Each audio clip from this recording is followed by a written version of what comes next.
Started a little earlier. I was getting antsy. What's going on, everybody? How's it going, Brian?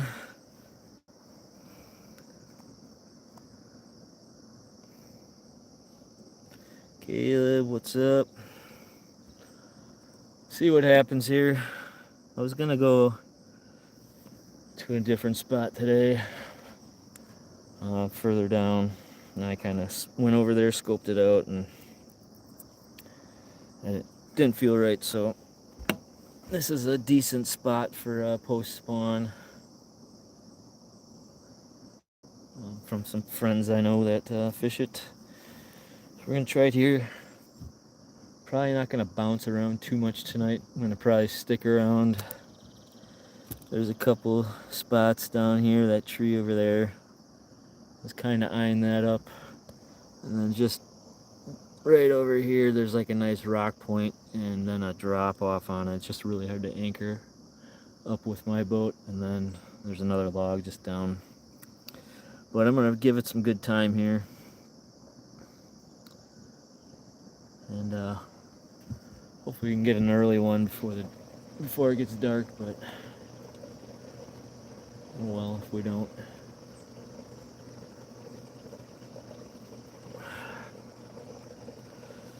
What's up, Monty? Thanks for stopping in.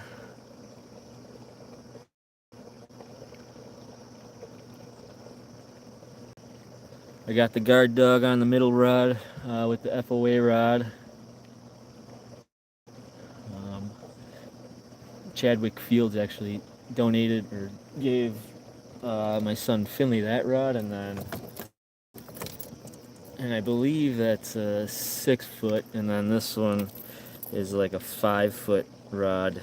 He gave to my youngest son when we were up at over at Lake Mendota when we all went out there. So Chad, you're watching. If you watch us, thank you so much for that. Kids are super pumped about it.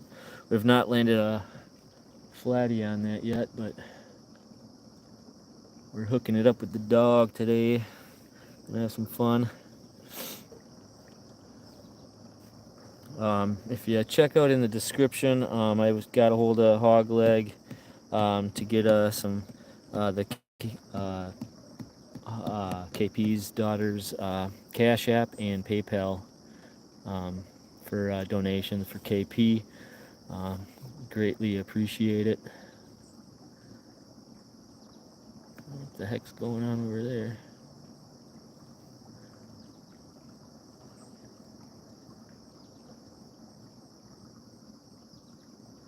Oh yeah, tonight I'm sending out some prayers to KP, and my prayers is, right here in the nature, and just gonna be sitting back and relaxing and thinking about him.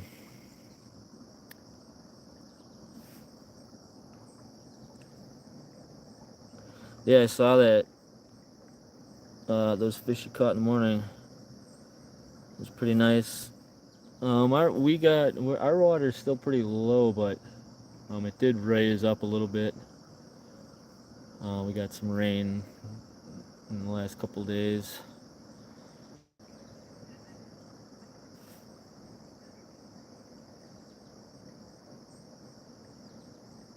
Yeah, sure, no problem, Money. I'll call you in the morning. Yeah, our water's it's come up a bit,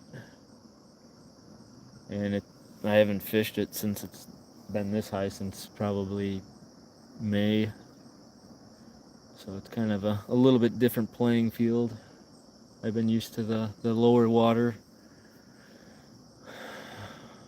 but we'll see what happens.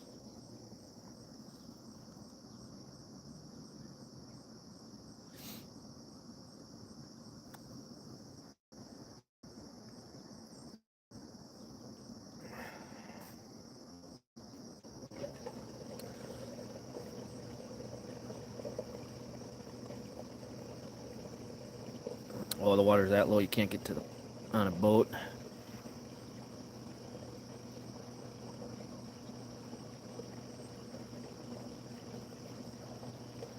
Yeah, and I've gone a couple I've gone miles down this river. If you go upriver here, there's a dam, which you either have to launch your boat above the dam or you have to wait till like Saturday. I think they open up the locks, but you can only pass through the locks till 8 o'clock at night. So I usually stick down on this section. I've gone miles down this river.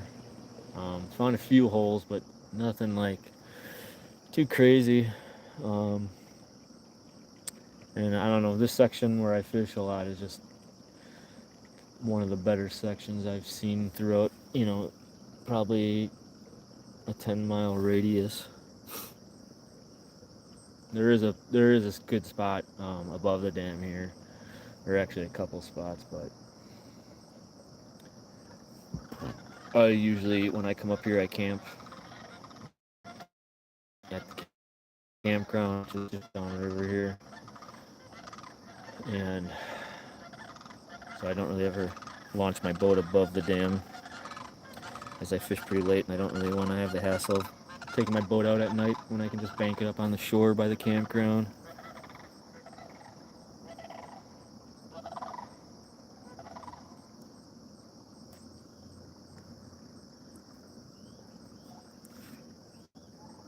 But yeah, oh, it's beautiful out, Monty. It's not very hot out. It's nice and just a perfect temp right now.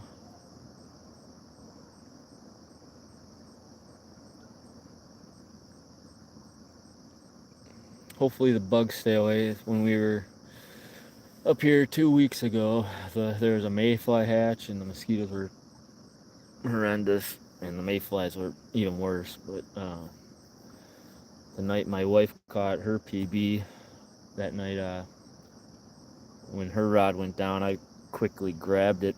She was going to the bathroom and grabbed it for her, and as I was doing that and the excitement, I'm breathing in and out, and I must have inhaled like 2 or 3 freaking mayflies in my mouth.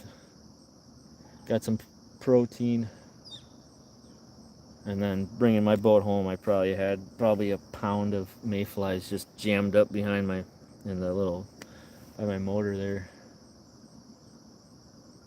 It was a fun time cleaning.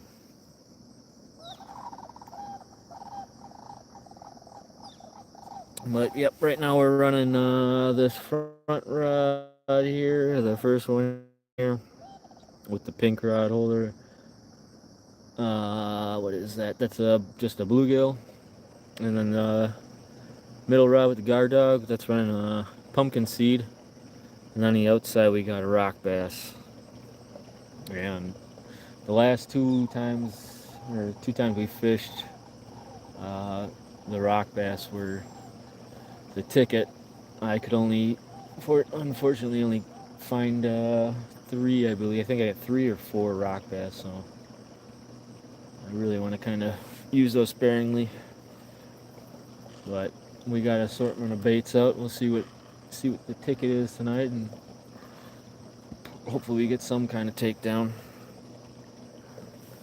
What's up, Rustic? I got those rod holders out. They should be, I think, by you Saturday, I believe, or tomorrow, I believe.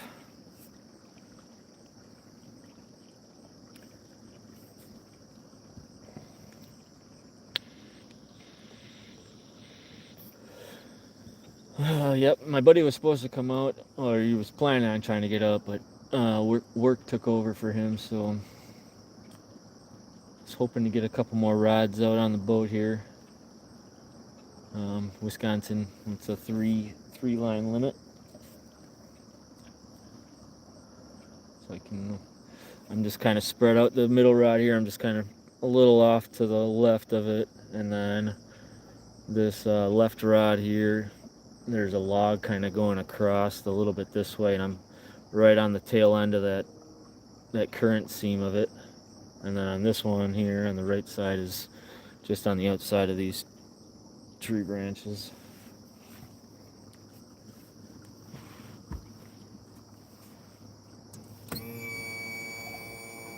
Lower this motor down a little bit.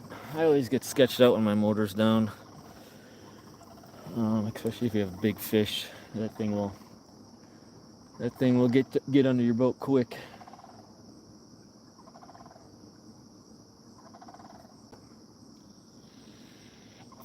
I should probably get my net ready though.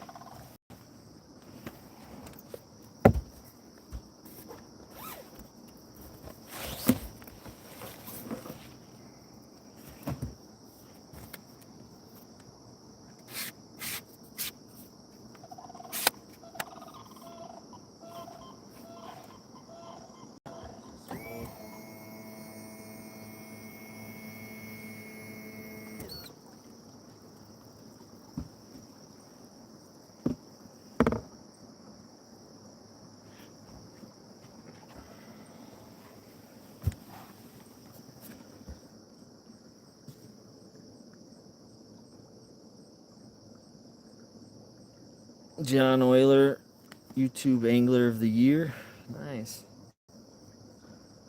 Yeah, the nets. I love the whisker seeker net.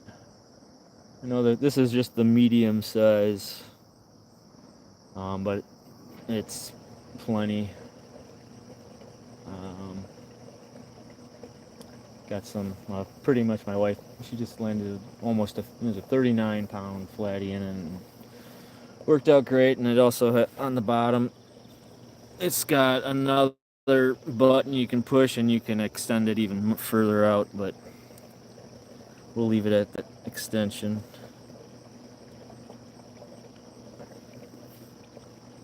Yeah, the whisker seeker nuts are nice. I know Mad Catz, I think, just came out with one, but I don't know. I think for the price point, you can't beat the whisker seeker nets, and they come with an extra spare lighter net netting for that, so you can swap out for a lighter net. It's included with, and it comes with a case, which is nice. And I believe, I don't know if most nets do this. I know the one I had before this, I left on my canopy and on my boat, and drove off, and it fell in the water and sank. I believe this one floats though, which is kind of cool. I don't know if they all do that nowadays, but I think this one was $159, which is, I mean, it is pretty pricey, but it's well worth the money.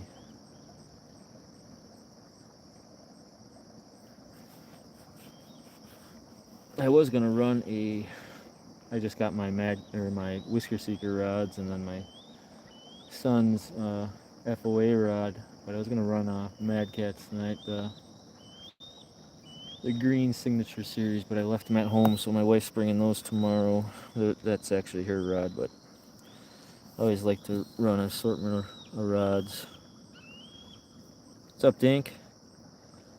I'm doing good. For everyone that's stopping in, I do have a link, or not a link, but like KP's daughter's info to if you want to send out donations through to her Cash App or her PayPal for KP. Help them out. I know they'd really appreciate it. I mean, I'm not really, I don't know how to, I'm not really carrying to catch a fish tonight. I mean, if I do, I do, but I'm just going to be thinking about KP a lot tonight. Wishing the best.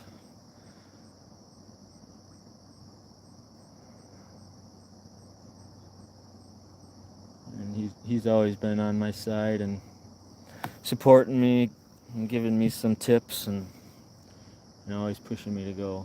I appreciate everything he's done, not just for me, but for everybody.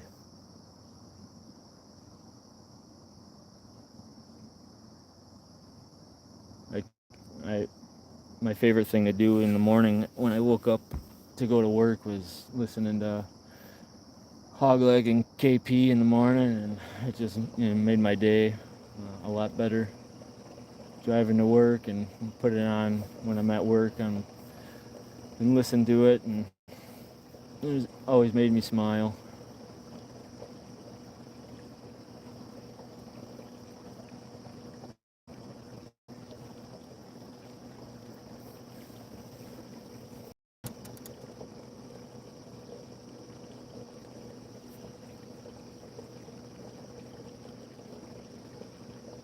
Yeah, Monty, that's what I heard, that the customers weren't as big at the expo. I don't know. I've talked to a few people, just saying it wasn't as organized as it could have been, but I mean, who knows? I think what Smoky Mountain was, um, that was usually called Catapalooza, I believe, and I think they were switching things around, and things may have not gone as planned as quick as they wanted. And yeah, I'm hoping I can get out to CatCon. I'm not. When is CatCon? That's usually in the beginning of the year, or is it this year yet? 2 times a year in Kansas and Louisville, February. Yeah, I should be able to make it then.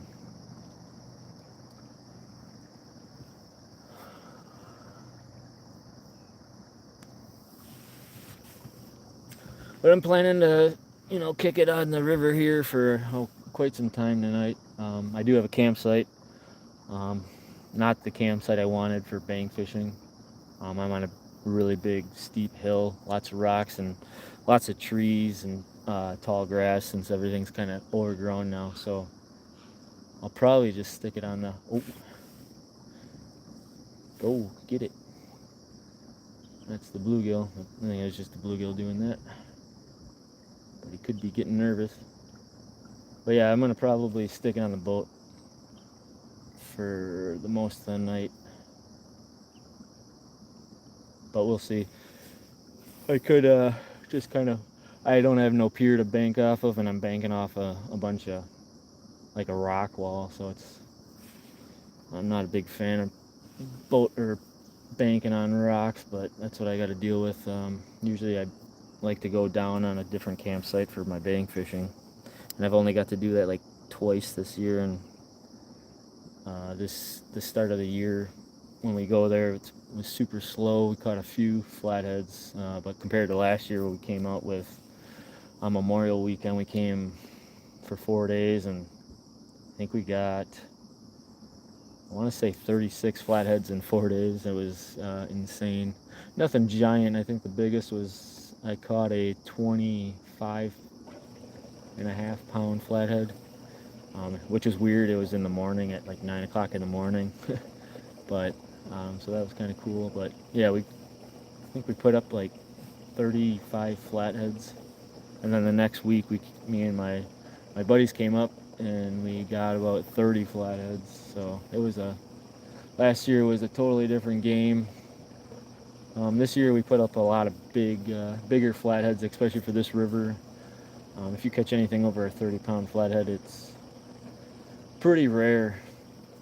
And I think my son caught a 30-pounder. My wife got a 39-pounder last weekend. My buddy, a couple weekends ago, he in my boat, he put up a 32-pounder. I mean, I got a 27 last 2 weeks ago. So yeah, compared to like 5 or 6 years ago, it was just a different game. We were catching probably, if you caught a 17-pound flathead, you were happy. And this river has changed, I think, for the better. There's been some rules set in place that have really been helping out for quantity of fish and also quality. But there are some big fish that get pulled out of here. Not gonna lie, there are 50-pounders that get caught every year.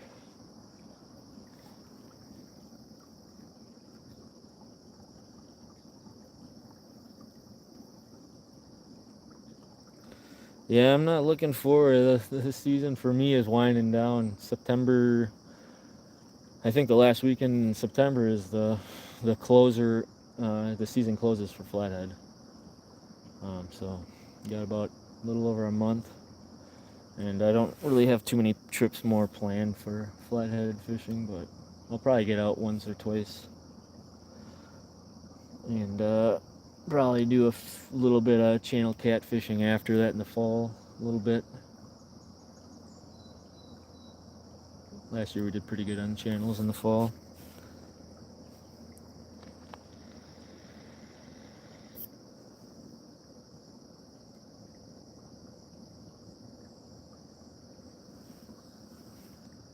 Money, can you set the trigger? Yeah, this is a. I was gonna use my other one. This I kind of didn't. This is a 5 foot rod. My youngest son, Oakley's.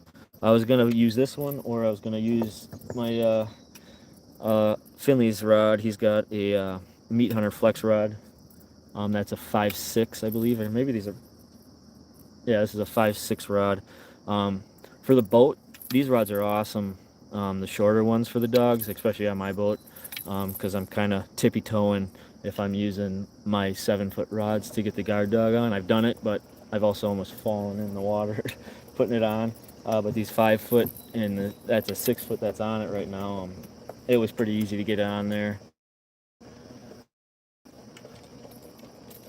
So I mean, when I throw the guard dogs on in the boat, I always kind of I'll grab one of my kids' rods, the shorter rods, and I know I mean, Finley or Oakley caught that 30-pound flatty a couple weeks ago on his Meat Hunter Flex rod, and that thing handled awesome. I had to kind of help Oakley get that sucker in because it was pulling drag, and it was getting into the timber here. So I had to kind of help him, and then it got tangled up in the rope, the anchor rope. So I got to fight it a little bit, and man, those Meat Hunter Flex rods are killer. Those are custom ones I got for the kids. If you ever check out Meat Hunter rods, you can get custom rods. You can pick your size. You can pick the size of your butt on your rods. I should have made these a little bit shorter. I like the bigger butt, and the kids seem not to mind it. You can put your own, you can put your name on it. But this is the Flex rod. They also make a couple different other styles that you can get custom made, and they're super affordable, and that's always a plus right there. But yeah, he caught that 41 or 40 and a half inch flatty, and that thing handled awesome.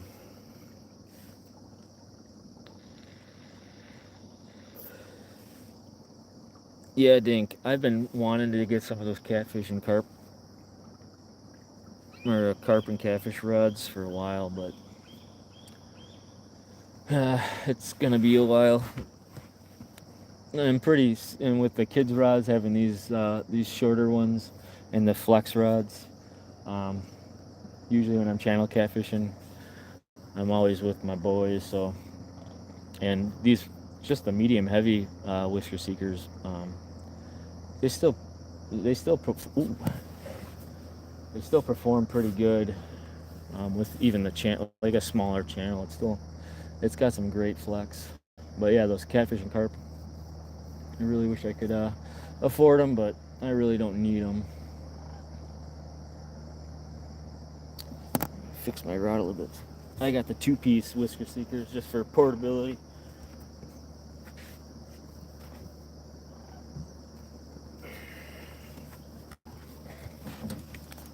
But I've always been a big fan of the seeker rods. Never had an issue with them yet. I've the one that's out on the left here. That's my first whisker seeker rod. I think I've had that for maybe 4 or 5 years, 4 years maybe. Still going strong.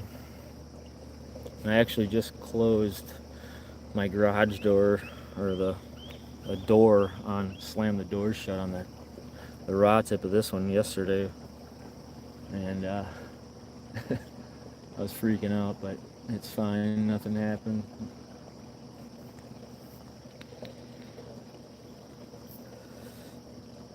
I don't know. I like the 2-piece.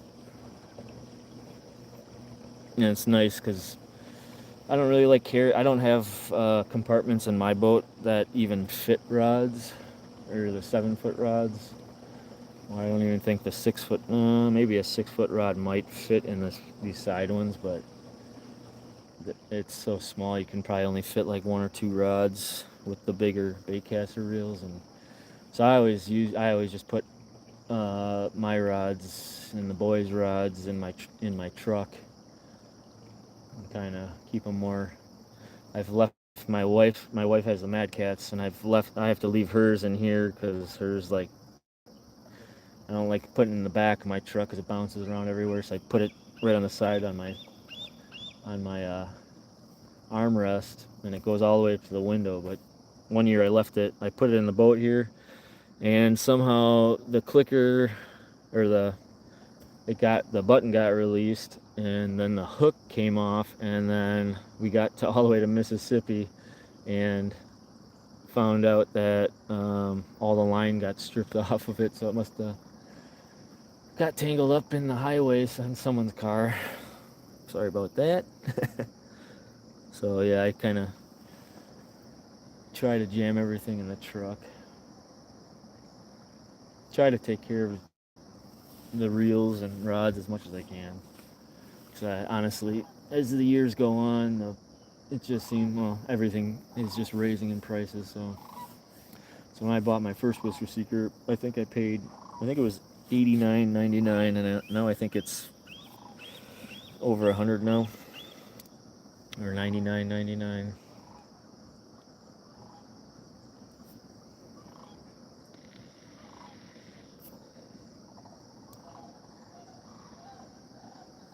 Yeah, I don't have the trigger handles, just for the sake of like the rod holders. When back in the day, I used to use a musky rod. I always had a spare catfish rod before I had all these rods. I would use my musky rod and reel, and that one had the trigger, and it always kind of didn't ever sit right with that trigger kind of being in the way, or like a bass rod with that trigger, and the butts are a little smaller, so they're like the size of the FOA butts, but with that trigger it would kind of mess with it, unless you put it, the way like it is now. It wouldn't really mess with it.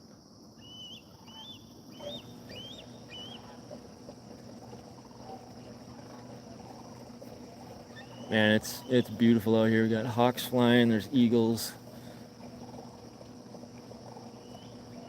It's probably, I wonder what the temp is right now. I don't know if you can, you probably can't do that on here. What's up, Brad? I'm supporting everybody, trying to support as many people as I can today. Let's see if I can raise my 100-pound tackle box here. Oh, I got your Dink Over Stink rag. Let's see what else I got for later tonight when it gets cold out. I got my Tidal Weight sweatshirt, Tidal Weight sinkers. Got the guard dogs on. Got the React tackle line. Got the cat claw shirt on. I left my guard dog hat in my car. I always have my guard dog hat sitting on my top of my console, and I left it on there. I'm kind of disappointed. I wanted to be wearing that right now. What else do I got? I got other things I just can't remember.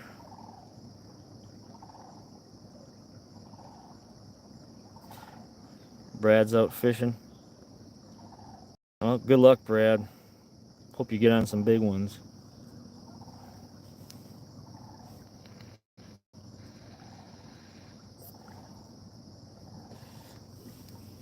Brad, do you have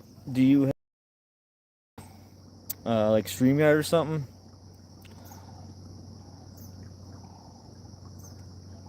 So as I say, if anybody else is fishing, I'd be down to kind of do a little live streaming with somebody else as well. It's always makes for a good time.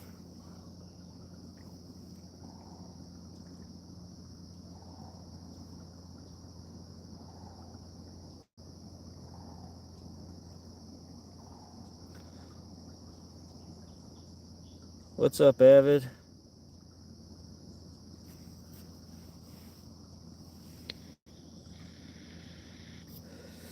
Thanks for stopping in, Avid. Well, I've been set up probably 37 minutes, 38 minutes now. The line's out. The last couple of weeks, though, we've been out here. It seems like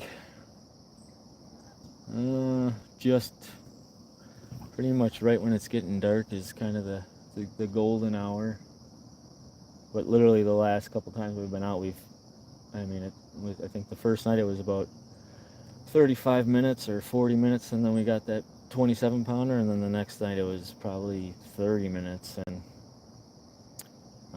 that one brook caught. We just decided to go in. The bugs were bad, but I figured that was probably the biggest one in that structure we were fishing, but the bugs kind of kicked us out of that.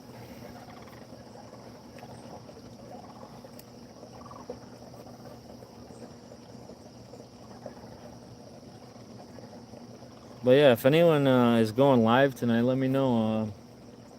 Love to. I can't really do the multi live unless I switch to StreamYard, which I only have the free version, which isn't very good.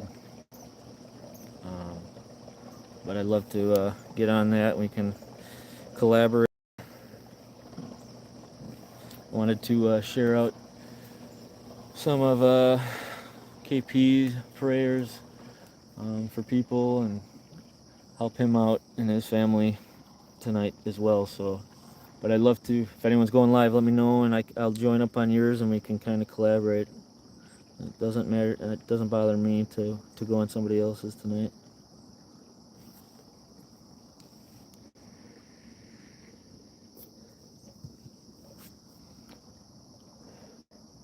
But tomorrow I'll be hitting the bank. Well, I'll probably be on the boat. I think my buddy might stop out. My kids and my wife are stopping out, and my buddy and his wife. We'll probably be doing a little bit of boat fishing, and then we're gonna be. I got reserved the site that I always bank fish off of because the people are leaving tomorrow that are on it right now and aren't fishing on it. So I'm pretty pumped to do some bank fishing. It's been a while. Doing a nice long night of bank fishing.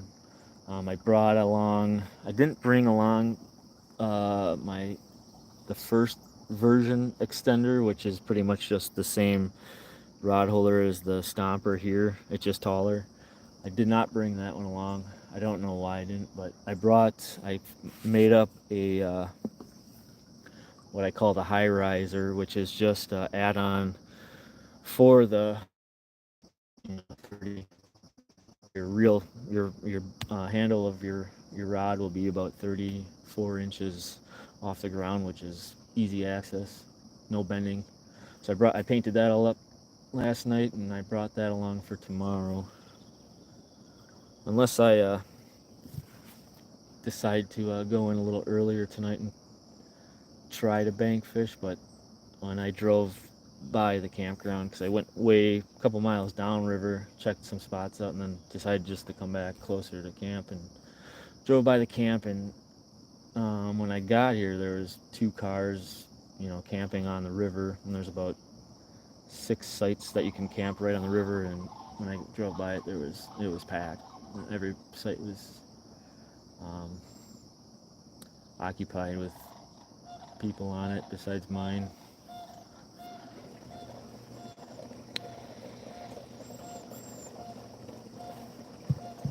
Money, I got a idea for you to consider on the high riser. Just call me. Yeah, no problem. I did the first high riser I made earlier this year. I sold a few of those, but I just never had time. That one was pretty long still when you compacted it. I believe it was over 20 inches. There's 25 inches or 24. I made some mods to this one where you can compact it to the size of like a cacklaw, which is like 18 or 19 inches long. So shipping wise, it's gonna definitely weigh a little bit more using the angle iron, but for the shipping boxes, I'll be able to use the same ones I'm using currently. But yeah, I'm always open to ideas to help out, and I greatly appreciate it. Am I on Facebook right now? No, I don't know if I can do that through YouTube. I don't know how you do that. If I had my StreamYard going, I could, but I think I just have the basic one, the free one, which I think you only get like, I thought it was 10 hours, but maybe it's 20 hours of a month that you can use on it. And if I'm planning on staying out on the boat tonight, it might be 10 hours of fishing. I don't know. But yeah, I mean, I'm not live on Facebook right now, just on the YouTube. Oh, no, do you have Facebook Messenger? Yes, I do. I do have it.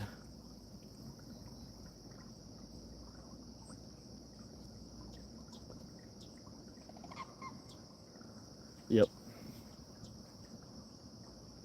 You can either, I mean, you can message me on my Cat Claws Facebook page through that, or you can message me just on my personal page, which is just Adam Zimmerman.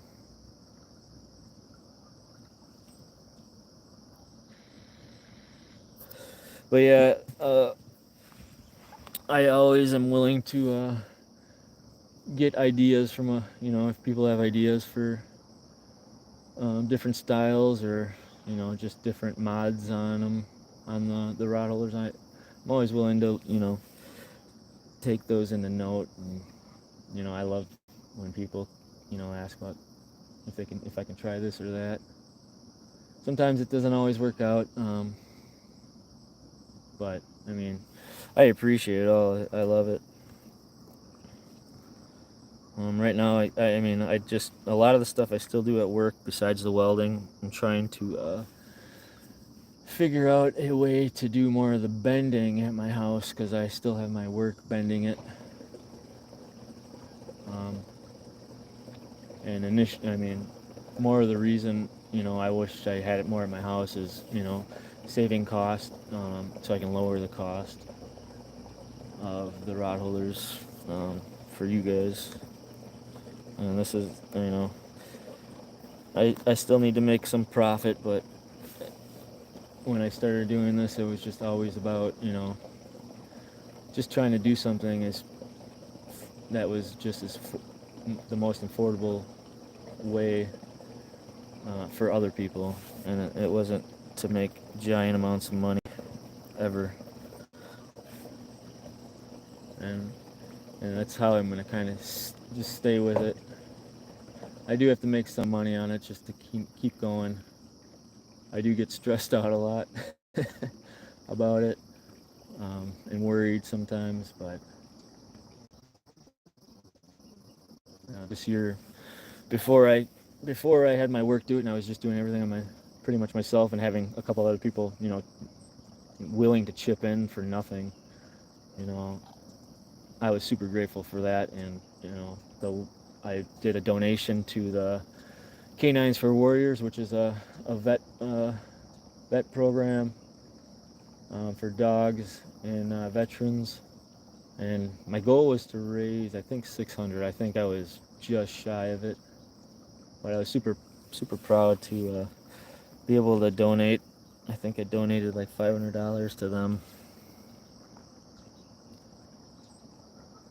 I think that's just kind of been always my top goal, is to make other people feel good and have a great product. Like, they didn't really have to you know drain their wallet for. I know it is just a rod holder, but I don't know. I have a passion for fishing, and if it's the way I can get into a little bit of the fishing world and the community and meet new people, I'm all for it. But yeah, but I do have a Facebook Messenger. Let me see. Scroll through. Not sure if.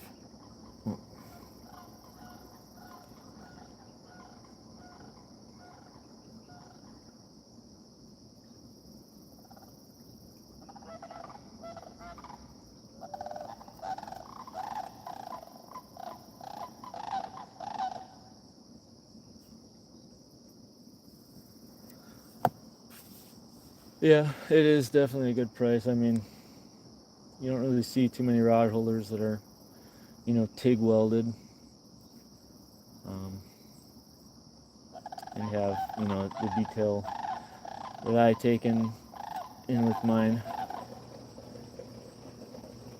So I think they're definitely worth more than what they are, but I don't really want to raise the price on them.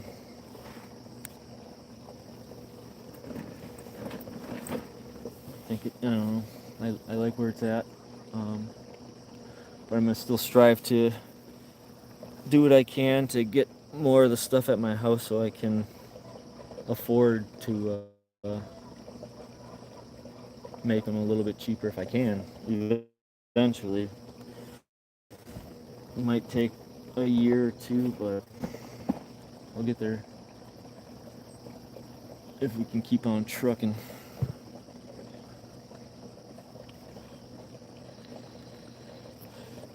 I mean, right now I switched it up so you can order the rod holders now. You can either have, there's an option to on sale. I have like 10 left. And then I have the ones that are included with a spike, and those are at $22.99. But once those are gone, my next batch is I'm just welding up right now. So those will just kind of go back to normal price, and just for the rod holder without the spike would be I think $22.99. And then with the spike will be $25.99 for now. But right now, I mean, there's people out there, Dink's got it. There's a couple people that have discount codes. I mean,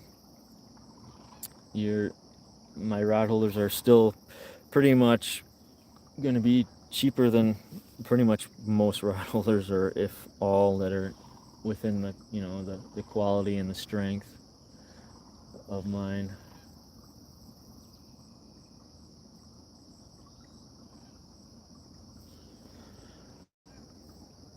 And I cross my fingers and knock on wood, but I haven't got one complaint. I shouldn't say it, but I haven't got one complaint about the rod holders yet, and I'm pretty proud of that for being 2 years of putting them on the around the country.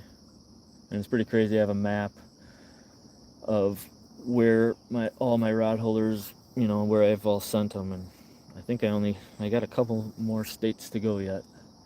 I've almost filled it all up, and every state's has a cat claw, so it's kind of a cool accomplishment when I get that.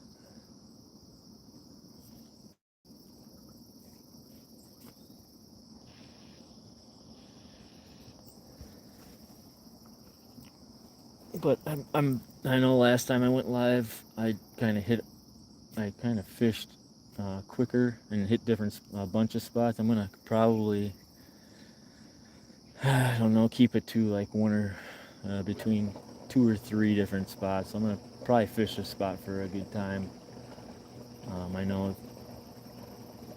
a lot of people like to jump around when nothing's happening, but just based off of the last couple weeks of fishing out here, the time frames when we've caught them, I mean, we're just when it got darker, like pretty much like right now.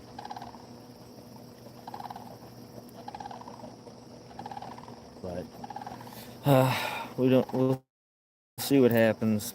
My live streaming is still cursed with my rods, so I did get close. I caught actually at this spot. I joined up on, and it was Sunday morning, or no, Monday morning. Me and my buddy were out here, and it was about 3:30 in the morning, 4 o'clock in the morning, and my phone just died. My rod went down and pulled up a flathead. It was a small guy, like 8 pounds, but it was just crazy how my phone died right before that flathead hit. My buddy turned his phone on and got on the live again, just to show the fish, but it was just it baffled me. I have a curse with the live feed. I've caught a few on live feed last year, but that was on Twitch, I believe. Thanks, Monty. I appreciate that. Yeah, we'll see some more guard dog action tomorrow. We'll do some bank fishing with them for sure. I'll have the high riser. Yeah, because the high riser I made earlier this year, that one sat pretty tall, and I want to say it was even like 10 inches taller than the one I made just yesterday. But this one's like for me, for my size, it's like a perfect height. I'm about 5'9", I believe, so, or 5'10", and it's, I mean, I don't have to bend down at all to grab it. The one thing I modded up last night is I welded, because I had that grub screw on the bottom of that plate that's welded that you pound down. So I welded on a nut above that on a piece of metal, and so I can hammer that plate flush to the ground. So it will be a lot sturdier than that video I had yesterday, where you could kind of see where the plate wasn't. It was about an inch or two above the ground. It'll be fully in the ground, and if you look at the video, you can see the high riser kind of goes forward a little bit and pushes on the ground a little bit.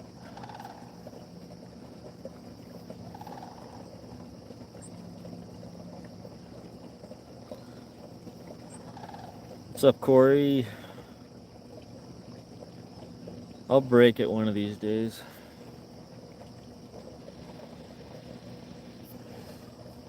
I think the curse, it's a curse of live feed combined with just me fishing solo.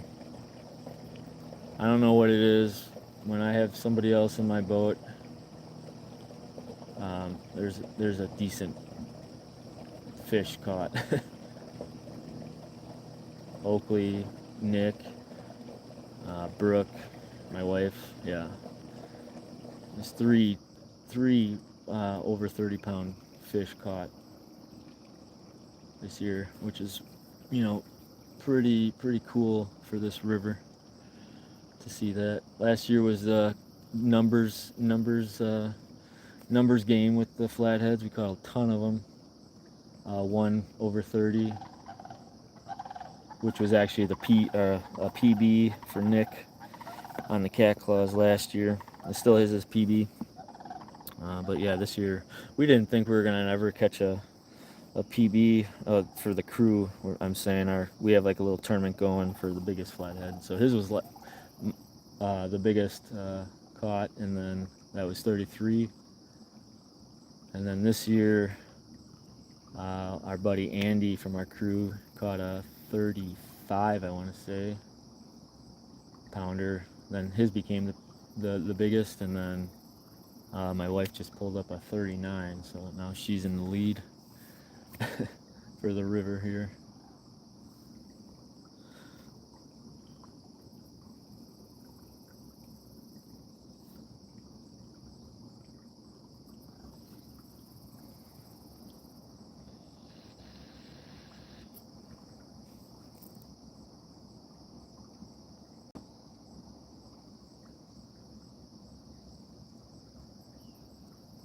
I think with the temperature kind of dropping, it's a nice cool night. Hopefully the bugs stay away. It's nice and calm. Winds under 5 miles an hour tonight for sure. Tomorrow's supposed to be a little bit windier, so the bank life might be a lot better option tomorrow. Hopefully that 40 club, man. I haven't caught a 30 pounder yet out here in the Fox. Last year I got a half pound away from it. but I honestly just enjoy not even catching them, to be honest. It's just enough just sitting out here and relaxing.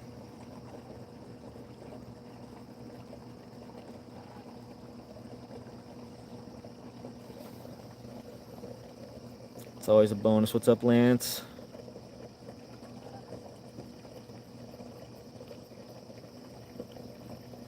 Dang, that's hot. Yeah, it got hot here for a while. It's been hot. Not, I don't think it's been really too many times in the hundreds. It's just been in the 90s and frickin' super humid. But yeah, 100 degrees. Yeah, that's hot.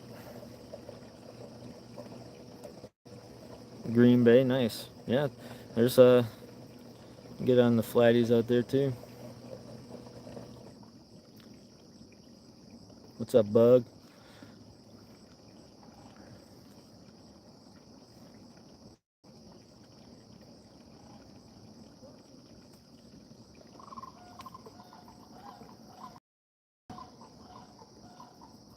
Dang, that's nuts.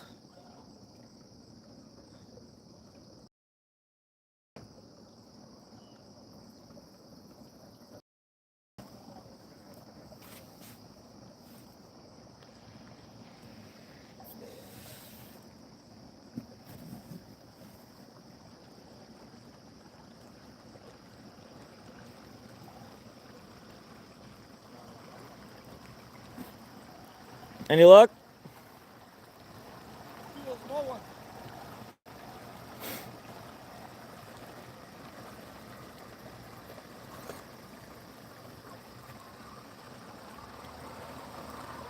Yeah, the last time I went live, a couple weeks ago when I was live out here fishing this spot, pontoon boat came about, I don't even know, probably around midnight, 1 o'clock.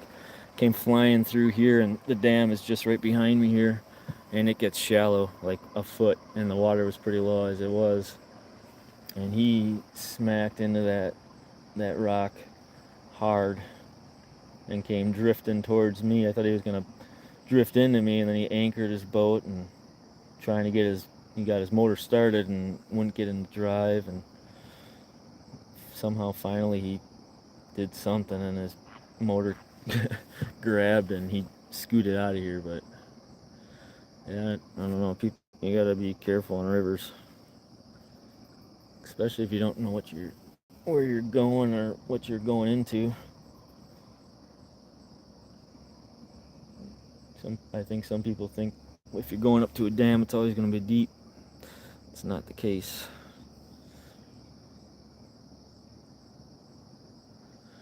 We're heading into that prime time. This is my favorite time right now.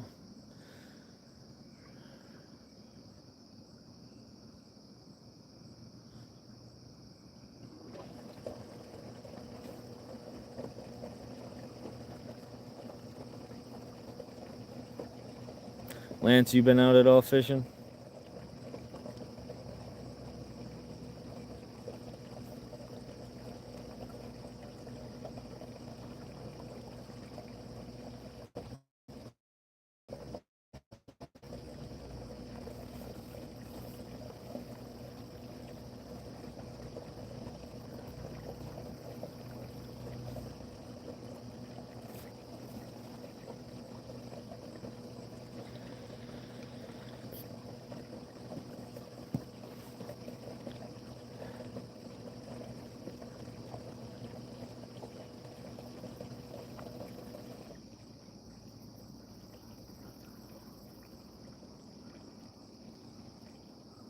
May try some pan fishing tomorrow or Sunday. Nice.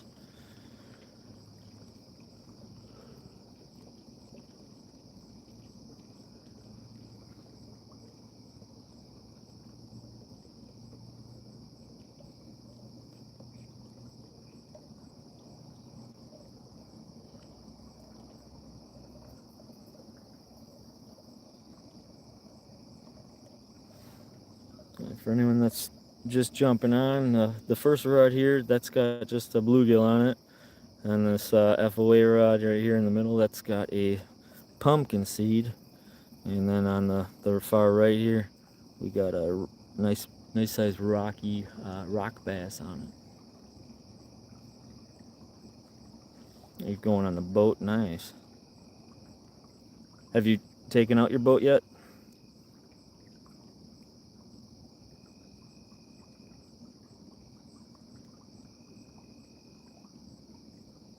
There you go, bug.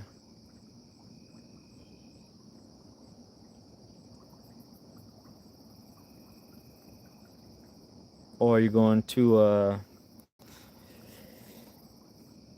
out by La Crosse there, Lance?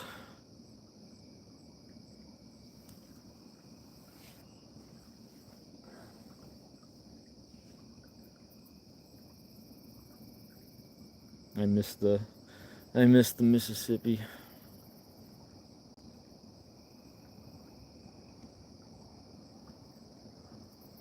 Yeah, I'm just running the 8 odds.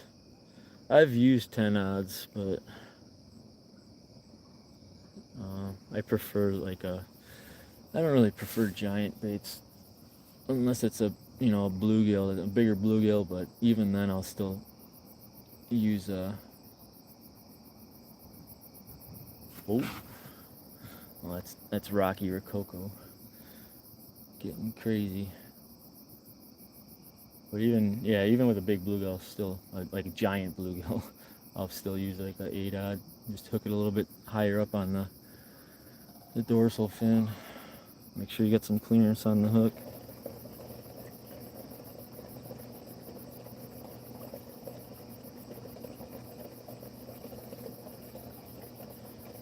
What's up, Bullock? Thanks for stopping in. It's almost time to get that tidal weight sweatshirt on. I'm rocking the tidal weight sinkers tonight. The coin 5 ounces. I usually use 4s, but I don't know, this year, I don't know what it is, but usually the one I use the most or need the most, I don't have. I always kind of switch every year. Some years I use a lot of 4s. This year's been a 5 ounce type of year, and I only have a few left of those. I'll have to probably get another order, and if I maybe we'll see if I can last. I got a ton of your bank sinkers too, so I probably should be good. And those I got in 5 ounces. Come on. Oh man, that thing is going crazy. Oh no, there's a stick in the water. Get that stick.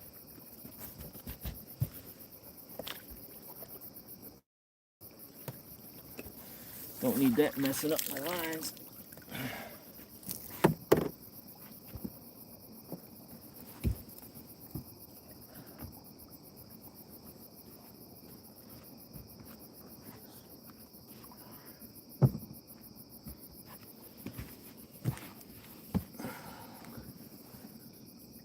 That was a great show you guys put on the other night.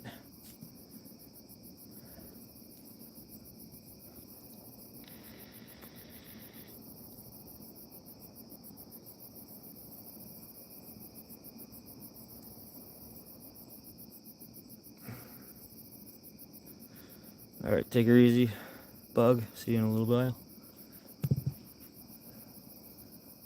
Pretty soon I'll have to... You guys see alright yet? It's starting to get darker on my end here. Looks like you guys can see pretty good yet.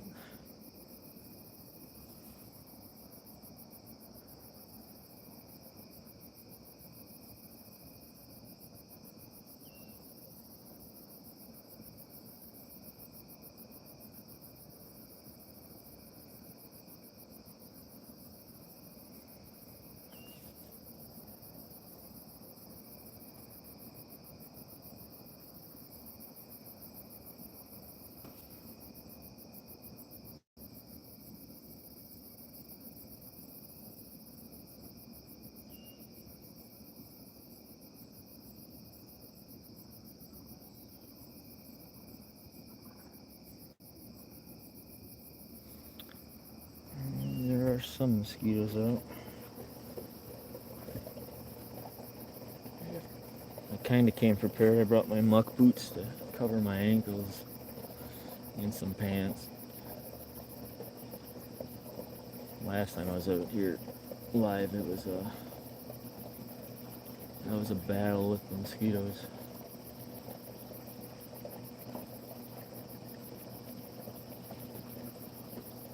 And I had the bimini top. I kept the bimini top down now because, yeah, I don't know. I think it's just gives the mosquitoes a place to sit and just wait for a light to turn on, and then they go crazy.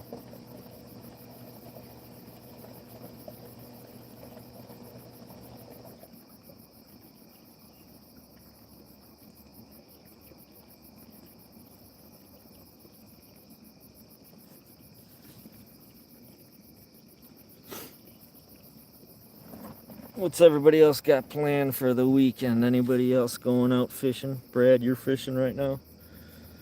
You make it to your spot? What you fishing for? The flatties and channies?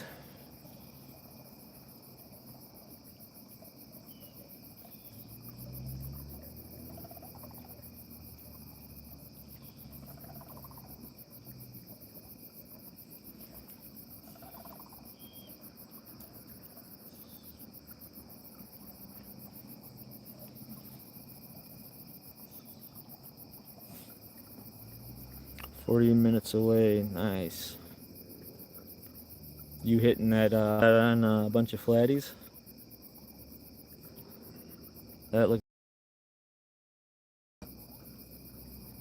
awesome, Monty.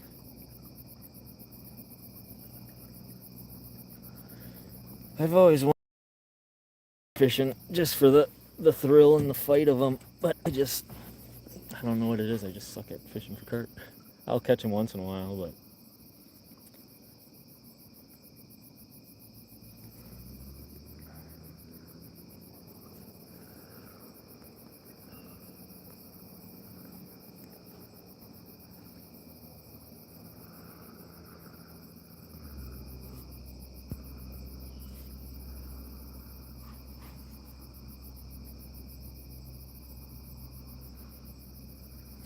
I'm gonna throw some pants on quick and then start putting some lights on. It's starting to get dark. Actually, I might just turn the lights on now.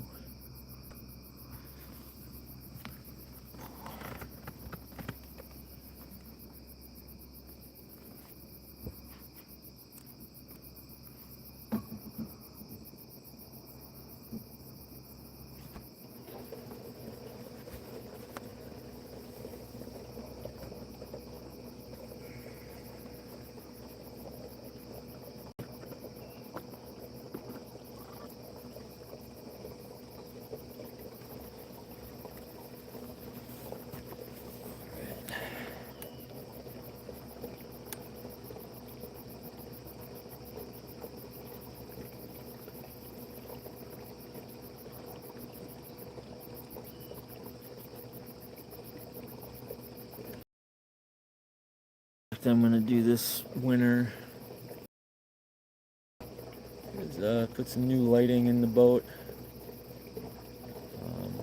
a spotlight for driving because I don't have one of those, and hopefully I want to hydro turf the bottom of the boat at least. So I just got the carpet and it's like a kind of like a tan color, and it's not the easiest thing to clean.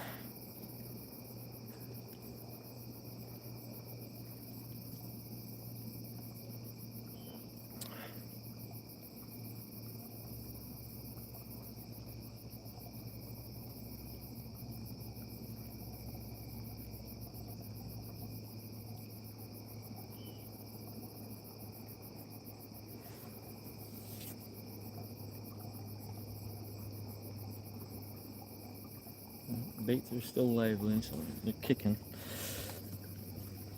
Now it's just a matter of time when these flatties want to play. Sometimes you do get lucky though. When you get to a spot and you land it right on one. That happened when me and my buddy came out here. Literally got to our first spot we wanted to actually fish for a while, and we both hooked one bait out, and by the time we were hooking our next bait up, his rod slammed. So it was probably like a matter of 30-40 seconds after casting our first line. Pulled up a 32 pounder.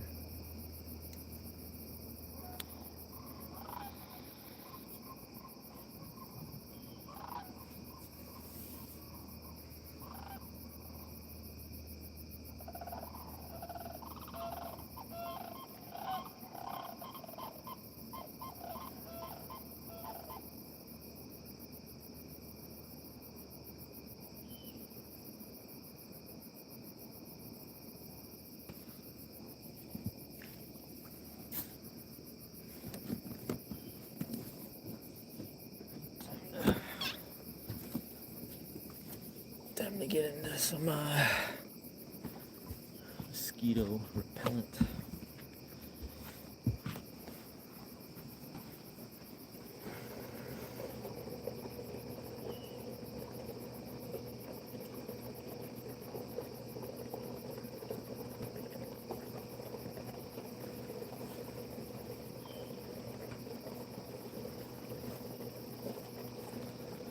Looking for the trout.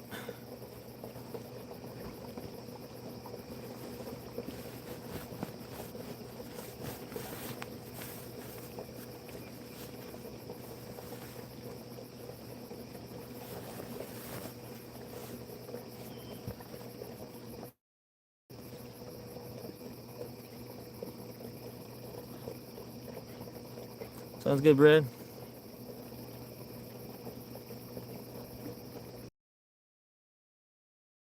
I was actually throwing some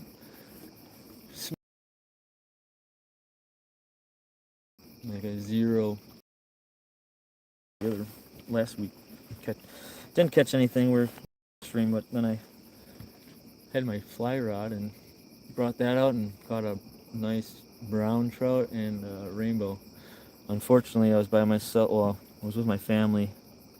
Me and my son caught a brown trout with the fly rod, and then I caught the rainbow.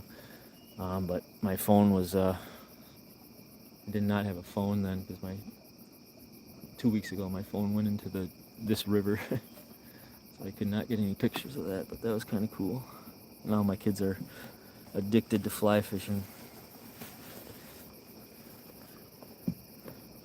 It's the next goal on their list, is to get on some trout, so we might be doing that sometime before that season ends, which I believe is the end of September also.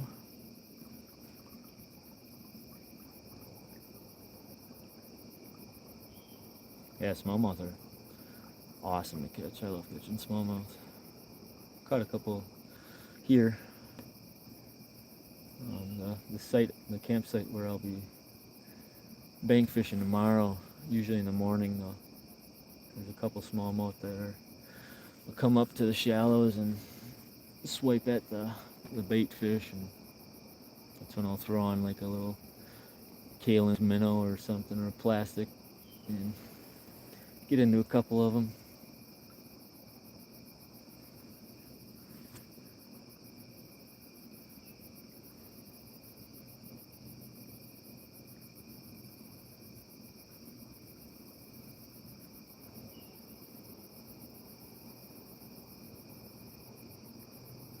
Ooh.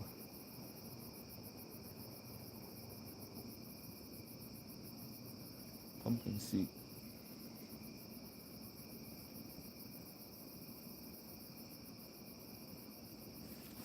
Better get my pants pulled up. Or something gets taken down.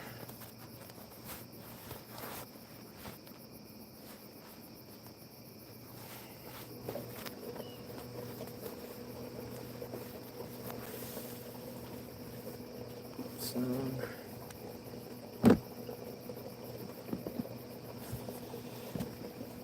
Alright, everything's still kicking good.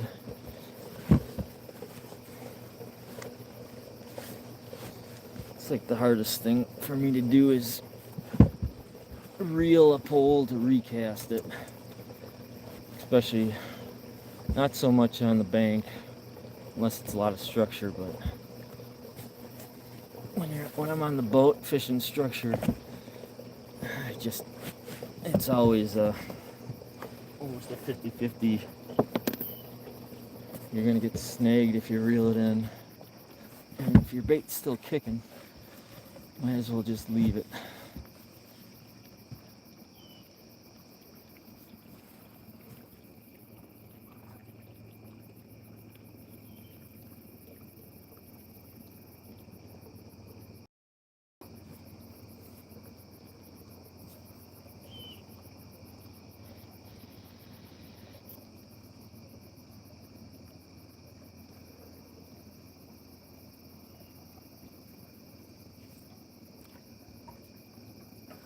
Take care. Thanks for stopping in. Good luck if you get on them rooster tails in the current streams. Get on some big ones.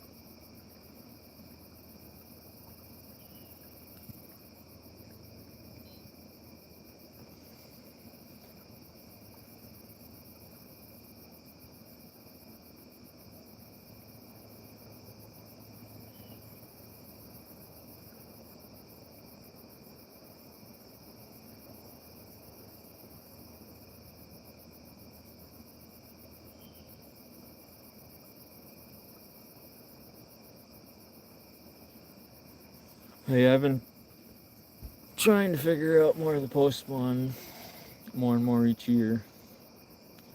Trying to figure out the best, possible area on a structure to cast or depth wise. But this year's kind of been all different for the post spawn where we've caught them.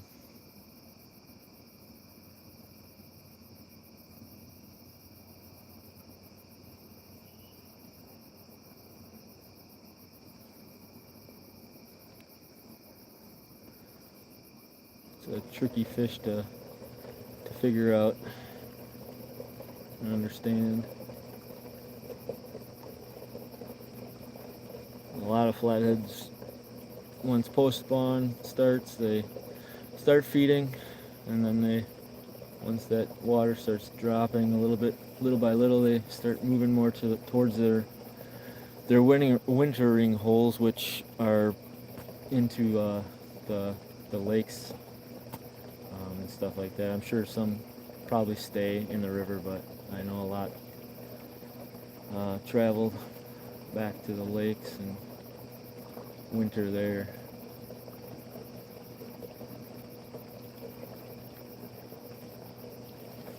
My wife's always, pushing to move to, Tennessee or somewhere down there. That would be awesome to kind of fish that. It just seems like a whole different atmosphere with flatheads and catfish in general. And I have never had luck catching flatheads on cut bait. I've been told it's good at certain times, especially like early season or early spring or spring, but usually early spring I am throwing cut bait because flathead season doesn't open till May, first week in May. So I'll be throwing a lot of cut bait for channels and stuff like that, but I've never hooked into a flathead. My buddy did on Mississippi this year. One, a little guy, maybe 11 pound or 10 pounds.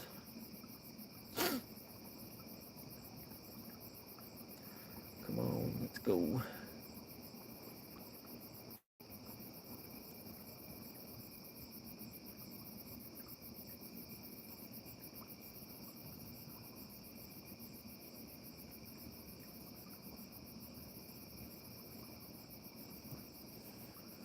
Rocky's been quiet over on the right side here. He hasn't been moving much. These two are going pretty good.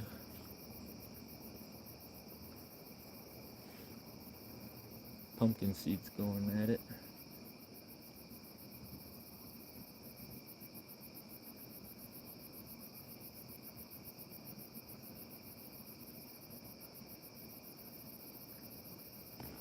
Yeah, I'm just running the Carolina rigs with the slider, sinker sliders above the swivel.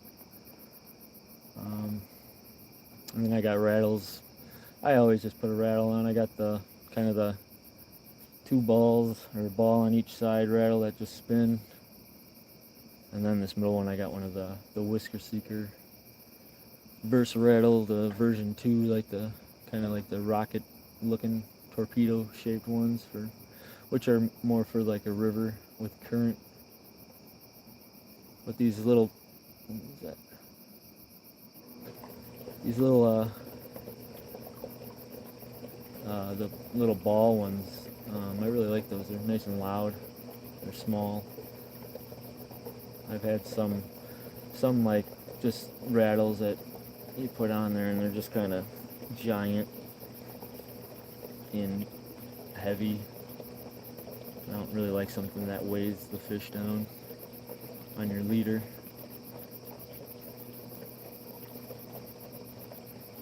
Tomorrow we'll be running some,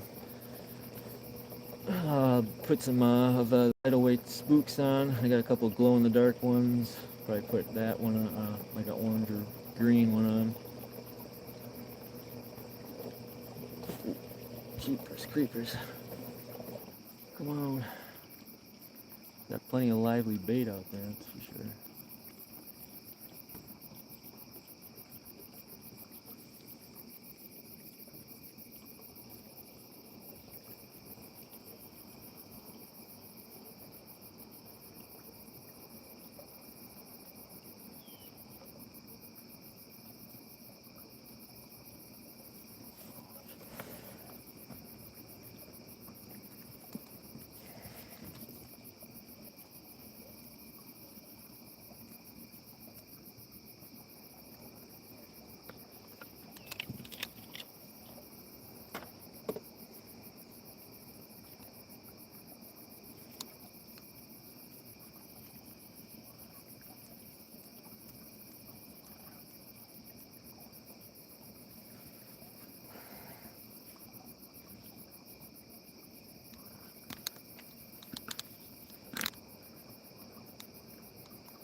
What's up, Dominic? Thanks for coming in.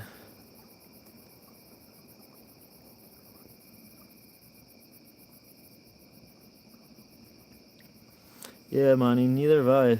I've been kind of curious. I know Frank, he uses that. I believe that's what he caught that giant blue cat on. But for me, if I always think about getting it closer to fall when I do some more channel catfishing, as it's harder to catch kind of bait during the fall where I go. So having kind of some pre-packaged cut bait would be nice. And I've heard pretty good things about the Blue River.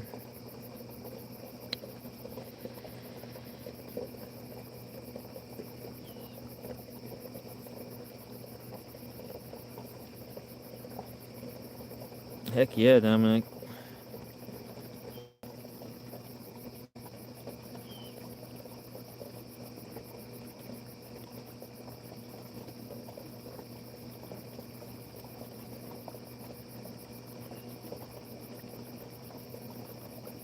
What time do we got here? 8:30. It's still really early yet, but sorry, I'm just taking my battery charger off, save some battery on that. So we're sitting good on time.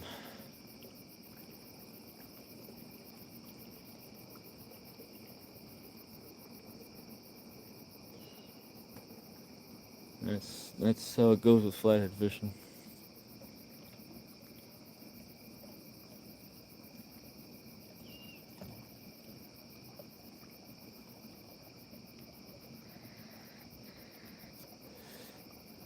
You never know when they're gonna just take your bait and slam your rod. Looking forward to that happening tonight.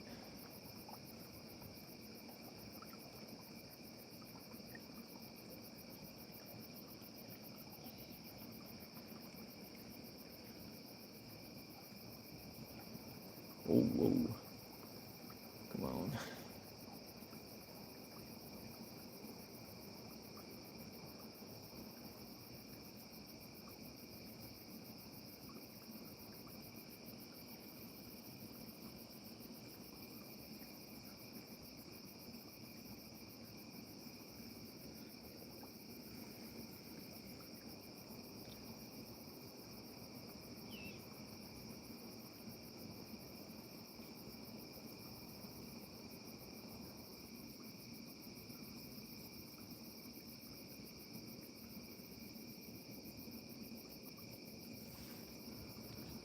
Just some lights here.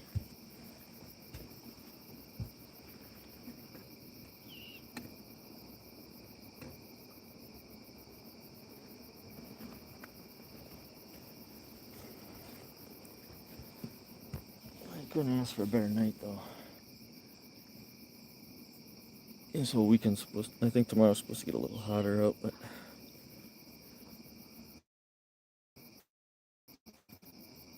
the nights have been kind of cooler lately.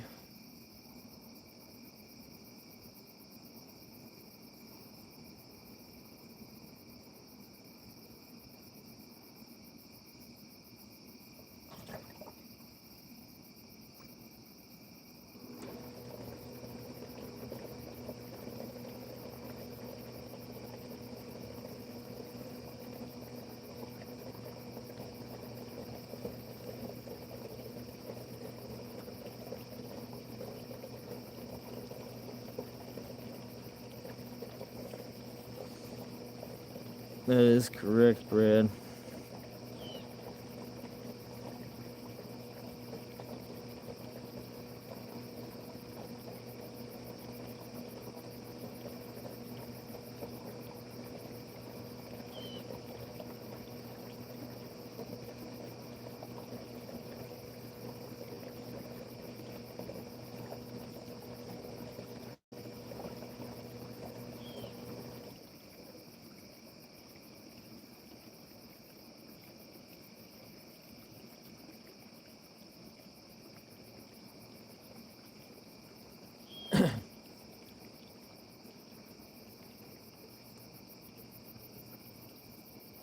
Yeah, last week or 2 weeks ago, when my wife caught that big flatty, we went back to shore and we were on the pier fishing. Or she went to bed, and then I was put all my rods on the pier and had the guard dogs on all of them. Unfortunately, though, right before that all happened, my phone fell in, but I ended up catching like 3 or 4 channels. I just could not. I was planning on, going live that night too, which is a bummer. But there's plenty of videos that prove the guard dogs. They're they're beneficial, and they are going to help you catch more fish. And yeah, like I had mine on the dock, and I used my rod holders between the dock boards, and it was awesome. I was probably 30, 20 yards away from my rods up on the bank from the pier, and not even paying attention, and all of a sudden you hear the dink because the guard dog hits the dock and makes the noise, and you look up and your pole's bending away with a fish on it, and it's exciting. I got so excited I ran down there. I had no shoes on. Ran on the pier, caught the fish, went to go grab a scale, and stubbed my toe on the pier. Cut my toe. It was gushing blood. Didn't know I cut it.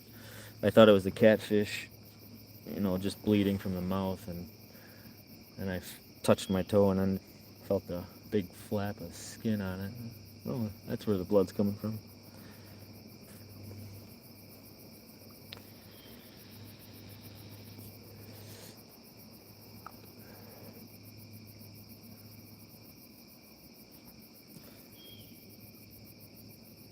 Brad, you going live tonight at all?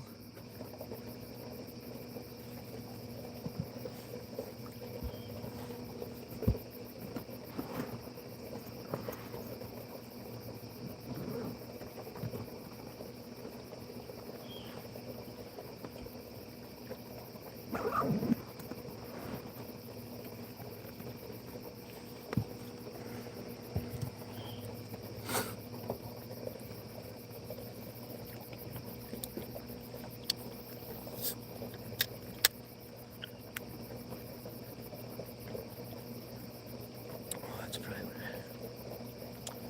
get my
Yeah, good luck tomorrow, Dominic. Hope you get on some big ones.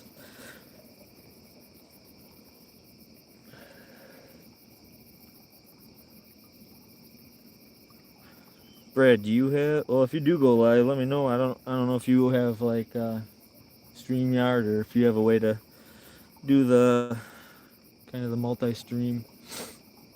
Be down if you're down. You can hop on somehow. I don't think I can do it on mine through YouTube.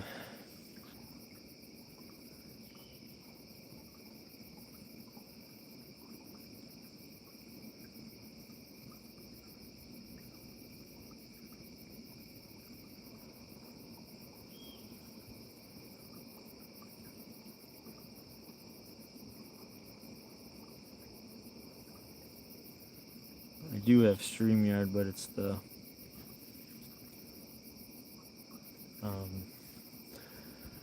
basic version. But it still worked for multi-streaming.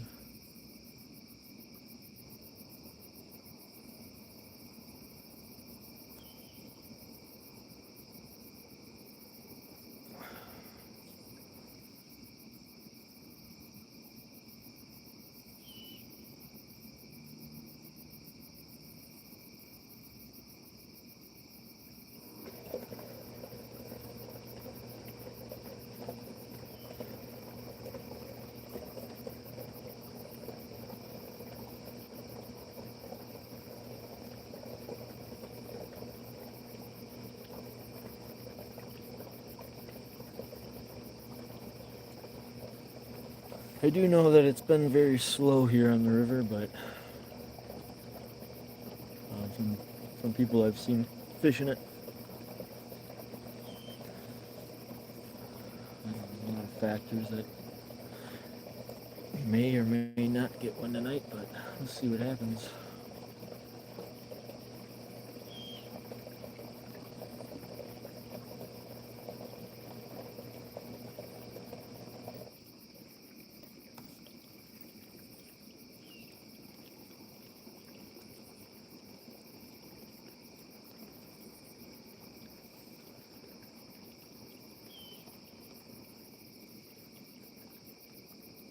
So, yeah, Brad, just let me know. Because if you can, and if you want to, or if you're willing to, I'd be down to join it. And depending what time you're going to go live, then I might either, once I get off of this one to join yours, I might switch spots. But depending on time, I guess. I'll probably hang it out here for a little bit. It's pretty early yet. And then join up after I get to my next spot.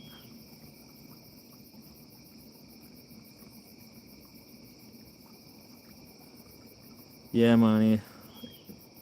That's I'm all for that. That'd be awesome to get a bunch of the pro staff together.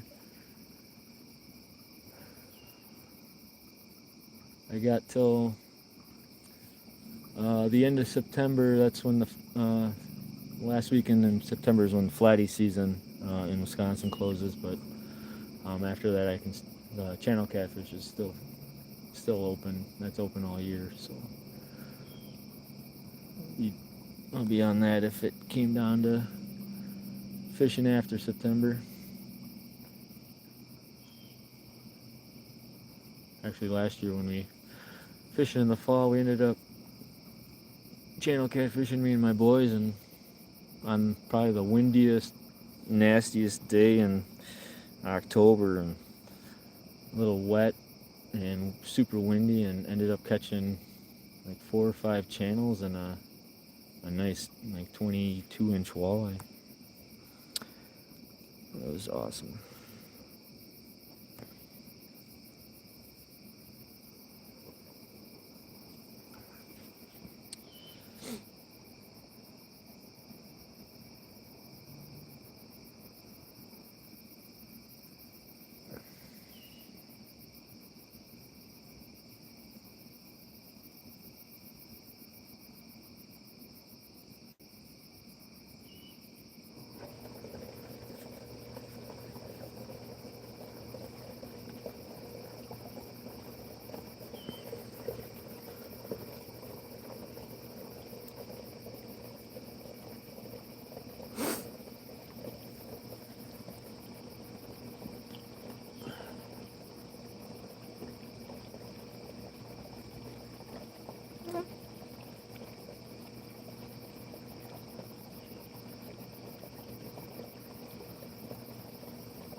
Yeah, that's the one thing. The only thing that bugs me fishing alone is I think it just, I don't know. There's something about just at least having another person with you.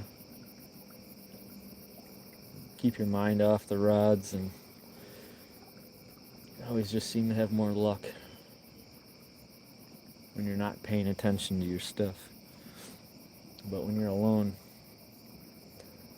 I just can't keep my eyes off the rods.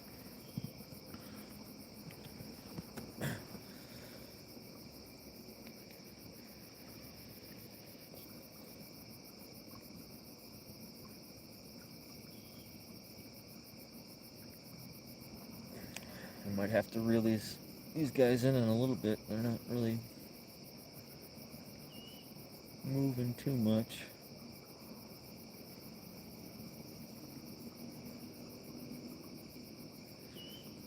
Just gonna try to hold on these guys for as long as I can, because I didn't get on too much bait. Or the bait I wanted to get a lot of rock bass. I think I only got like 3 of them, so rock bass are pretty tough, so the one I got on there should still be kicking pretty good. It's just probably hunkered down now.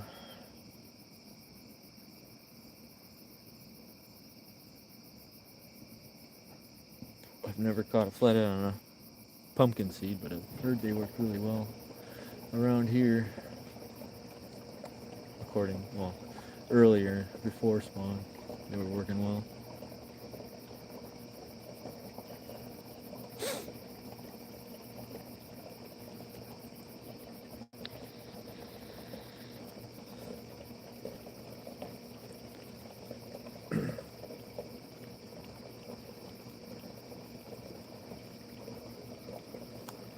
No, I have not. I don't know if there was an update tonight yet on KP.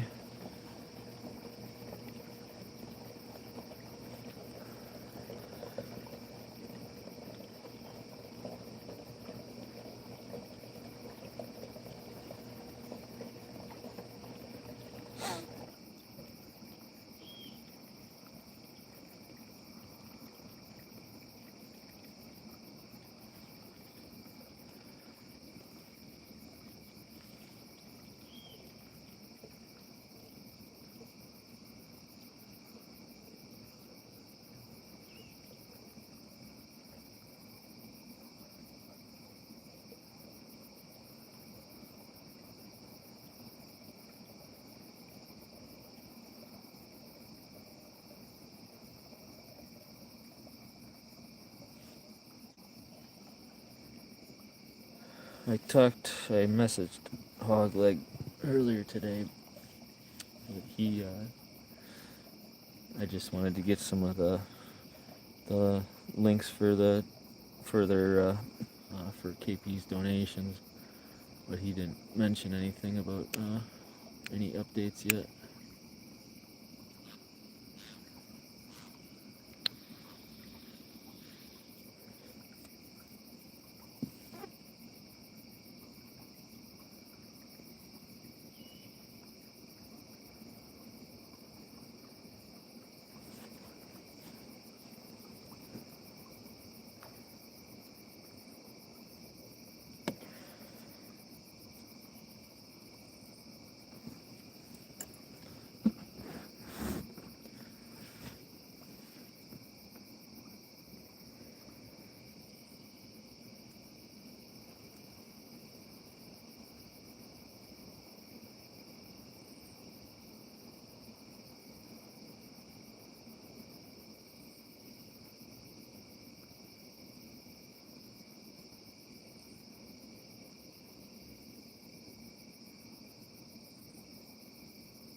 But yeah, I am very excited to get on the bank tomorrow.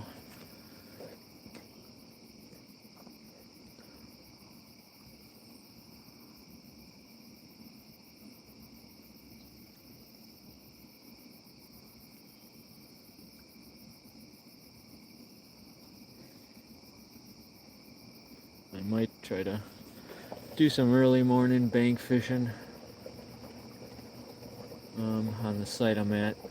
The only thing that's the downside of where I'm camping now is where you got to cast is across the river, and if you got boats coming through, it's you pretty much need to reel your line in, otherwise your line's going to be snagged up in their prop. But once we move, we're going to be moving to the other site when the other people leave tomorrow, so that one is a nice spot because you can cast. And there's a good spot to cast for them where it doesn't get any boat interference. Bluegill's going at it. Ooh. Bluegill's still kicking.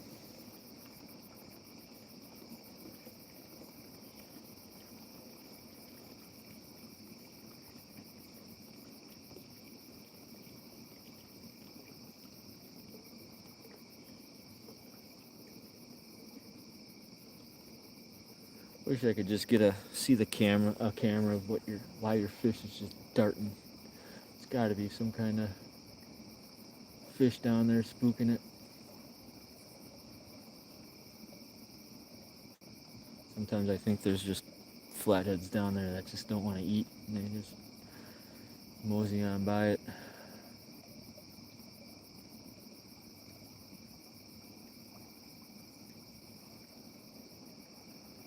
Or channel catfish. Sometimes channel catfish don't really care for bluegills, live ones.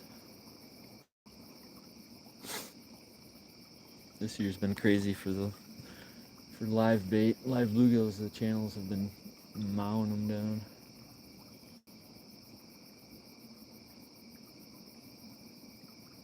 I'm catching channels on bullheads, even big ones.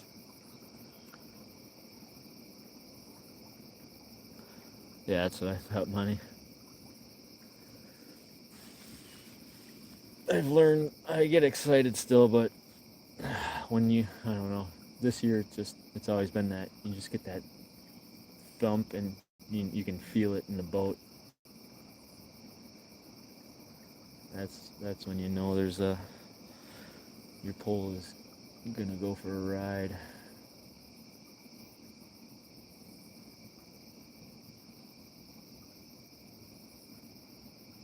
Love that.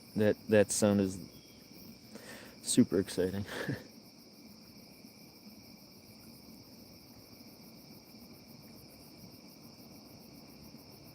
And it's just amazing me.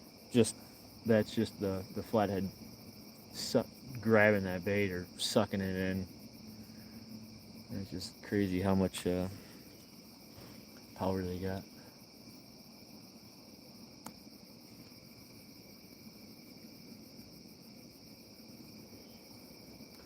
Goldfish? Yeah, I don't think in Wisconsin you can use goldfish. I don't think so. I've seen some people on Facebook that catch some nice flatties with goldfish though.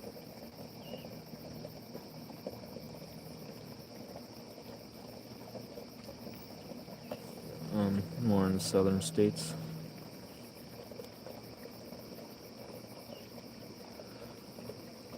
And that's the weird thing, how it kind of works compared to Wisconsin to more of the southern states on how, the flathead are compared up here compared to down there.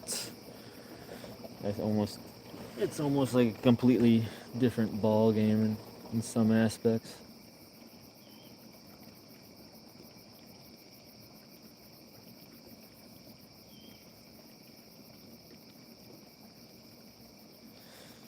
And the technique is pretty much similar, but I don't know. We have shad in this river, but it's impossible to find them, and they only come up in the spring once the ice thaws through this section right here, and they go in the backwater, and they die up in there.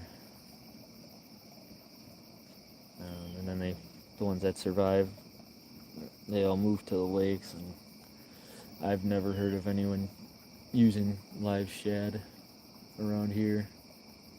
But I may be wrong. If there might be some people that do, but I've never seen it or heard about it.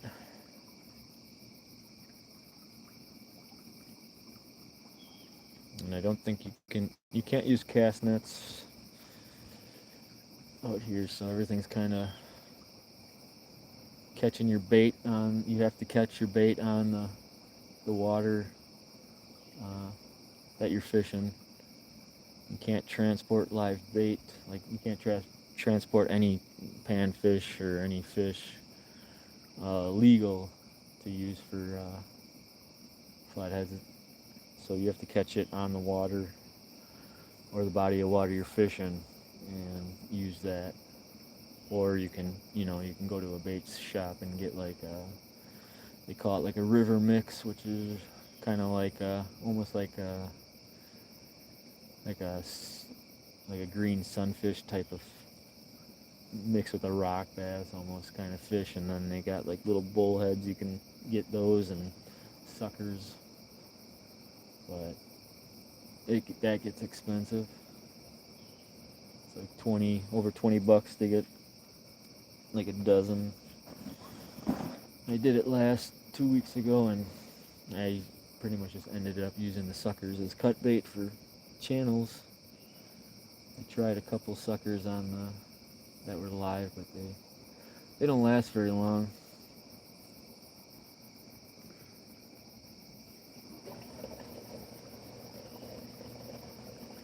I have to look into that, but yeah, I thought it was you couldn't use goldfish here, but I may be wrong.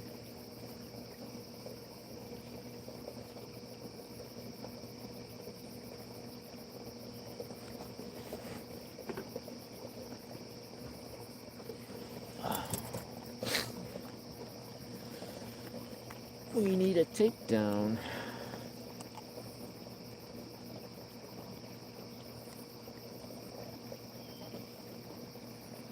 So I'm hoping Brad can get on the live feed and I can join him. Usually it might give some luck. Let's get my mind off everything in here, and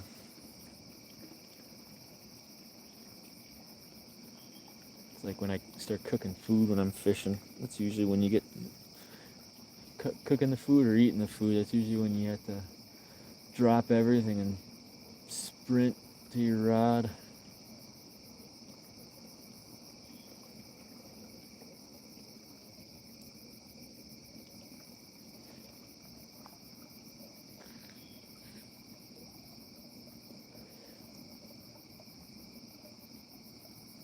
What do you usually use for bait now, Monty, for if you go flathead fishing?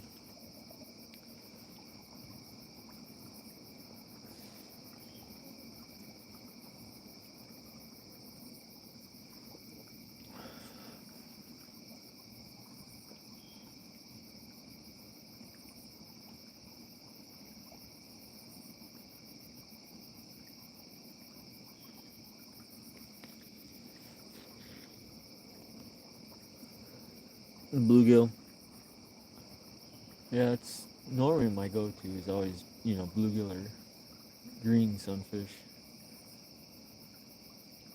The green sunfish has been really hard to catch around here lately, or this whole year. A few here and there. I lost two on my bait rod when I was bait fishing today before I hopped in the boat.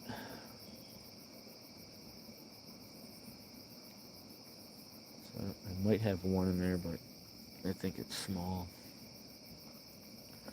But I just like the green sunfish mainly because they are one of the most lively fish to have on the rod.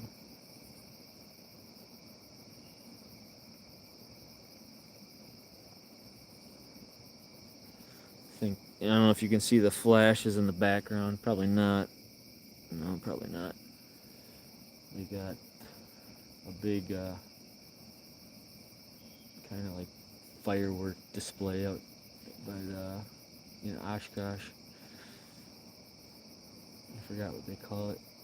Pyrotechnics or something like that, or some crazy event they have out there. I thought that at first. I'm like, oh boy, hopefully it's not lightning. It wasn't supposed to storm.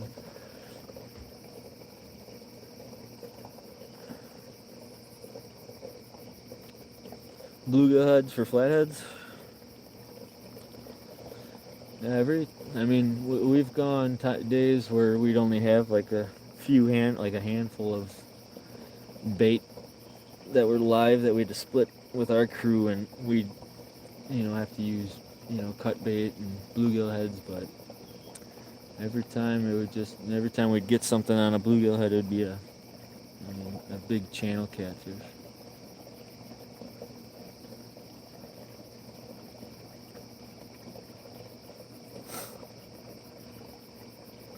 Sounds good, Brad.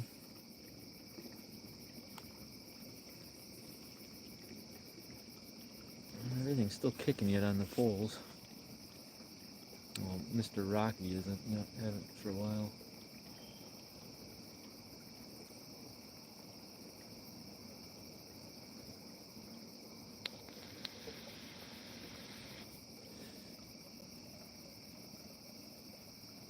Yeah, the one thing I need to get on my boat is some navigation lights for just being able to see. I just set up one of my little kind of like floodlights on the top, mounted on a pole. And hopefully that will do pretty fine, or pretty well to get to the next spot.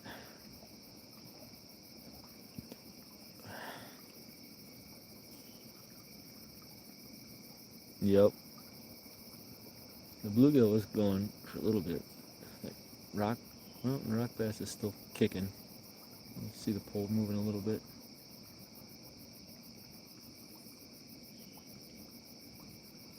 I hope it goes. Oh, there goes the Rocky. I hope one goes down here.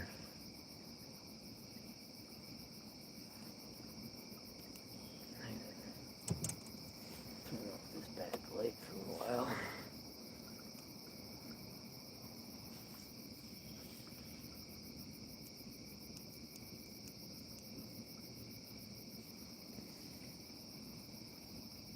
Just so I can prove I can catch some fish live.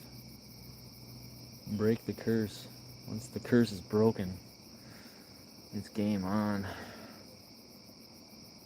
I don't even care if it's a channel catfish.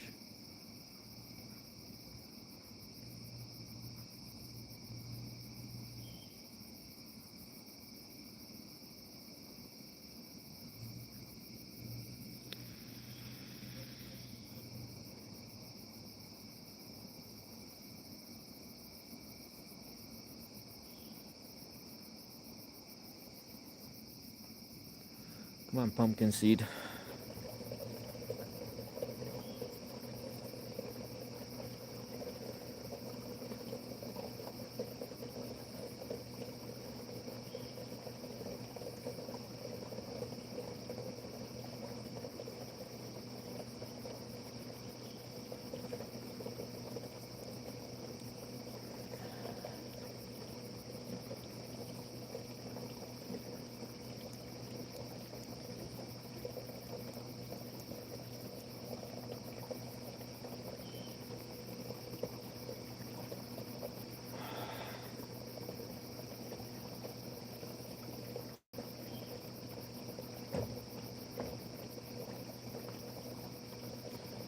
Pumpkin seed's still really active.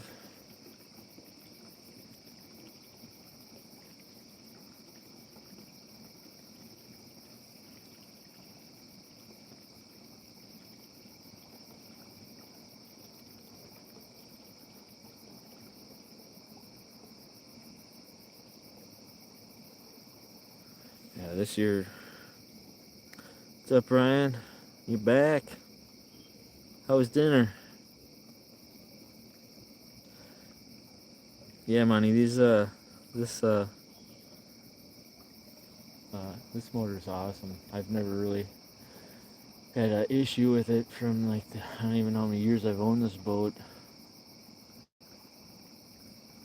I think I just had to replace a little 15 amp fuse that was in it once, and that was it.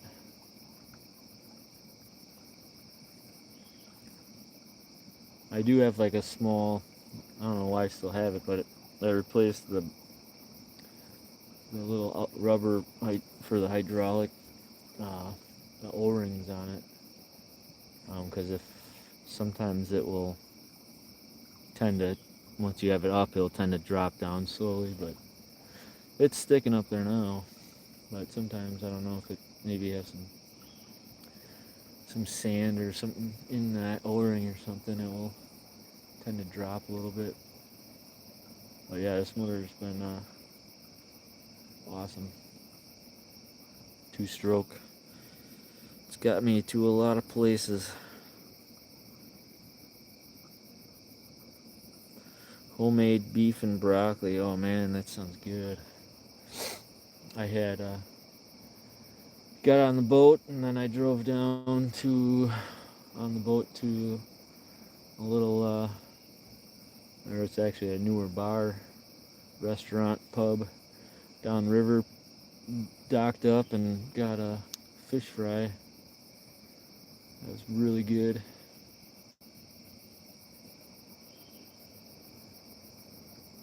Dang, that pumpkin seed is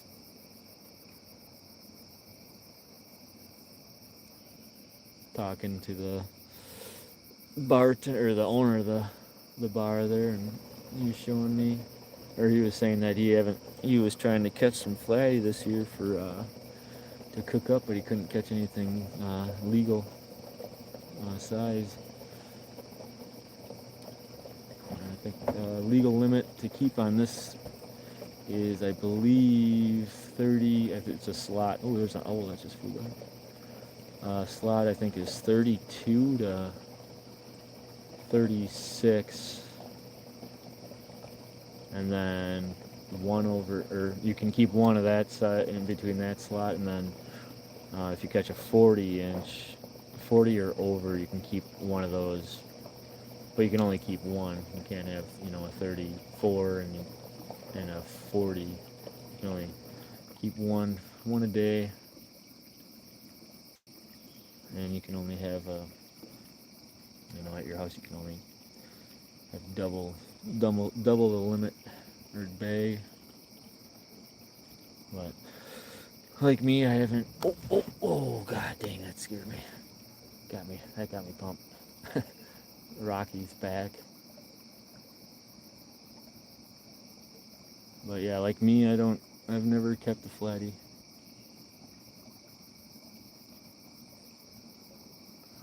But I've heard they're good. Very good.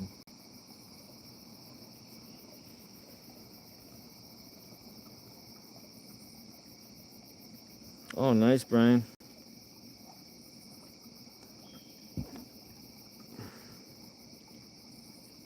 Yeah, that was that Rocky. I think he's about 8 inches, 9 inches. He's a big boy. But yeah, that thing just took off.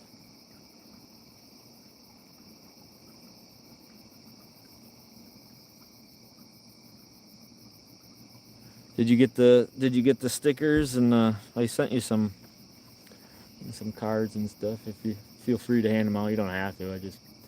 I got a pile of them at the house that were initially for the expo. I was gonna bring them all out there and to hand out. And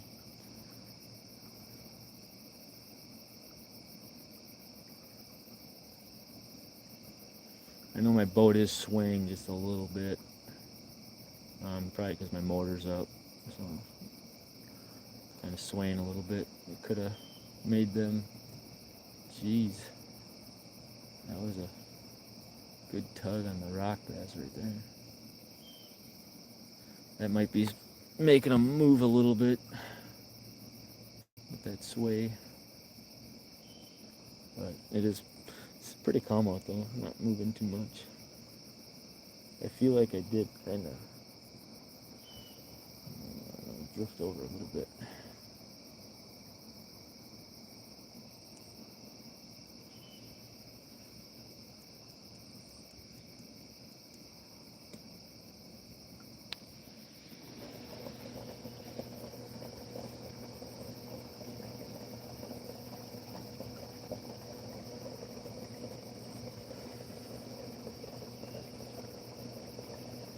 Awesome, man. Appreciate it, Brian.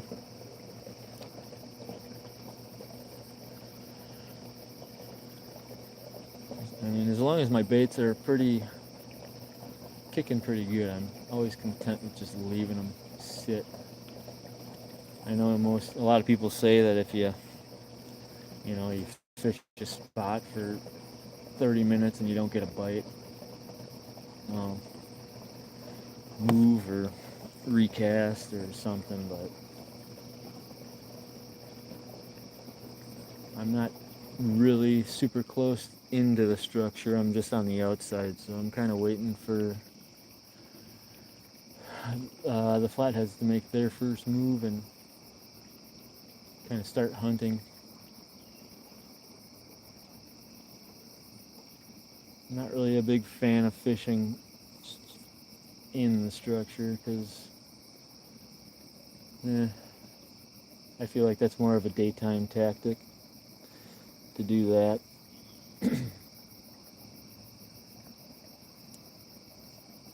As the flatheads aren't feeding as much during the day. They're just kind of, I mean, they are feeding, but they're kind of more stationary. That was kind of weird on that bluegill pole. It's a weird dip. Get ready to pounce on one of these rods here.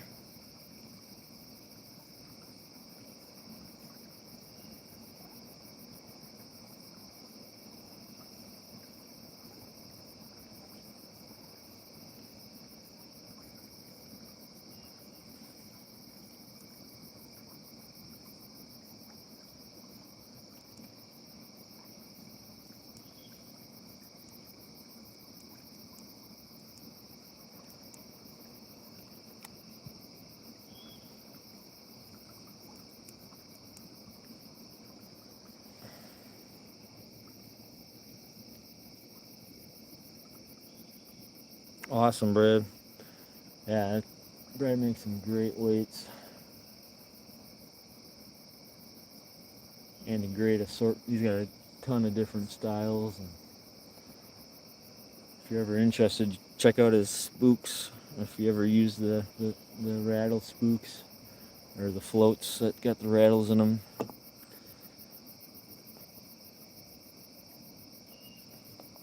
I have one. I'm gonna probably rig up 2 rods tomorrow with the spooks.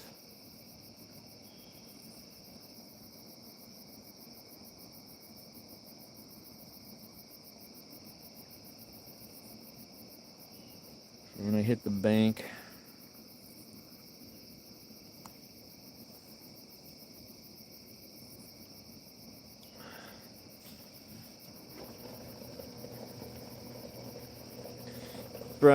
Brian, did you get your video you had recently? Was that Jules catfish bait, or did you get the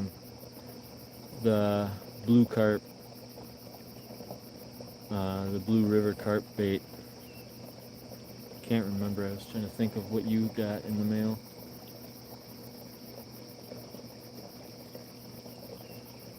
I thought you had something you got from one of them.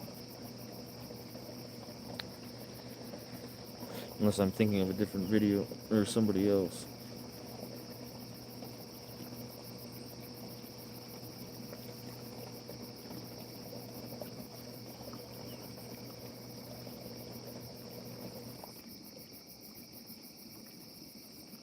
Yeah, Dominic. Right now I got a sale going on. I mean, it's not a huge sale, but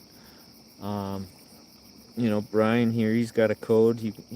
Brian 10. You can get 10% off of even the sale right now. So I mean, even if you just want the rod holders, I created a, so you can get the rod holder without the third spike. So it's it's $1 or $2 cheaper right now. So it'd be $21.99 for just the rod holder, and you can use Brian's promo code Brian10, and you get a good deal on a great rod holder for sure. You ain't gonna find a better one for that price.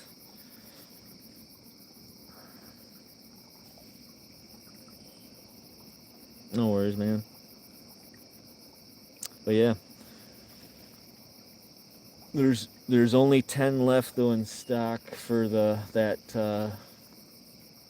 um, sale.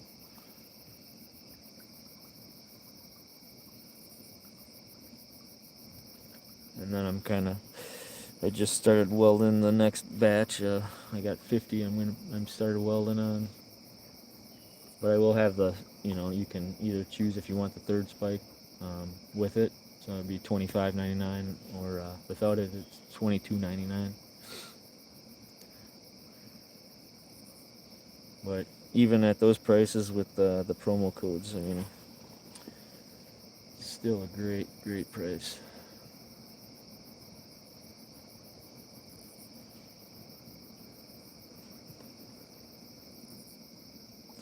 Jules Blood.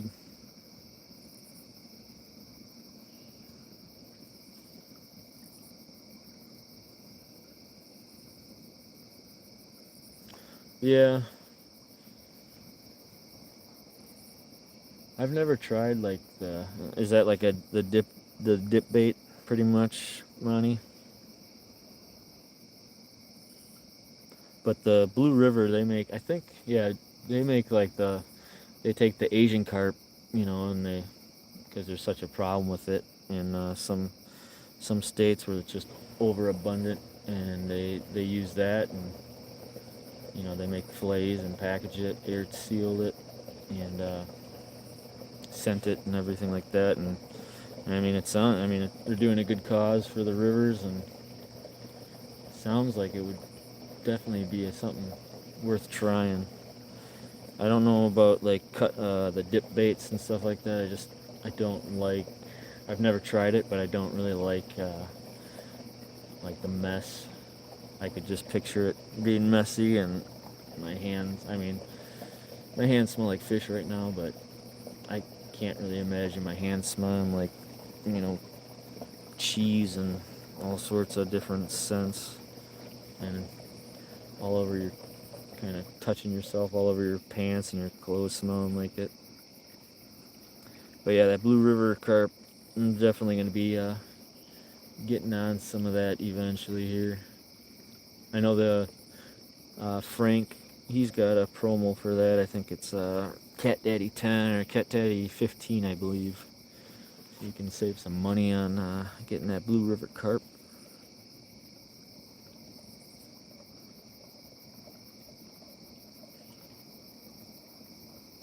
That's another thing I forgot is I got home from work and today a little earlier, and then I had to fix my awning on my camper, and then I had to figure out why my camper, the electric wasn't working. Well, I figured out that I put the plug in, but I never plugged it back to the camper, and then I kind of rushed to grab everything get in my boat and my truck, and then I forgot my jersey on my table, and I forgot my wife's rods. So I'll have her bring that tomorrow. So I'll be wearing the guard dog jersey for the bank. Oh, jeez. God, that rock bass is...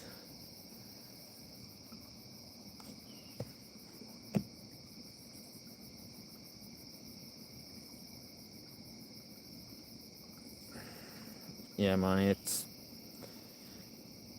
awesome to be on your team, man. This is one of the greatest things I've got to do for fishing is be on this kind of team. It's you can't beat it with the people on the team.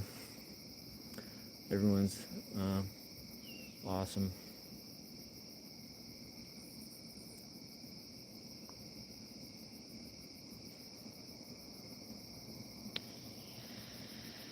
What's up, Chad? Thanks for stopping in.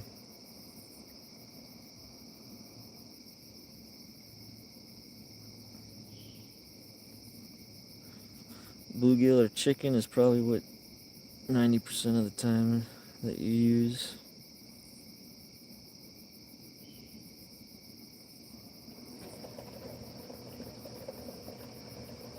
Oh, for sure, Monty.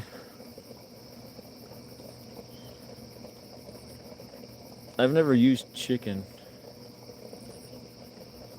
Well, that's just another thing. I don't know, I guess I've never tried it for the fact I don't know, it's just one of those other things, just the grimy hands. I mean, yeah, cut bait, but yeah, I don't know. I've tried shrimp once, but never had luck on it. But I was fishing with somebody that was fishing with Lance. He was using shrimp, and he caught some channels with it on the bank once. And one of my other buddies, Pigpen, outdoors, I was fishing with him. He caught some channels on it.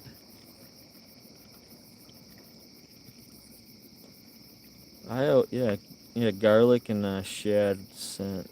I always took like in the springtime, I would get shiners, and then I would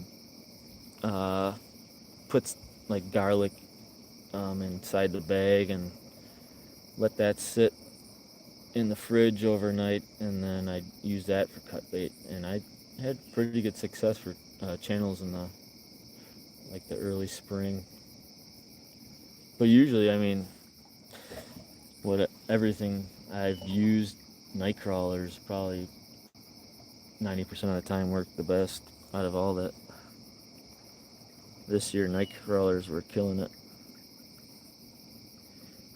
Chicken caught 24 pound. Wow, that's a dandy channel. I've tried.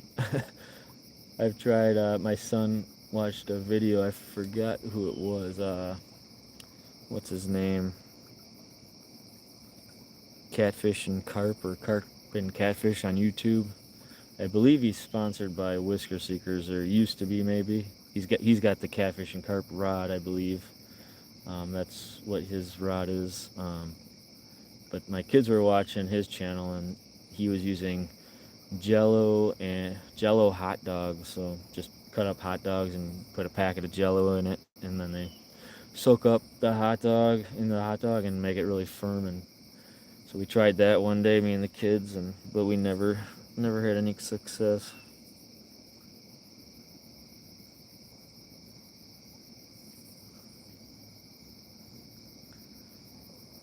I've never had the chance. Oh my gosh. Oh boy. That's gilly still.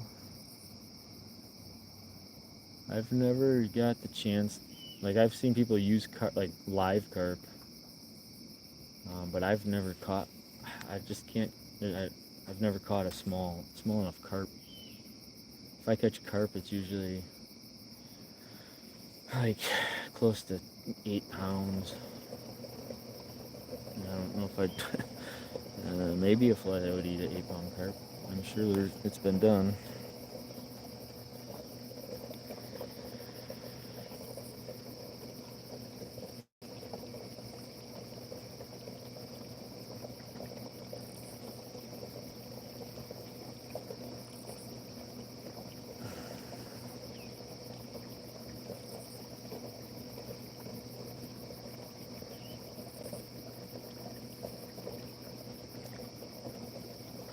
Yeah, for sure, Monty. That's why I don't know. Like, my go-to is just always have like a couple dozen night crawlers with me if I'm going for channels, and I got my boys. Cause my boys, Oakley loves using worms. I like using. I think besides worms, my favorite bait would be cut suckers. Cut sucker heads. I tend to catch some really big catfish channels on those. Jeez, what's going on with that Rocky? Oh boy, did it hit or not?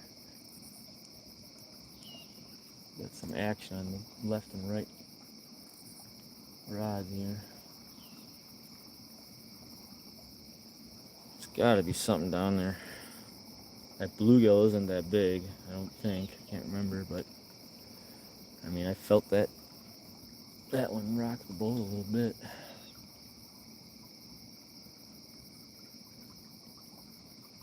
Then again, it could just be the bluegill.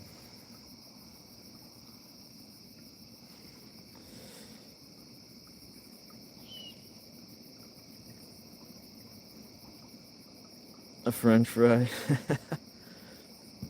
Oh, I'm sure you probably catch, channels they'll hit anything that either stinks or, you know, any kind of food if they're hungry.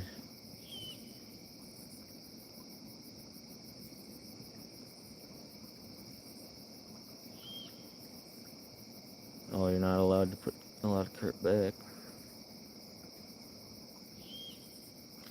Yeah, most people around here, like I've gone to places like just when I used to go morel hunting a lot in the spring, close to some creeks. Oh, jeez.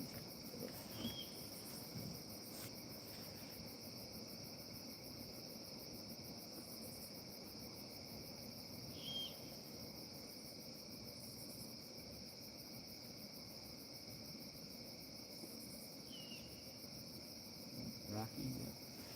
Jeez. But yeah, I'd go to parks by some creeks and stuff like that and searching for morels, and I mean, I found piles of just dead carp, like rock basses, trying to get away from something. And the smell is just insane.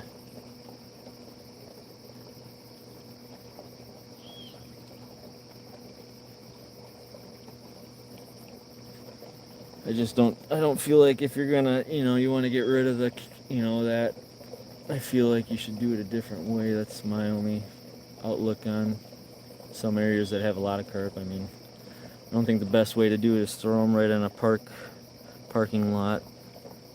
It's not gonna look good for that park.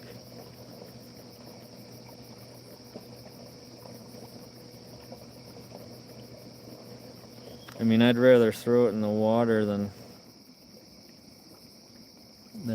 throw it in the.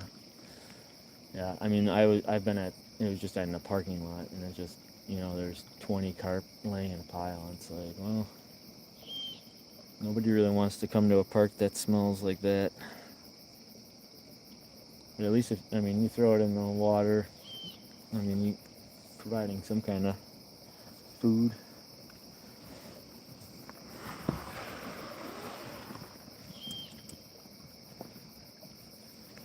Man, these fish are still kicking good. We got the left one going.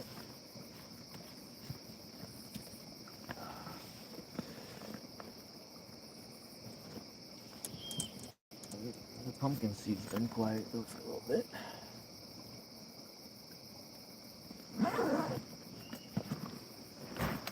Debating if I should move down to a new spot or what. I almost want to just stay here and just fish it all night.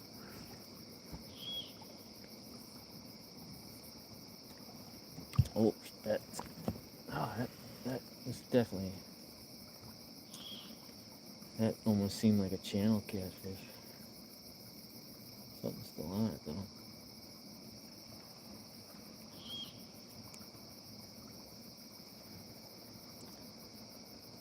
It's a weird pull.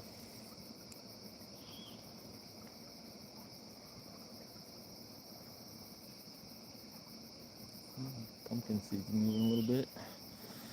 A lot of action, a lot of movement. Might have to check that left rod. I've had it where flathead will grab it and go pretty much slowly towards you, and you won't even know they're on. I'm keeping sure my line is staying. Light pole's in the way, I can't see. Looks like it's still going the same way.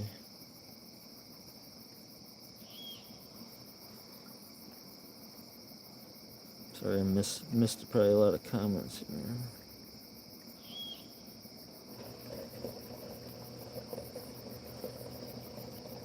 You have the snakeheads. Yeah, we don't have those around here. Where are you from, Brian, again? I forgot. Even though I just sent you some rattlers, I can't think. We have like the dogfish that looks like the snakehead, but isn't even a. It's not. It's native to our state, but it just kind of looks similar to the snakehead. I heard those snakeheads are fun to catch though. Like a topwater bait. Be fun with them.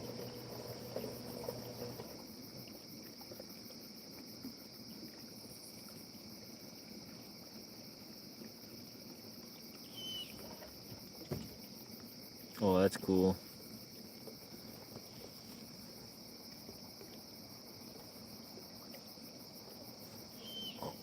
I'm gonna go to the bathroom here quick.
Alright.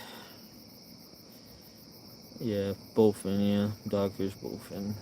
Virginia, alright, that's right. Oh, we got some action going on these rounds. Got the pumpkin seed moving, got the Rocky still kicking. Might have to check that left rod though. Unless it starts bouncing again. It did take a weird dip though. Before. And then I might, if I recast that one, I'm thinking, can't really see it, but let's see if I can. There's the shore's right there. And I might go close to shore once and try that out. There's a little kind of a current seam right along that shoreline. Oh, bluegill's still kicking.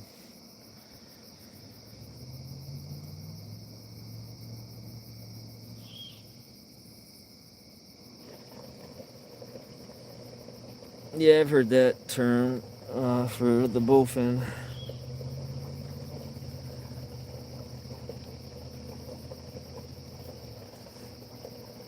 I'll usually catch a few a year when I'm flathead fishing. They'll take the bluegills. Around here, they're not really. I don't know.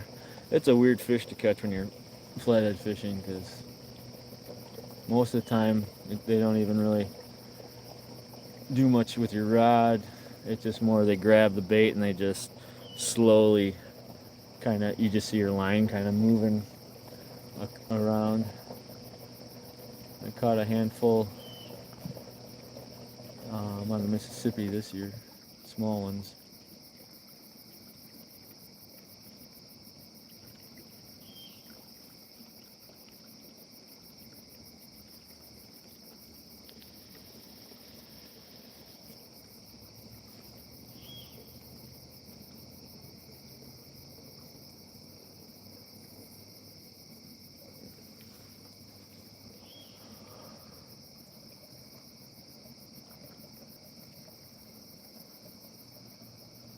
One thing about this river is there is gar in it, but I've only actually seen them during the spring. And there's a path behind me on this trail. There's a trail on this bank here where you can get to the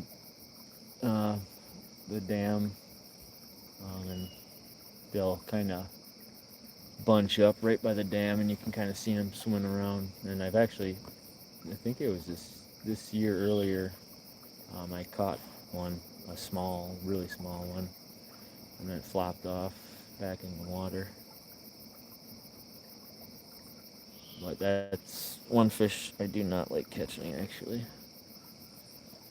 is a gar.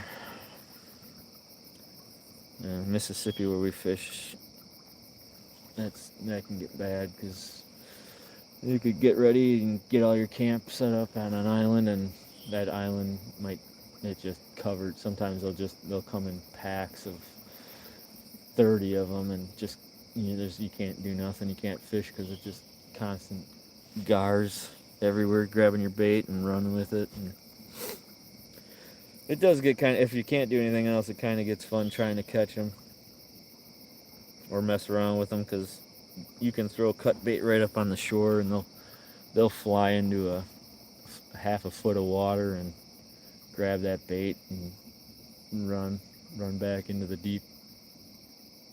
Kind of cool to watch.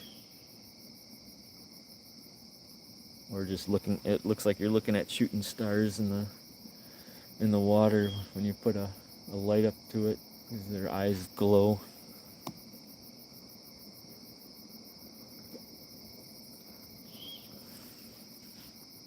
But yeah, I just don't like even holding a gar.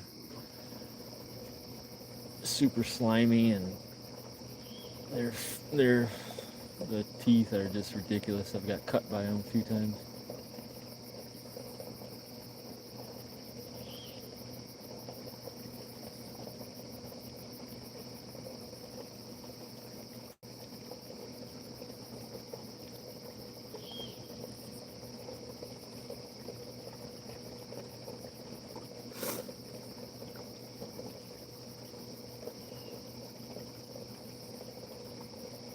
A gar scar.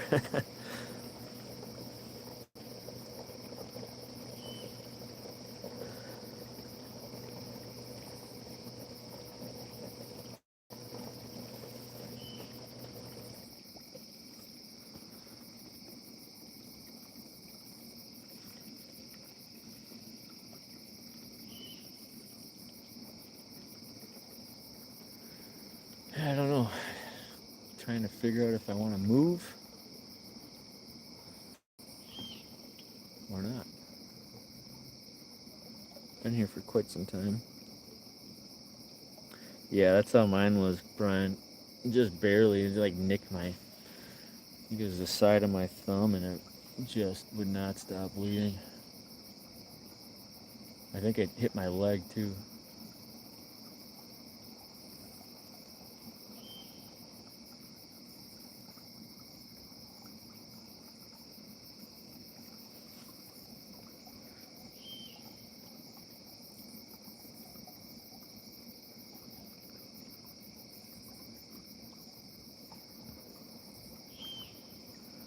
Awesome, Dominic. That's awesome. That's one thing that's tough around here, is there's not many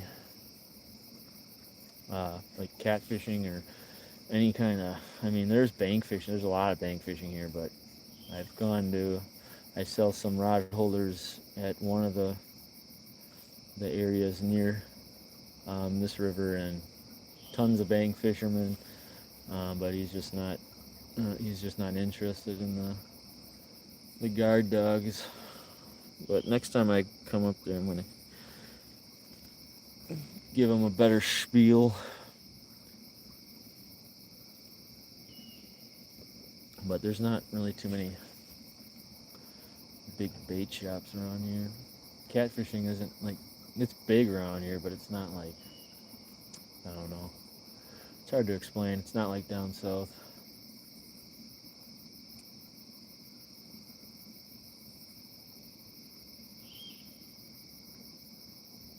Everyone seems to kind of stay quiet about it, and it's more of a secret. Nobody wants to share their ways unless you know somebody.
What should I do?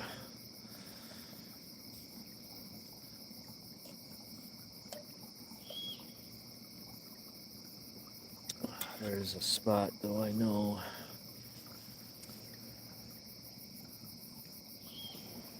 that everyone always is fishing, but I haven't seen anybody fish this year. That's just right across the river.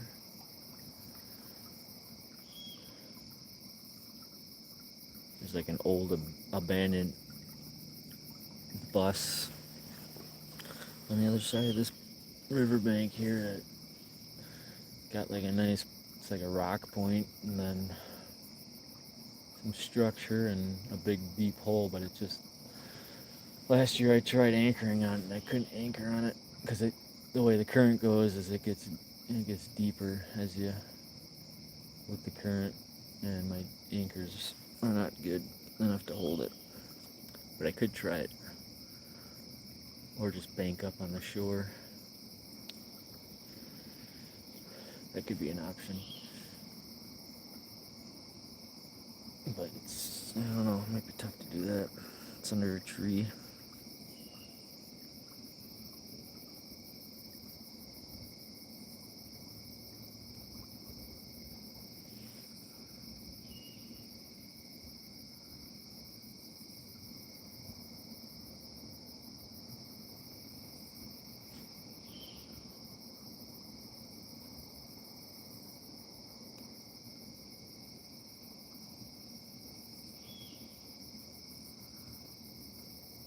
Heck yeah, Dominic.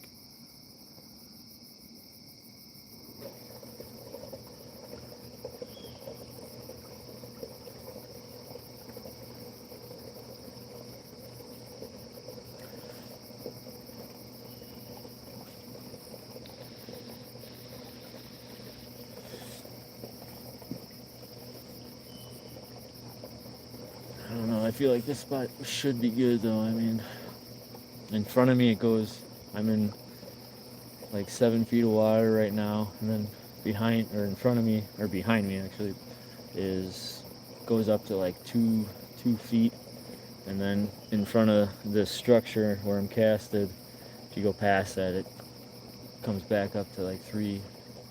So I'm just sitting in a hole with a tree in it, and there's gotta be something down there.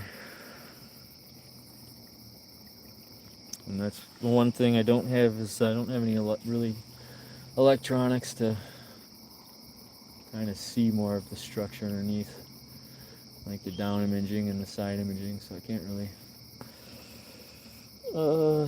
get any more views of anything. There's another thing on my list.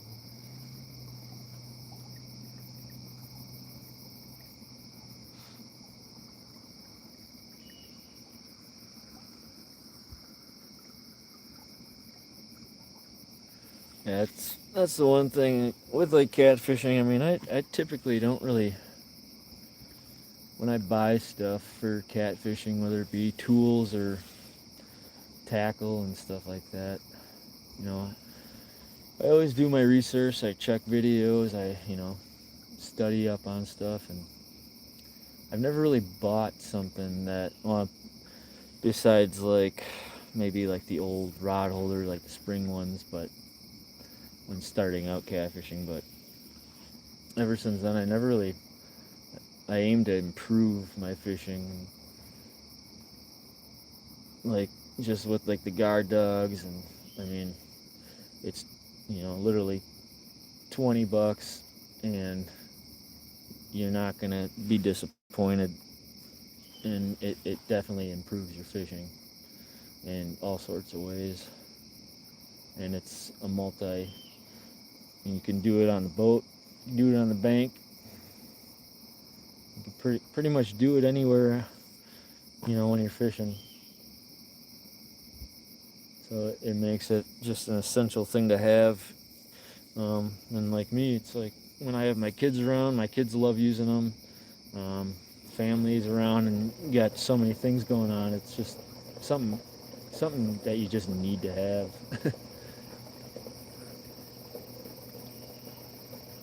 And it kind of just takes away the worry.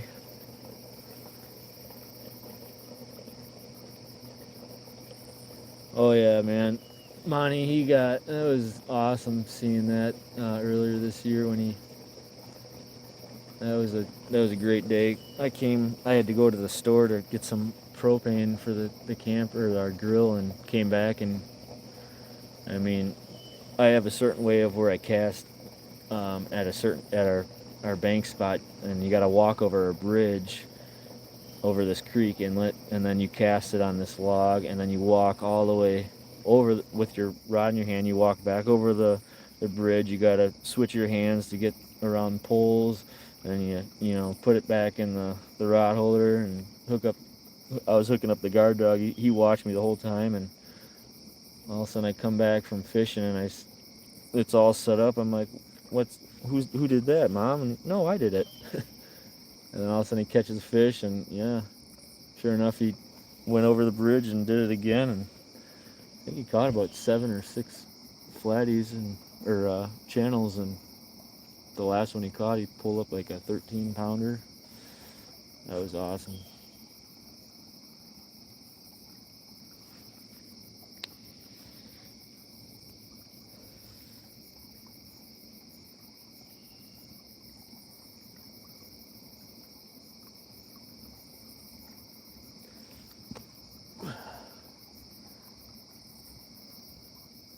And that's kind of how through my cat claws, is kind of how I got to know the guard dogs, because of Gene. He bought some of my cat claws and then mentioned that to check these guard dogs out, because he wanted to try it out with his guard dogs and the cat claws. And then I'm like, well, if you're gonna try it, I'm gonna try it. Yeah, awesome. And when you can combine all your tools when you're fishing, I mean, you can't. There's nothing better than that, when you can use all your fishing tools at once and just have a great combo of stuff going on.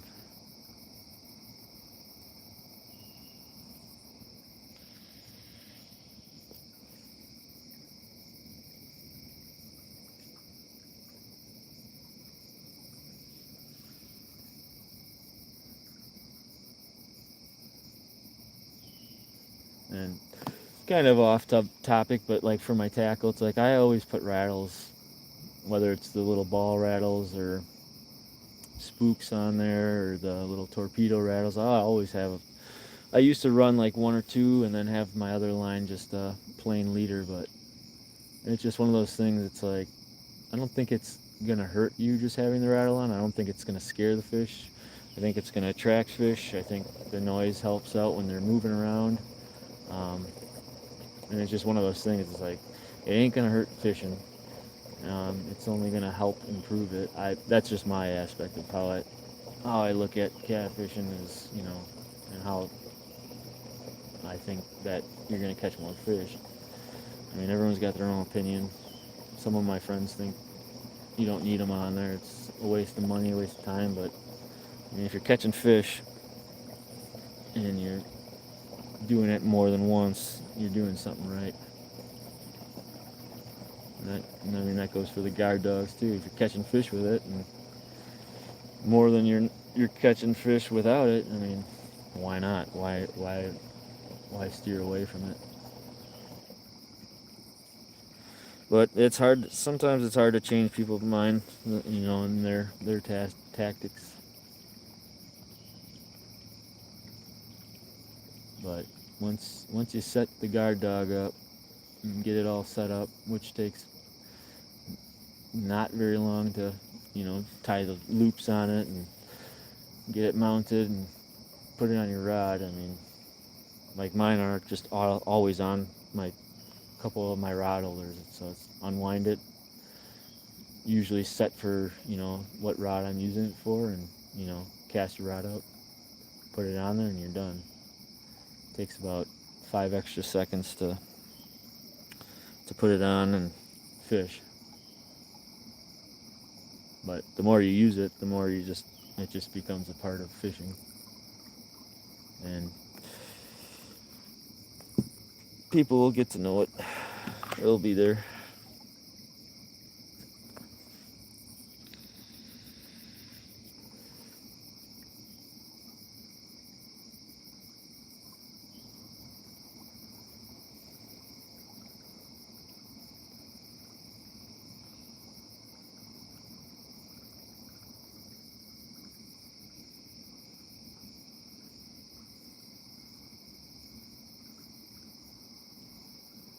I was thinking about setting up some bait rods tomorrow and putting some dogs on those, and just letting them sit during the day if there's nothing else going on. Sometimes I'll catch some sheephead and some small, you know, baby channels on the bait rods with just a little piece of night crawler or some bluegills. I haven't found it. Well, I've only really done it at that pond, at my wife's mother-in-law's pond. That was a that was a challenge, though. It was a challenge just to get the guard dog set before the bluegill was on the pole. I'm sure people were laughing when I was doing it.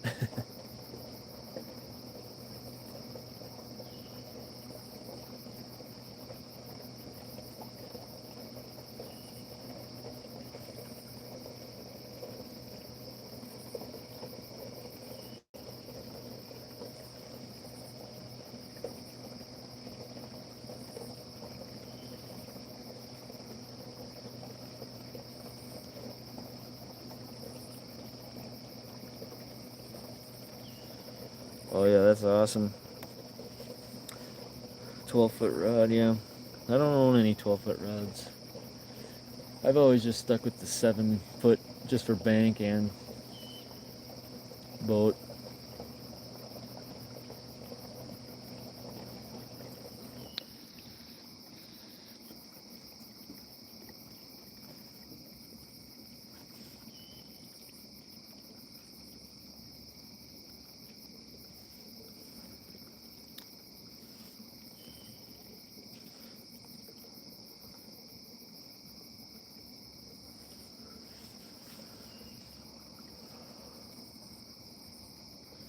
Alright, let's see what time it is. 10 o'clock.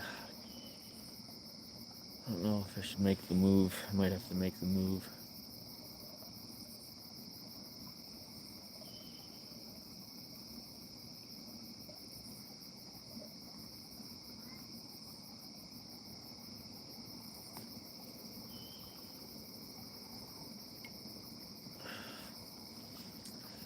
I'll make the move before it gets too late, though.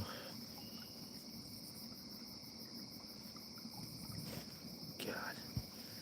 Rocky's going crazy again.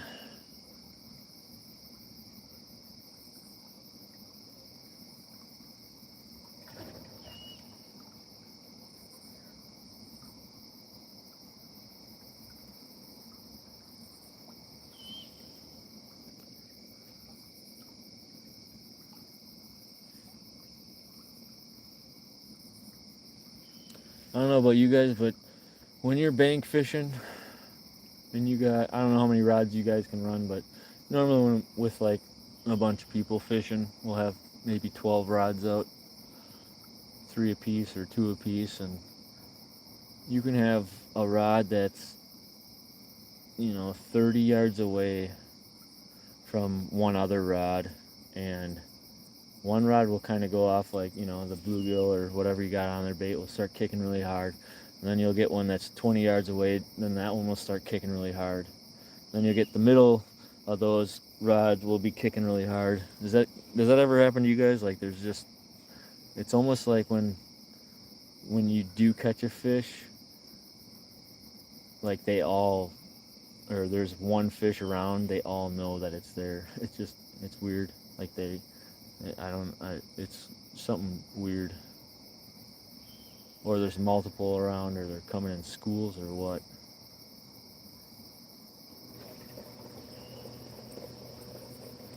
But it's happened multiple times where that happens, and then one rod will go down. But it's just crazy how it almost seems like they all know that something's gonna happen.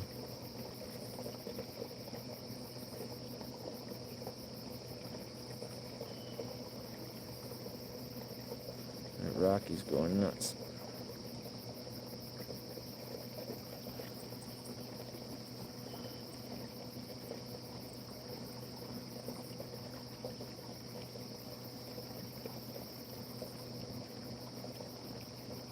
I've also noticed that, yeah, I can put the most liveliest bait on and cast it out, and none of the baits ever do what they're doing right now. And then you'll get that time, you'll have where they're just doing it all the time and kicking around. But I just love it when your baits are always kicking. You can have the liveliest bait on and it won't kick all night long, and you'll never catch a fish. And it's just weird. It just feels like one of those nights I should be getting something happening.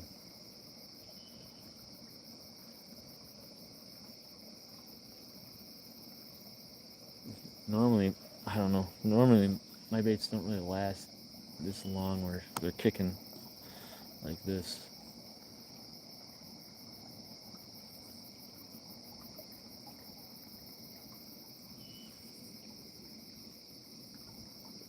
I should have threw like a cut bait on, but I really don't have anything I want to use for cut bait, or like a night crawler or something just to have. That would sacrifice having to take out one of my flatty rods just to see if there's maybe channels down there or something that aren't really interested in the live bait and they want something a little bit smaller and dead.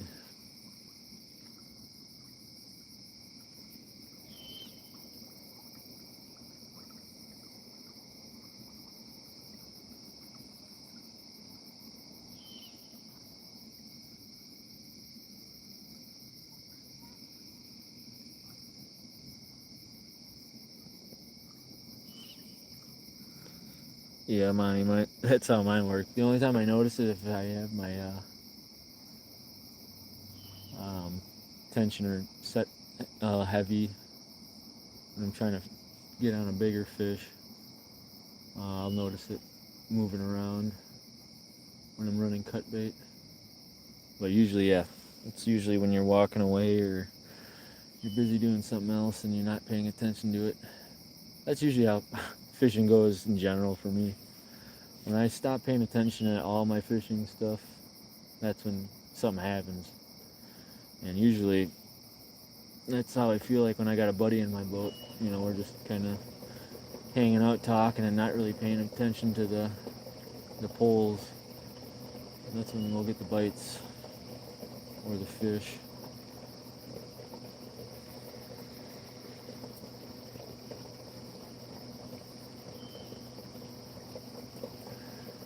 I'm going to give it about 10 more minutes at this spot. I don't want to stay here too long. And I feel like midnight is like, I don't want to move to the next spot at that much later because I want to get a good couple of hours at the next spot too.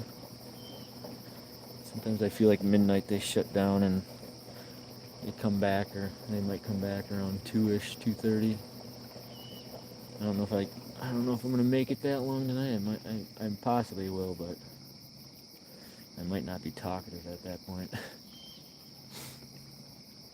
But I still like to roll the live feed and get that takedown if I can. I don't think I really got too many takedowns this year. It's hard to do.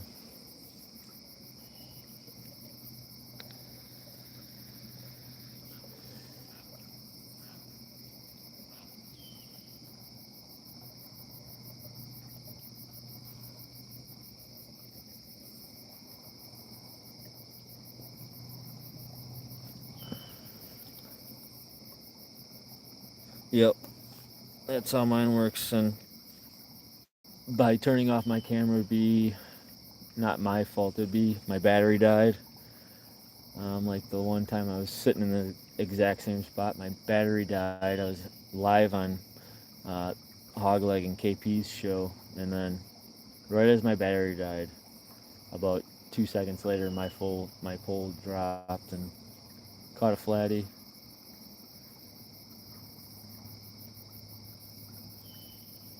Or the time you just get lazy and you're just like, well, I just want to fish, and then you end up catching 5 flatheads in the night, and you're like, well, you missed your opportunity.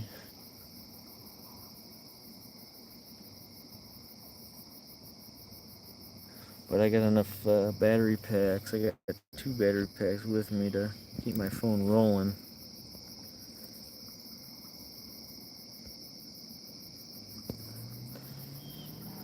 Thanks for stopping in, Brian. I appreciate it.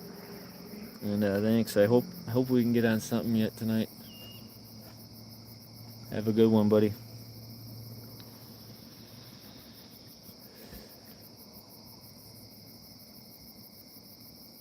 I always feel kind of stupid for going live and not catching fish. It's not the easiest task, but it gives me something else to do than sit on a boat by myself and stare at rods.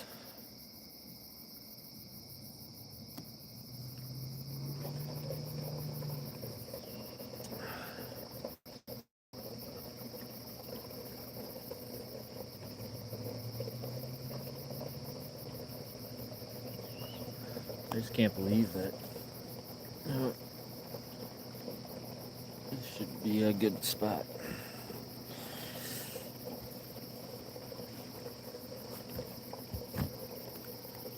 I was planning on fishing a spot probably from here, say probably 3 miles away.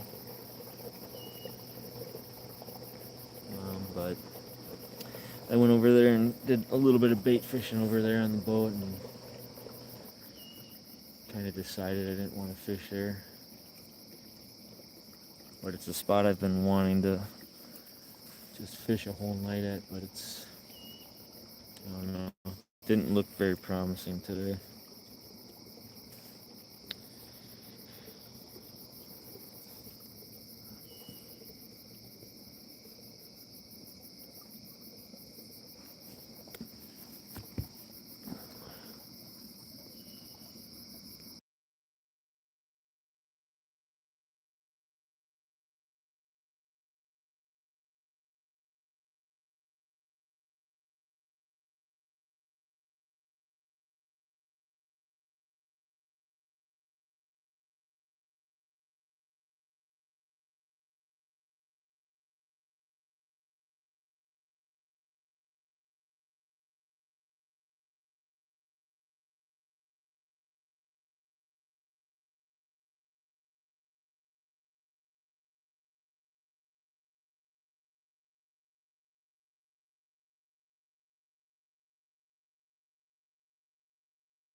Alright, I think it's time to get prepared to move. I'm going to clean up a little bit. Let these rods soak for a little bit longer. And I'm going to try to go to the spot that's going to be hard to anchor at,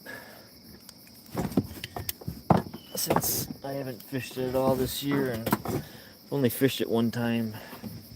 And we actually did have a good takedown. We didn't get it, but then we ended up drifting off the spot because just how how that hole is with the current. I might just have to go upstream a little bit and anchor and let a lot of line out. Jeez, that rock bass is nuts. Alright, it's clean. Lots of bugs everywhere.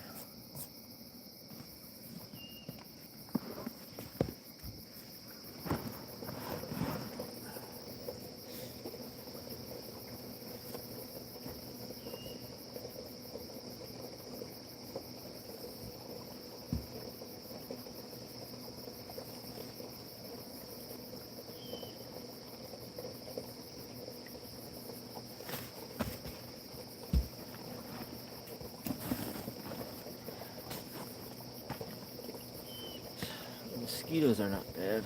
There's just a bunch of these little, I don't know what they are.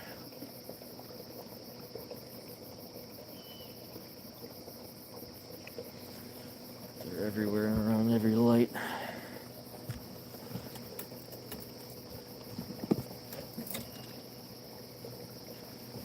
Just bear with me here while I kind of clean up. Sounds good, Monty. We'll see in a little bit.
Put some fresh baits on, why not? Take these guys off.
Alright.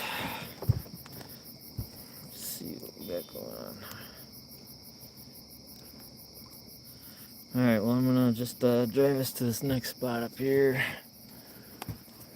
Turn the camera around. I can get it.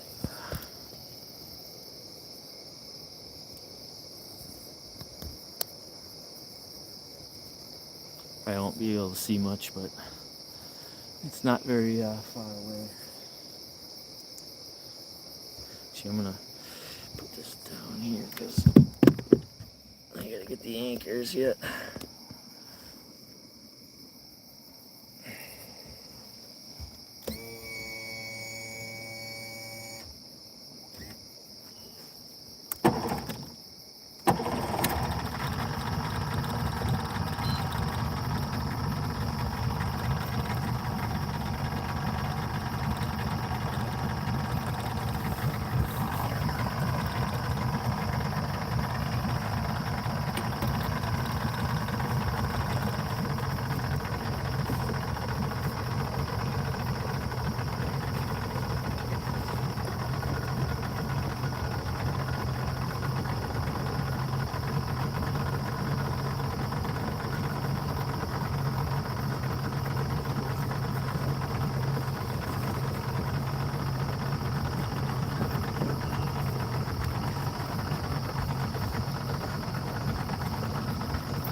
See what we can do.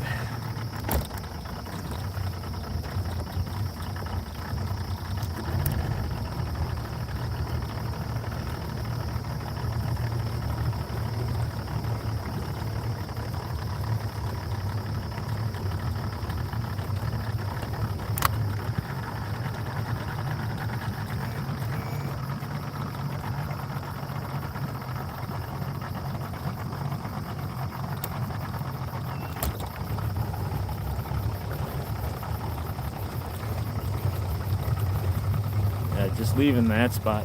Now we're sitting at 2.5 feet. I'm gonna cross over this other side. There's gonna be a nice hole. It'll be about 8 feet. It's just gonna be hard to anchor at.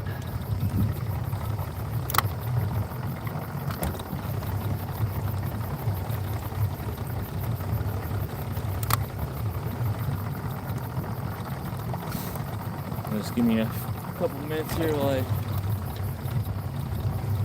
get into this tree here. Anchor and we'll recast.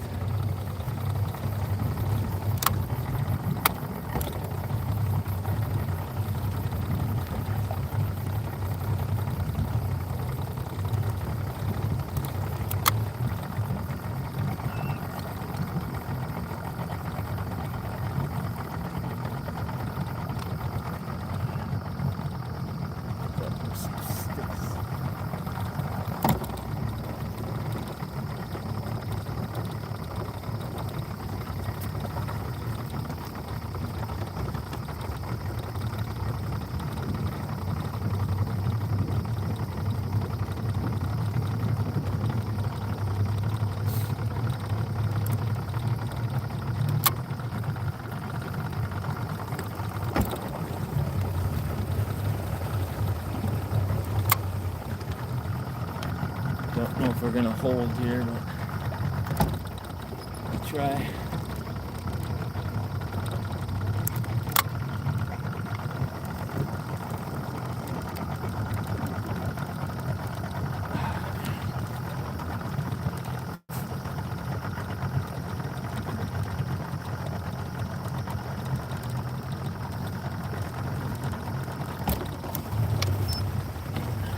Let's try it out.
some extra rope out once we kind of straighten back out here.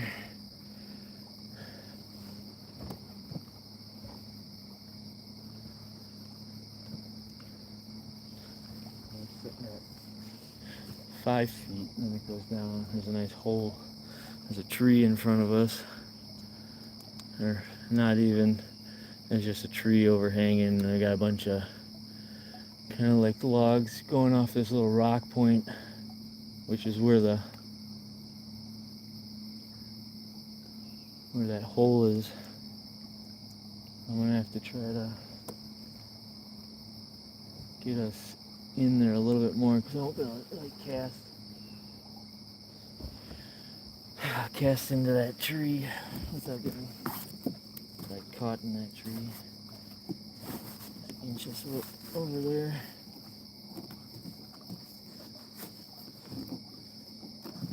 I'm not gonna lie, I'm pretty new at the boat fishing.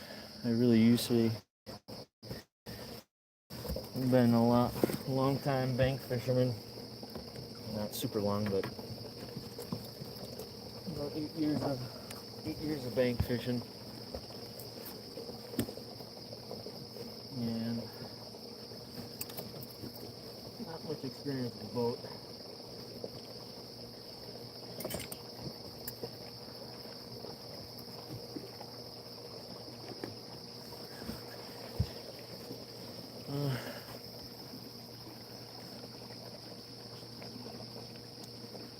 Trying to get us in there more. Current on this side. Taking us in.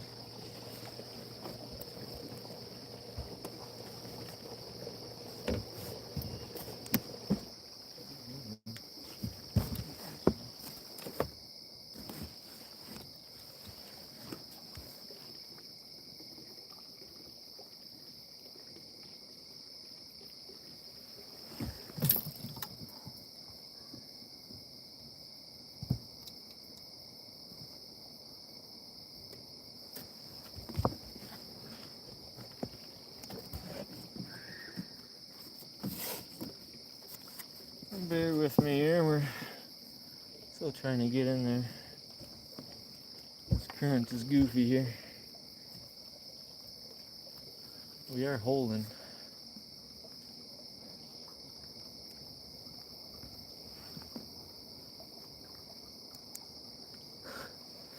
Yeah, okay, Brooke. Thanks. Nope, I'm trying. This is the honey hole right here. This is gonna be the ticket. If I can get in here without casting into this tree.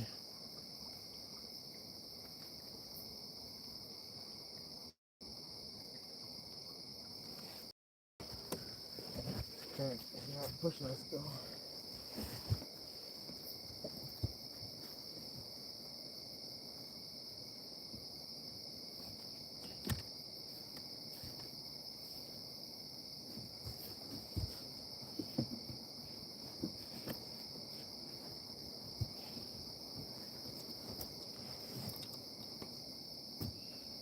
Inching our way over there.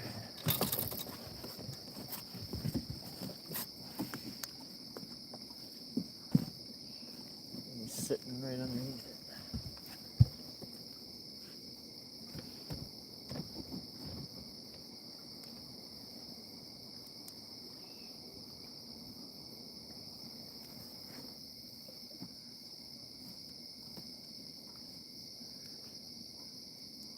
Let's see where he's sitting at.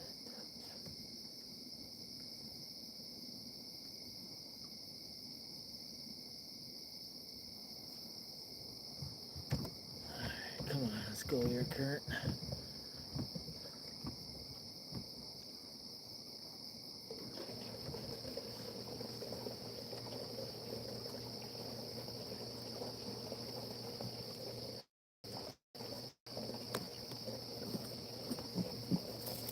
Letting tons of line on here. I'm not moving very far.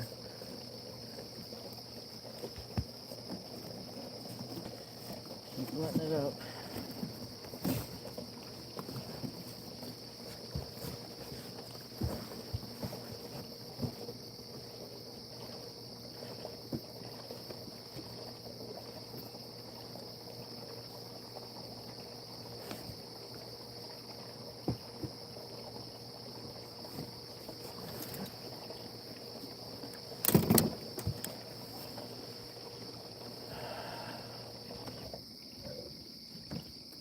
Try to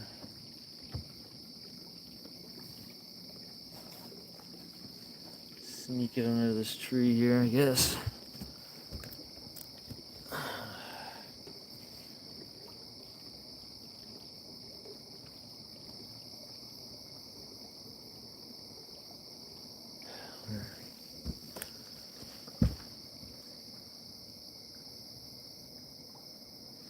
This looks like Snake City.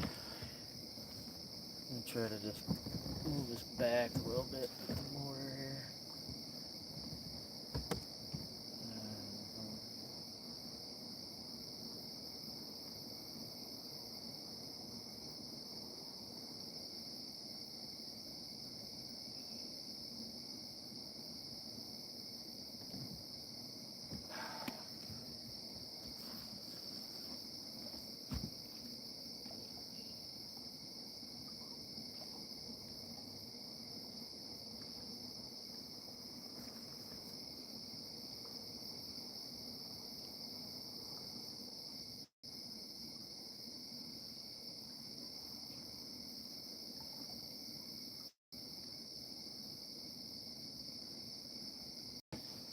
Yeah, just bear with me here. I'm trying to figure out a good scenario here.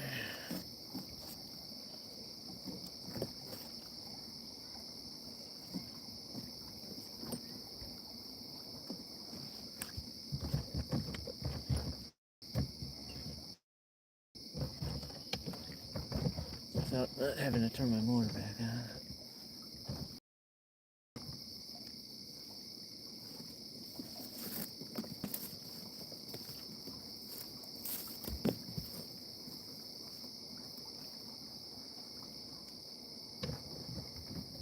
I want to be like right under this tree.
minute.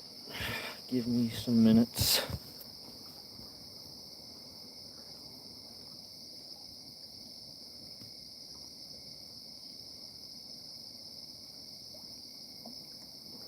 Yeah, it's probably what's gonna happen tomorrow.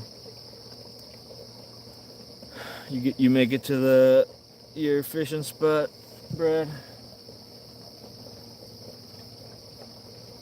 Just letting this boat adjust here for a little bit. Let's see where we're gonna be sitting here. I got a tree right underneath me now, so.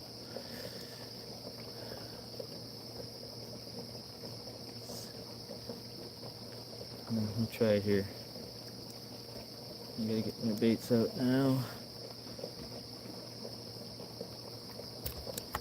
Alright. This is where I'm gonna get snagged though. I think I remember fishing this spot last year and I think I snagged on all my rods. But it's the price I paid. Now I just gotta see on this tree here.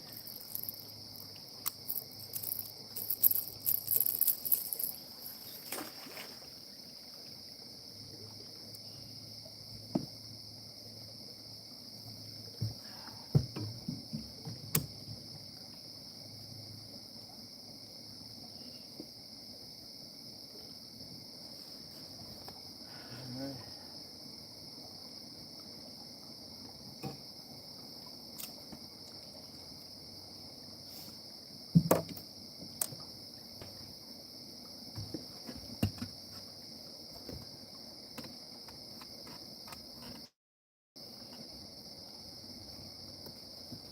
Brooke, bring a vacuum along. There's lots of bugs in here. Bluegill.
Rocky.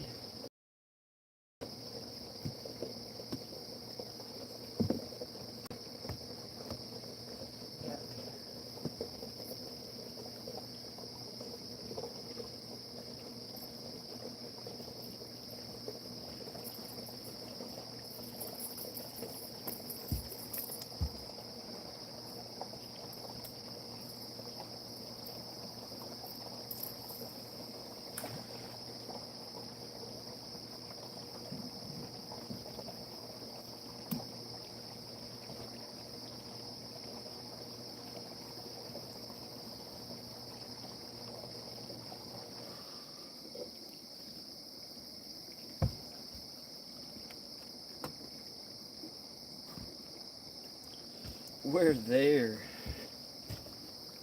Oh, fun. Alright, back in action. Slowly but surely. Yeah, I have to kind of adjust the camera a little bit.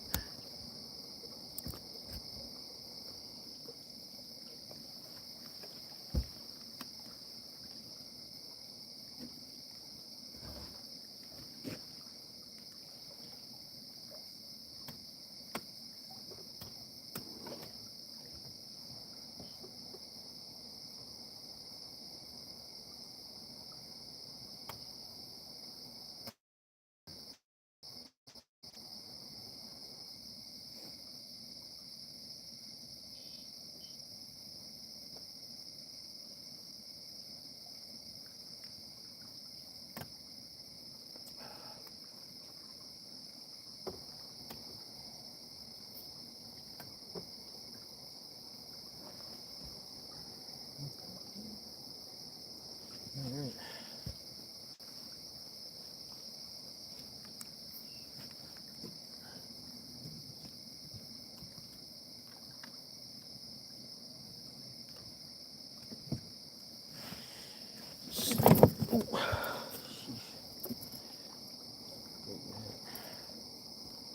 Alright, we're back.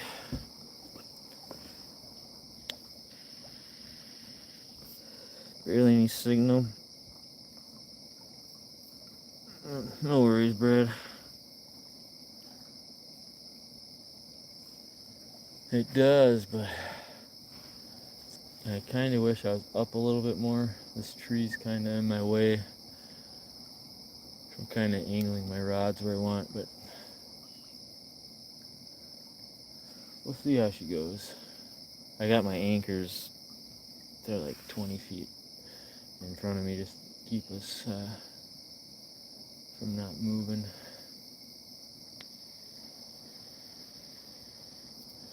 But I always see people fishing this spot. It's like the legendary spot. But yeah, this year I haven't seen many flat fishermen. Because usually when I'm camping, I don't know if you can see the lights kind of way back behind my motor there. That's the campground. And I'll always see a boat sitting here. But this year I don't think I've really seen any. But we got the dogs on the middle rod again. We're running 2 rock bass. I've still kept the one on this rod on the right. That one was still kicking pretty good. And then I threw a little bit smaller rock bass on this outside rod. We're sitting at like 6 feet deep here, and then just behind me it goes to boy, that right rod almost looks like it's in a snag because it rock bass kicked and my pole's bending, still stuck in a bent stage. Let some line out a little bit. Oh.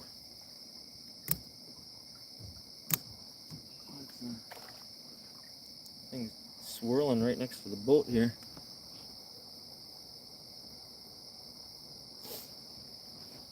I really should have put this first rod to the right of me, right off this side of this point.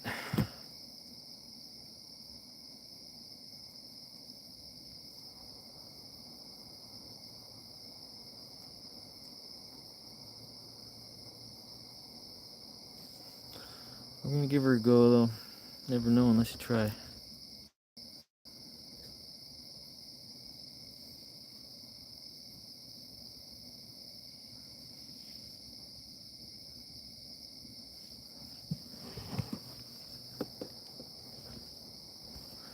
Got that middle rod going, dog on it. I should check that tensioner on that.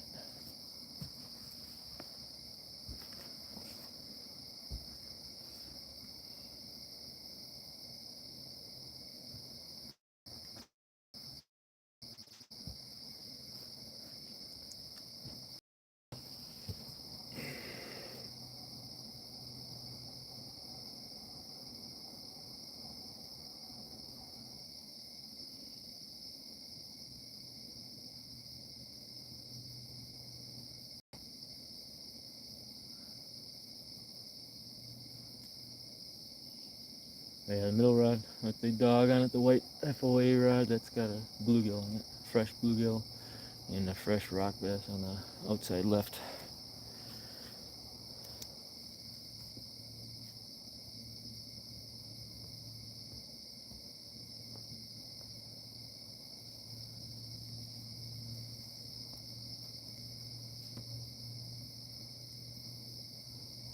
Yeah, Monty, I'm hoping could be one of those nights where you wait and you wait and you wait, and don't think anything's gonna happen, and that's the night you get a big one or a PB.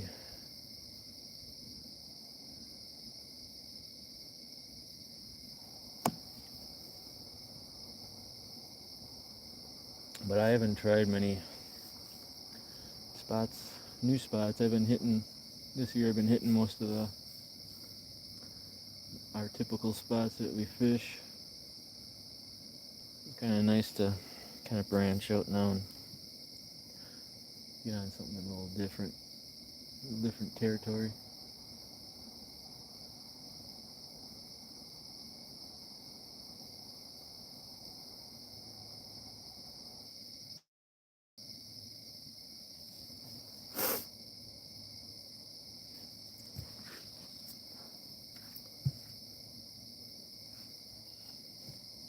Yeah, you can't complain with the night tonight. It's got a nice little, some crisp air.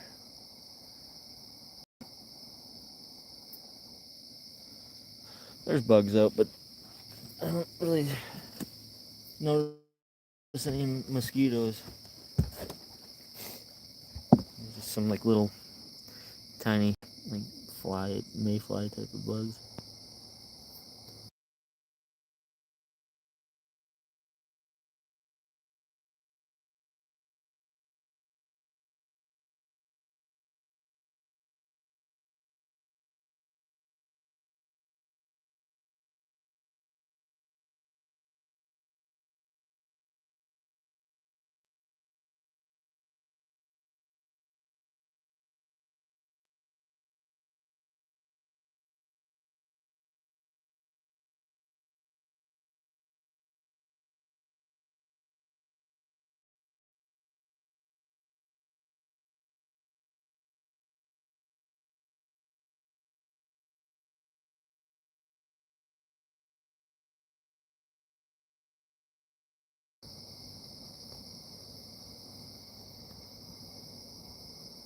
Yeah, I turned it off for a minute.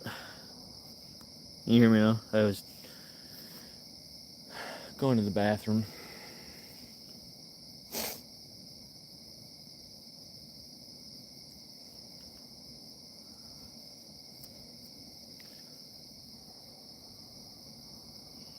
Baits are still kicking good. That's kind of a cool night.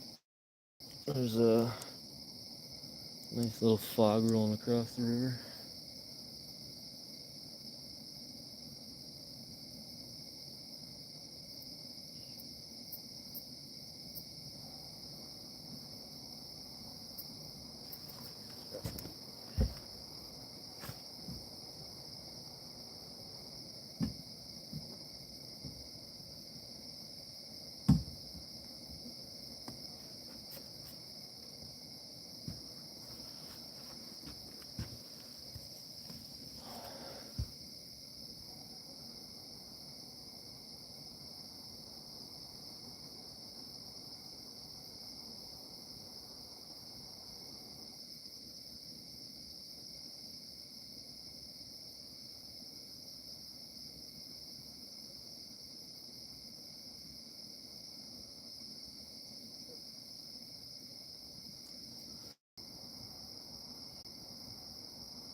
Sorry about that left rod.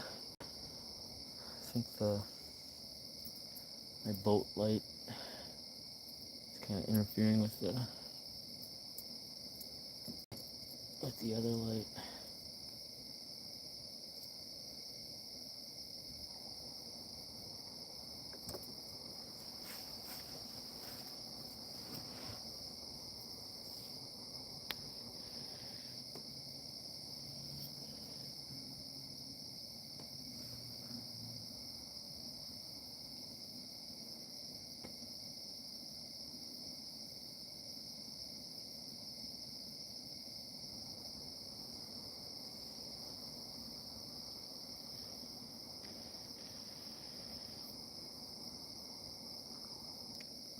We'll give a run at this spot for a little bit, and then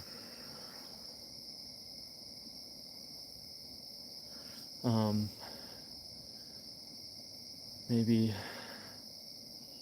there's one more sweet spot just about 40 yards down where Brooke got her PB the other week. We can tangle up in that log. That's a nice one to cast at. It's a nice tree, that nice straight cast right onto a log.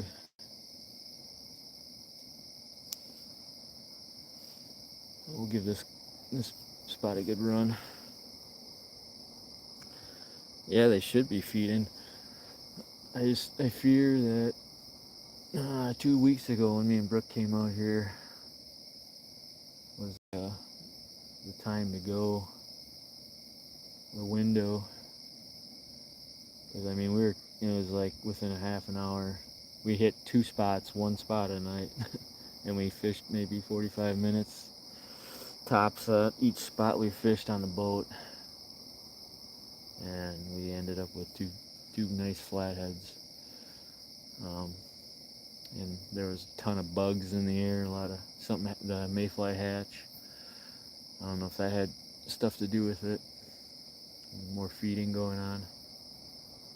Fish are active, and tonight, and then we had some rain in the forecast the last week, and then yesterday the temperature dropped. Today it warmed up a little bit today, but it was a nice day. The temperature definitely this weekend dropped a little bit after being in like the 80s for a while, in the 90s. So those are all factors that, I don't know, you can either turn a fish off or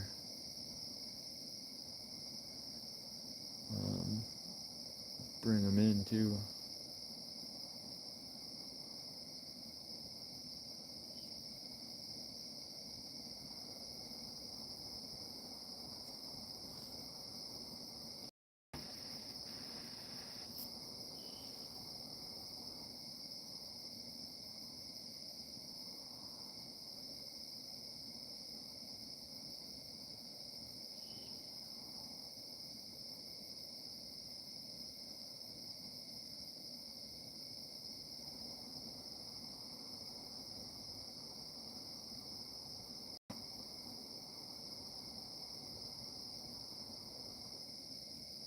Kind of the first bigger kind of change in weather for a while now, with the water being low, getting that rain and cooling the water temps down, and air getting colder.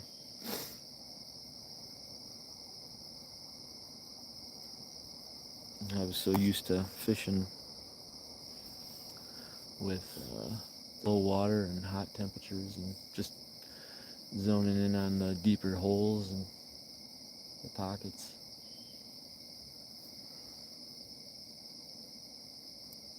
What's up, Mark? How you doing? Thanks for stopping in. Trying to get on some flathead action. It's been slow. Got plenty of lively bait. Got some rock bass, bluegills, a couple pumpkin seed. But yeah, so far no thumps yet. Trying this spot. I've tried a few times, but this year I haven't. So I'm giving it a go in this little 8-foot pocket here on this little rock point.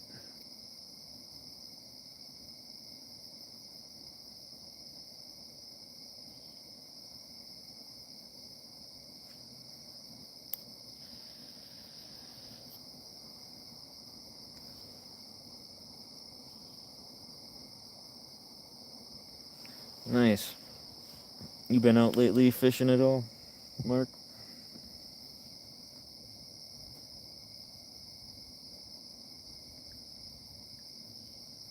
Yeah, true, Brad. The bite window. I mean, it is still early though. 11 o'clock here.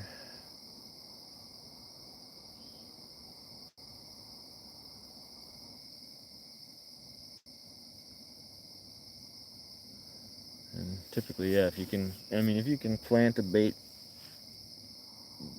really close or relatively close to a flathead, I mean, yeah, you'll get the bites quicker. But I'm kind of just I'm hoping for them flatties to start moving out, finding the food. I got this first rod right here. It's just on the point, right where the current kind of bends around this point. And then my middle rod is just out from these logs that are coming into the water. And then this one is just right out in the middle. There's a log kind of sticking up out there, but I think it's just kind of more of like a tree branch that got stuck there.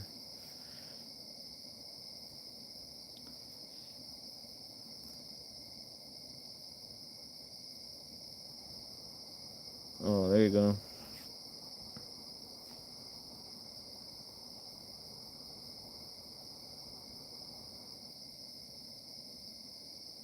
Fish in the bank. Yeah, that's typically, it's crazy because I totally switched gears this year. Usually I'm probably fishing bank 75% of the season. This year has been different. The bank bite has been kind of off, so I hit the boat more this year, and it did pay off. We got some dandy flatheads off the boat this year, but the bite has been different this year. A lot of quality fish. Over the last year was quantity, and this year's been uh, quality and size. And yeah, fishing the boat. And this year's kind of weird. I mean, we'd hit spots and we'd hit a spot and we'd catch a fish within.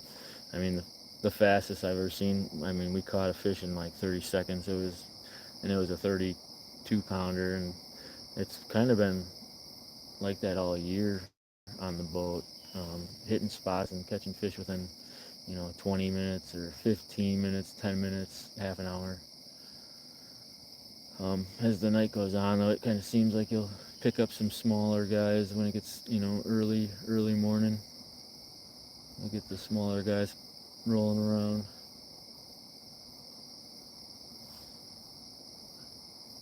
But I've always struggled on the post spawn, to figure out what I need to look for and where I need to cast, if I gotta get shallow, or I don't know.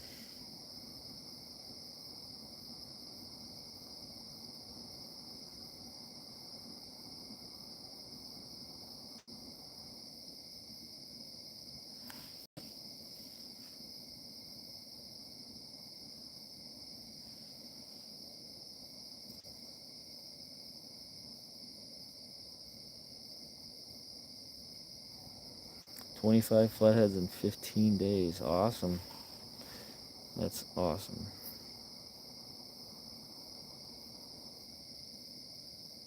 Is that on the Fox there, Mark?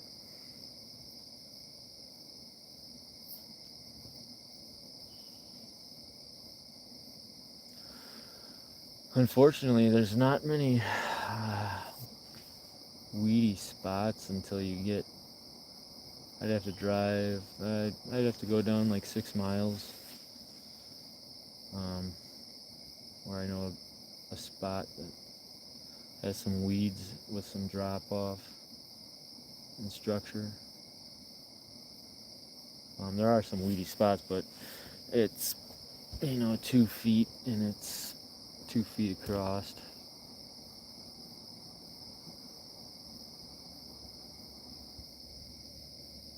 no holes. Awesome, awesome, Mark.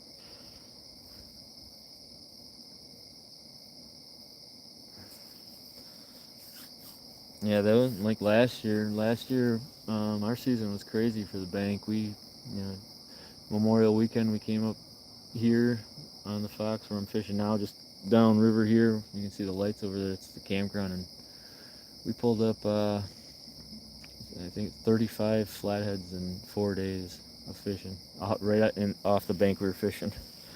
Nothing huge. I mean, we got a couple 25 pounder was the biggest. But I mean, we caught a handful of 20 pounders, and that was insane. And then we came up the next weekend and we caught about 30 on the same bank. But yeah, we fished it this year, Memorial Weekend, and I think we caught maybe 2. And it's crazy how, the flatheads work, trying to figure out their patterns.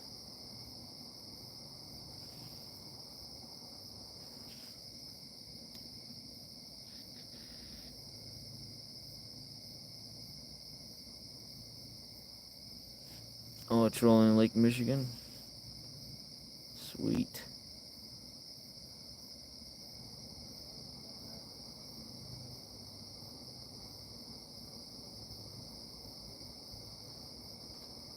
Yeah, for sure. I'm happy just to get one or even a hit or a takedown, but I don't know. I'm happy to be out here. Just to be out here. I'll be fishing the bank. We're gonna be fishing our honey hole bank spot tomorrow. We'll probably be on the boat a little bit early evening or evening. Hit the night bite for a little bit on the boat, and then finish the majority of the night out on the bank. It's been a good while since I got on a good bank session. The bonfire, missed those.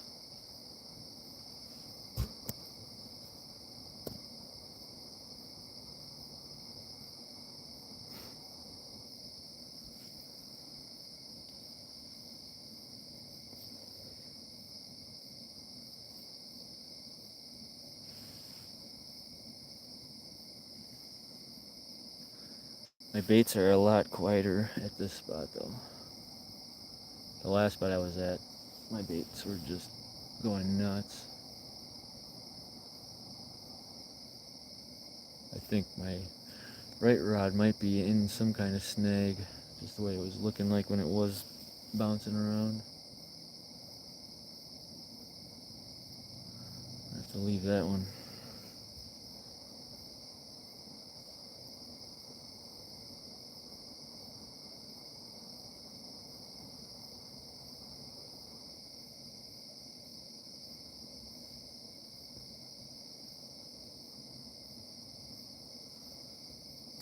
Oh yeah, bonfires and riverbank and your rods just waiting to get taken down. Yeah, that rocky on that first rod here, you can just kind of tell it's in some kind of snag the way it starts kicking, and then the rod kind of stays bent. Thinking the sinker's probably hung up on something, so it's not too bad. But man, just kind of weird. I was just trying to figure out. Always wondered why once one bait starts jingling, you could have one. That one's probably, I don't know, 10 yards away. That one starts going off. There's got to be fish down there just waiting or roaming around.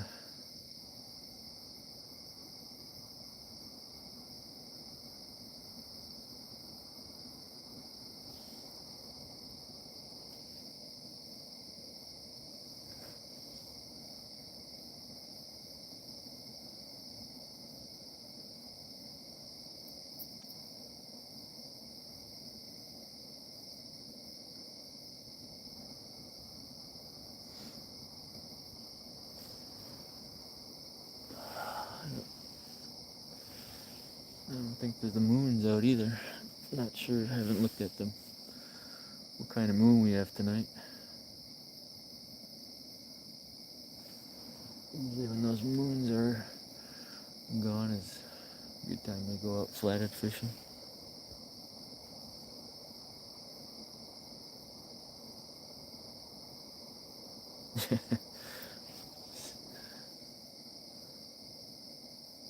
You got like a fire ban or something going on? Or is it just not allowed where you're fishing?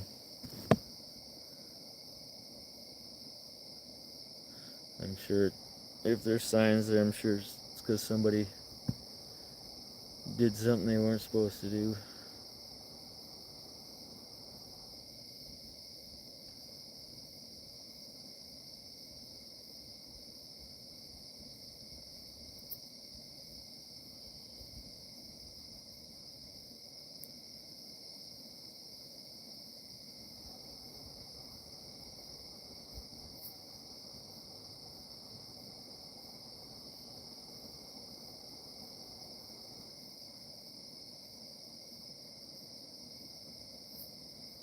Park. Gotcha, park area.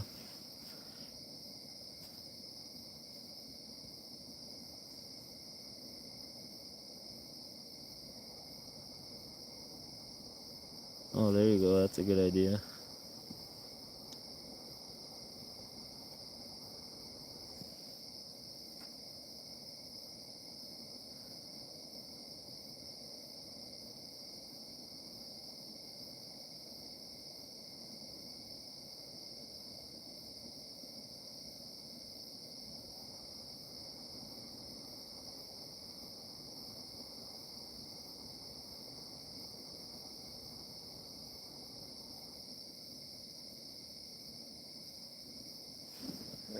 Light's a little dim.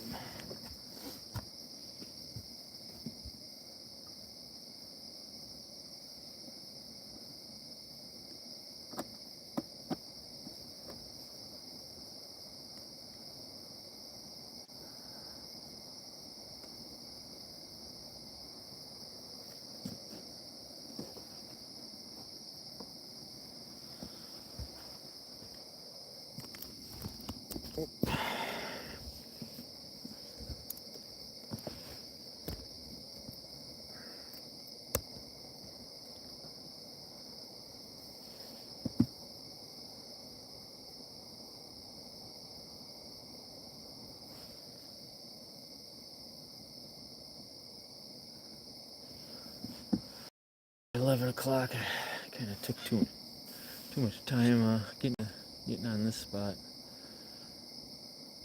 Give it a little while here, but may move down to the next log eventually.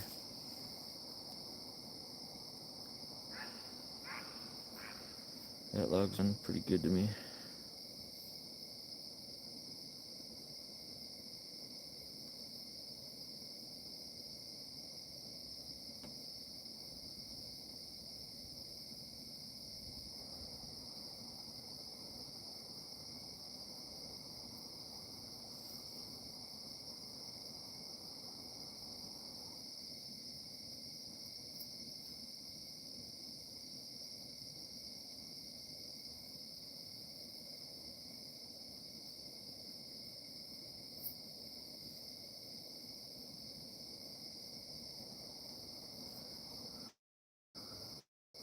That's what you're going after tomorrow, Monty? You said you're going after some carp tomorrow?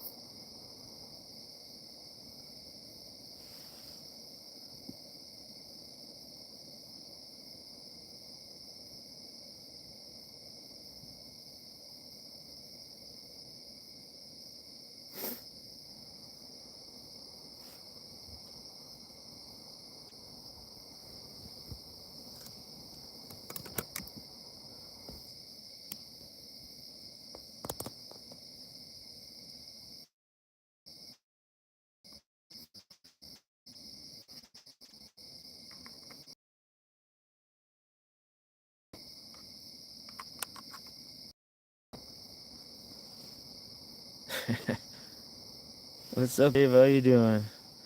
That's going good. Beautiful night. Slow bite, but can't complain. Yeah, burgers on a grill sound real good. I'll be eating combos tonight. That's all I brought. I stopped at the bar up on the river with the boat and got a fish fry today. Filled myself up before I went fishing today. It was delish.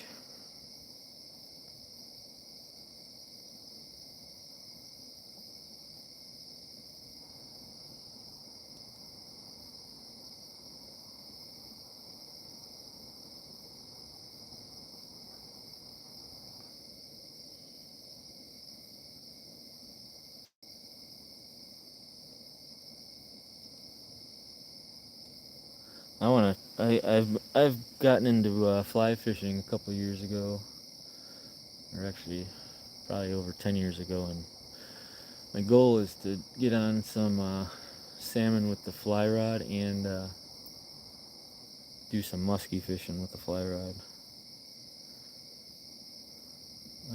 I've just kind of stuck to the inland trout streams out in towards Madison driftless area.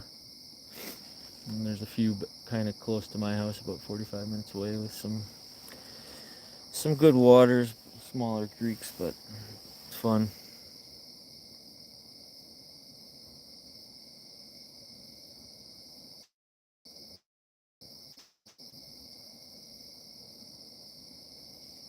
Oh yeah, it gets crazy up on the out in Racine and Sheboygan and Port Washington. It gets crazy when they run. There's a lot of people that do it now.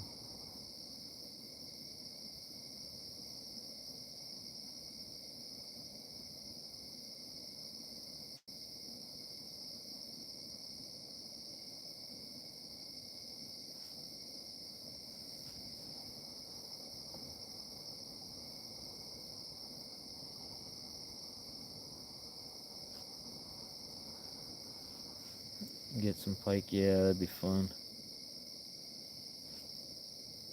Yeah, the driftless is awesome. Me and my wife used to go and do some backpacking out in um, like the Kickapoo Valley Reserve and stuff like that.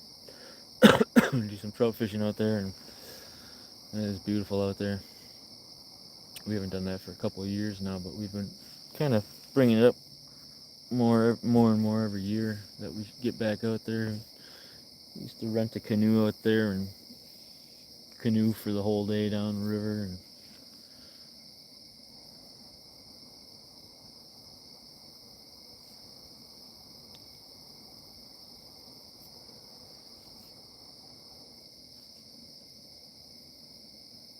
awesome, Mark. Yeah.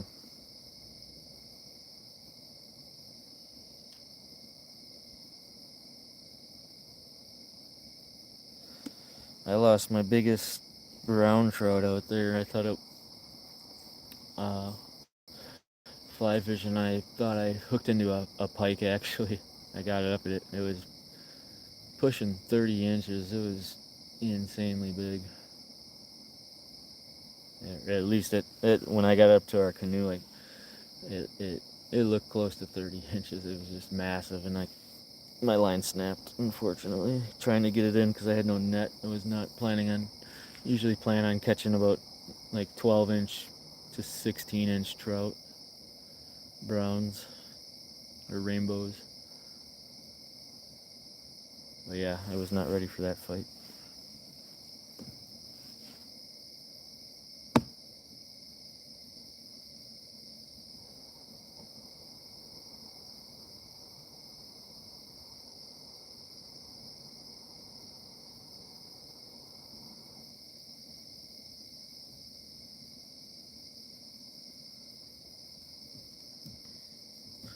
I wish I could access up the dam here, but the lock closes at like 8 o'clock at night.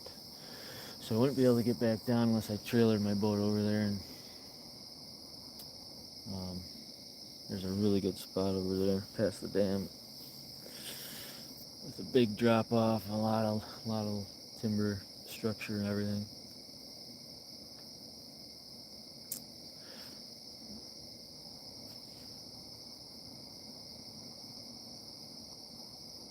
I'll see you later.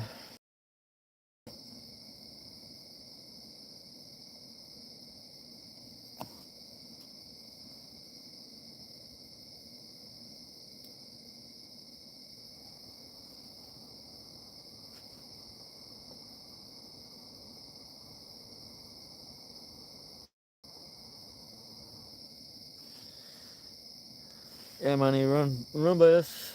I'd say within like an hour radius, you can pretty much pick up a lot of species: muskies, pike, walleye, crappie, or any panfish, bass, smallmouth, catfish, sturgeon,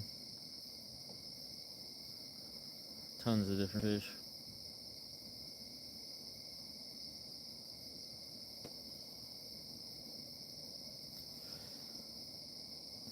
Unfortunately, I just gotta pick and choose a couple things to do. I used to do a lot of musky fishing, but I don't know, I still would enjoy doing it, but it does get a little tiring sometimes, hucking huge baits for 5 or 6 hours a day.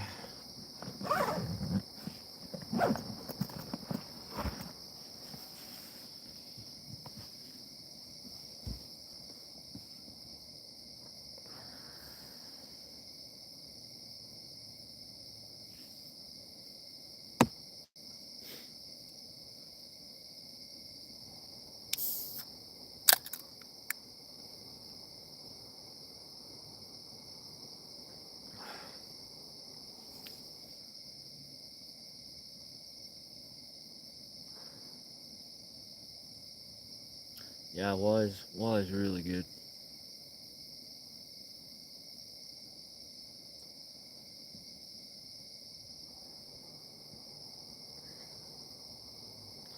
But like me, I don't know. I like to keep fish in the spring when the water's still cold, and then in the fall when the water gets cold again. Summertime fish eating or frying them up. I don't know. They always got that.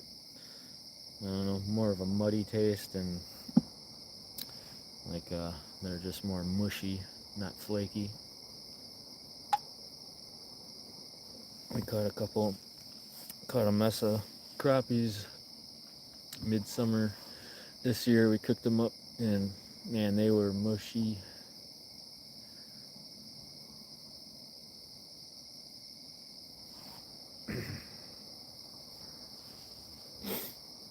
I've never gone to Minnesota fishing yet. Except, I mean, I've been in the Mississippi, but where it divides. But I wanted to take a trip out there and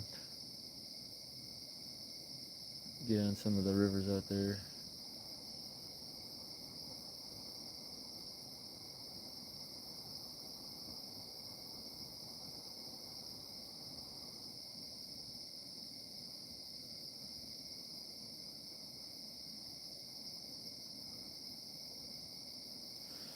How's it going over by you, Brad?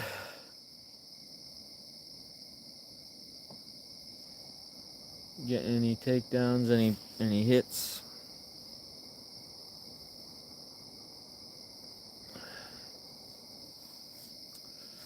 My baits are starting to wake up.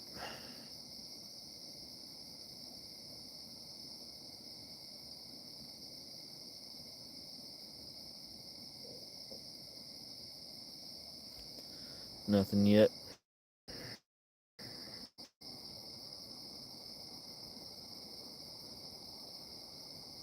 Are you fishing by a dam? I can't remember. I know you had some pictures of that spot. I was trying to think if there's a dam there. Using cut bait and shad gills. Oh, all cut bait. Okay, you're down from the dam, okay.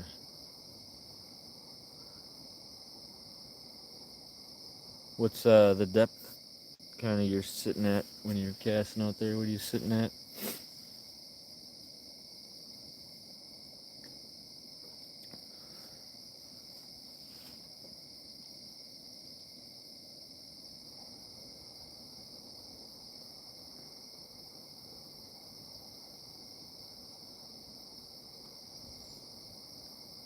Two feet in spots.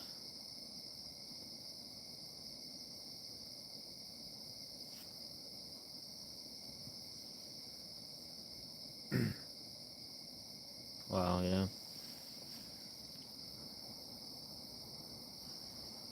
It's definitely been a weird year, temperature-wise. And, yeah, the rain.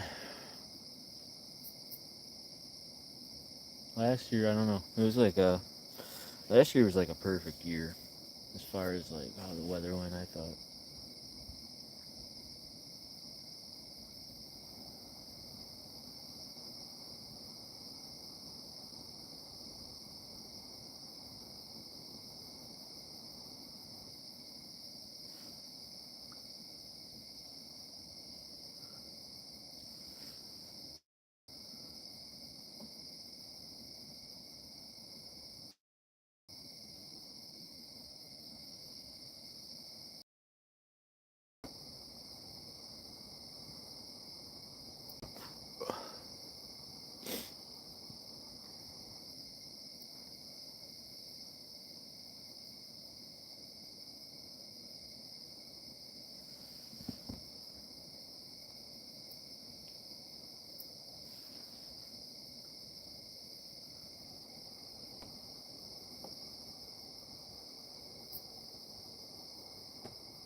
How late you planning on staying out, Brad?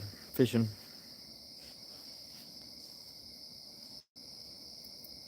Yeah, man, we got to plan.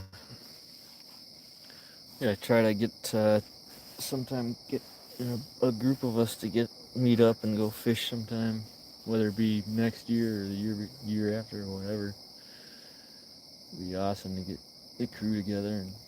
Oh, oh.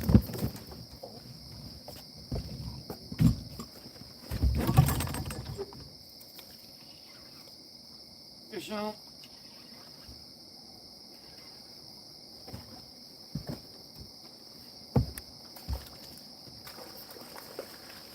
We got a channel on here.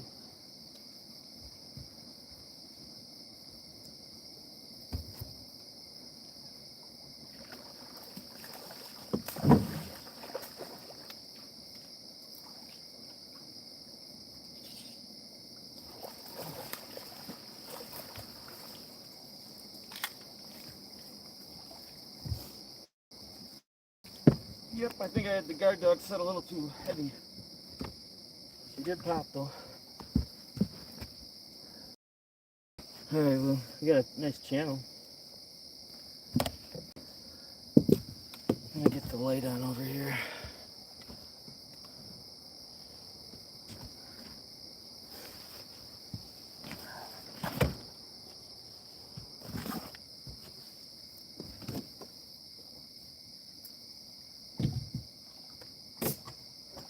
Fix it right now.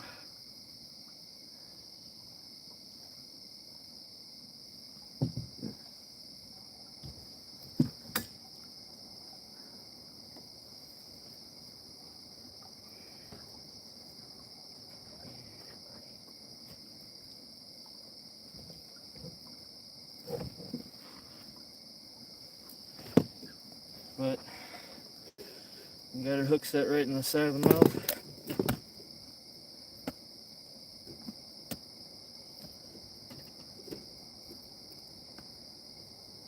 Come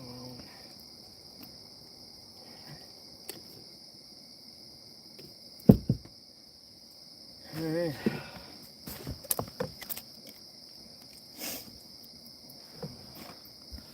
Adjust here. I don't know if you guys can see or not.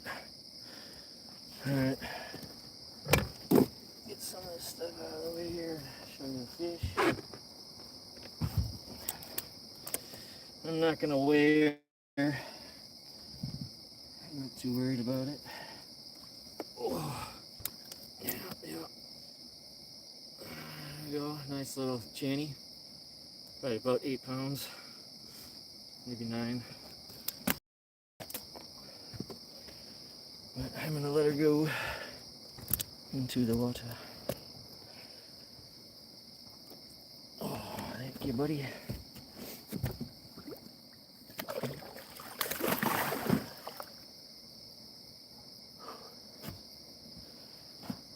Whew. Alright, let me take a break here. Oh, turn this light off for a second. Alright. That was exciting.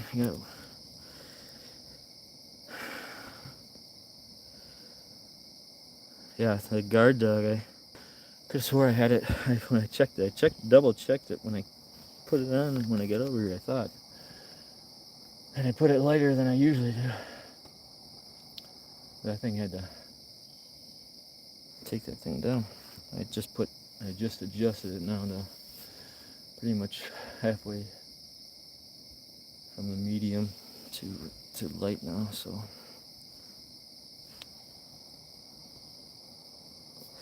But hey, first guard dog catch on the boat, so that's an accomplishment right there.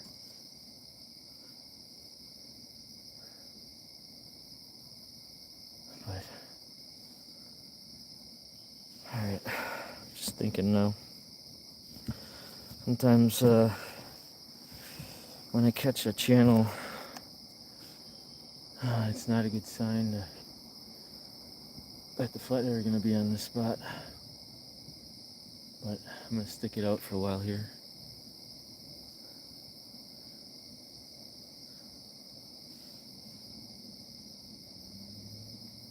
That was on a live. That was a pretty decent sized bluegill too.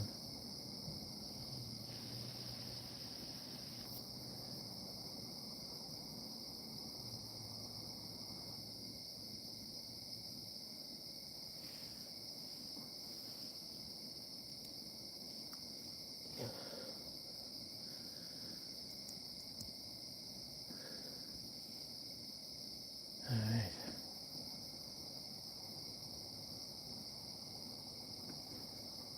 Sweet.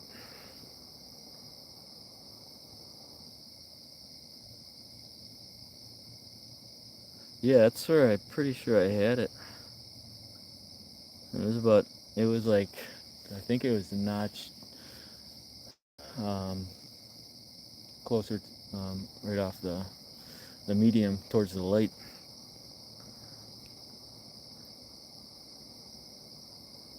Unless it's, I don't know if it's maybe these rod tip on the FOAs are a little bit smaller. It might have been a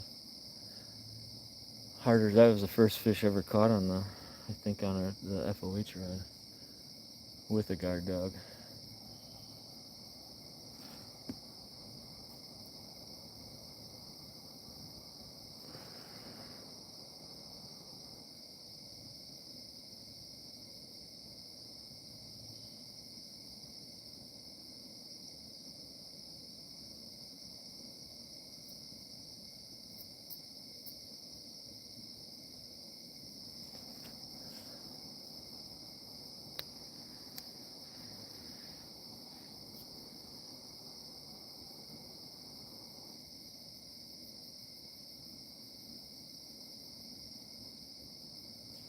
All right, time we got here. Oh, I must have skipped out for a second. Probably give it another half an hour at this spot, and then I'm gonna move down at 12 or at midnight, and there's a spot like, I think it's like, I can't see it in the dark here, but it's just up river, probably about 50 yards away. Hit that spot at about midnight. See where that goes. But yeah, heck yeah.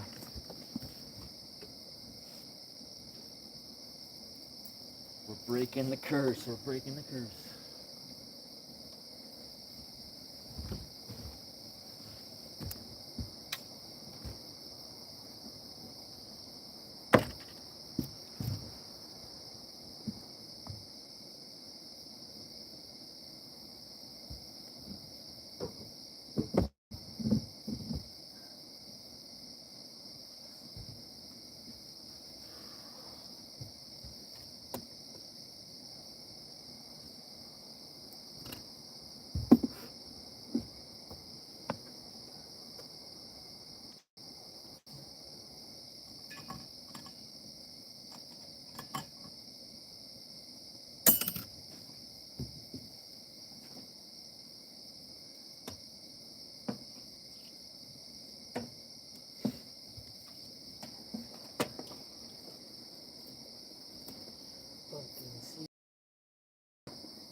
Tough cast with the southern line out. And turn this light on for a minute.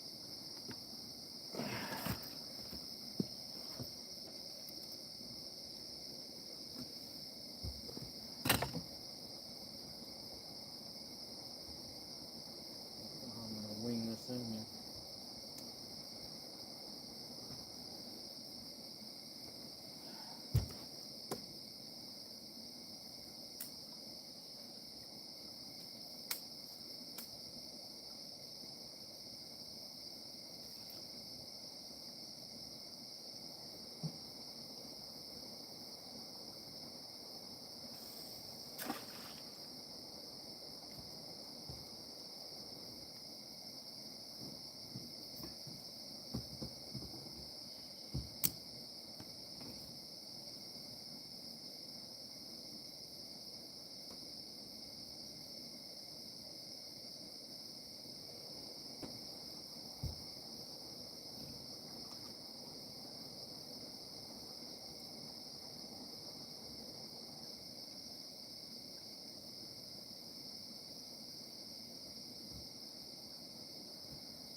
Alright, let's resume.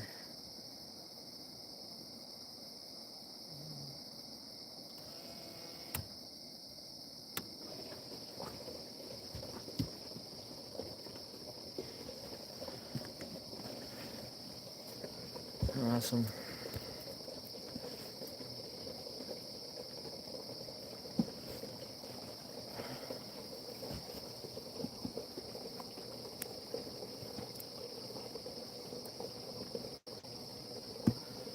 Hopefully you guys saw that. I kind of bumped the camera when I got up.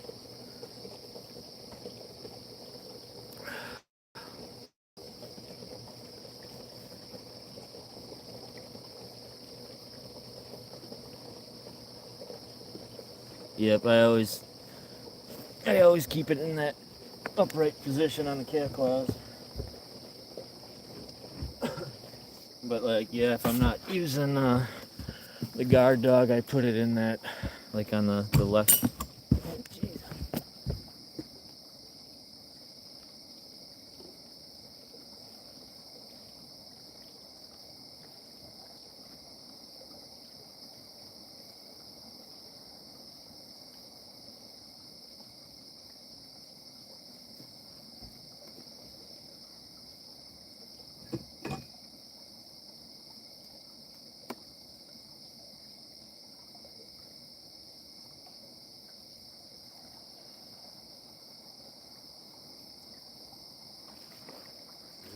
else along there.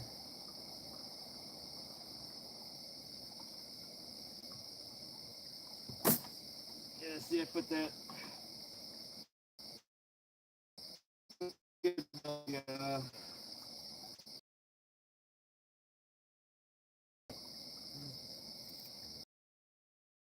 What happened there?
Interesting.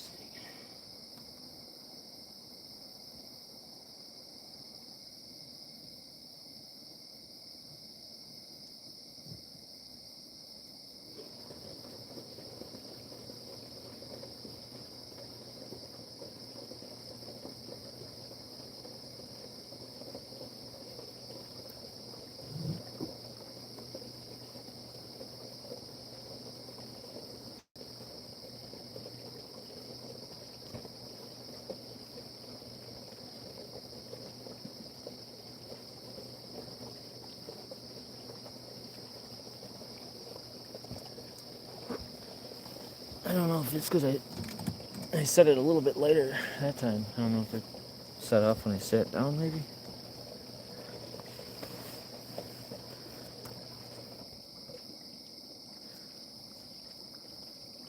Oh, I forgot what I was gonna say. Oh, yeah, with the guard dogs, on my boat, I'd always keep it on that upright position. But like on my left pole, I always put it through that onto that first step for that angle. And with like the guard dog, when you put the guard dog in, and it kind of, it bows that pole just about same angle as that other position, so it works out.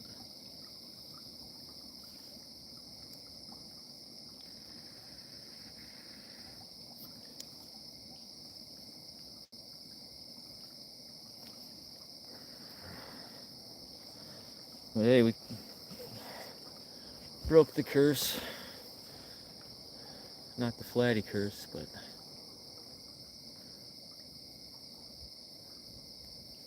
not skunked.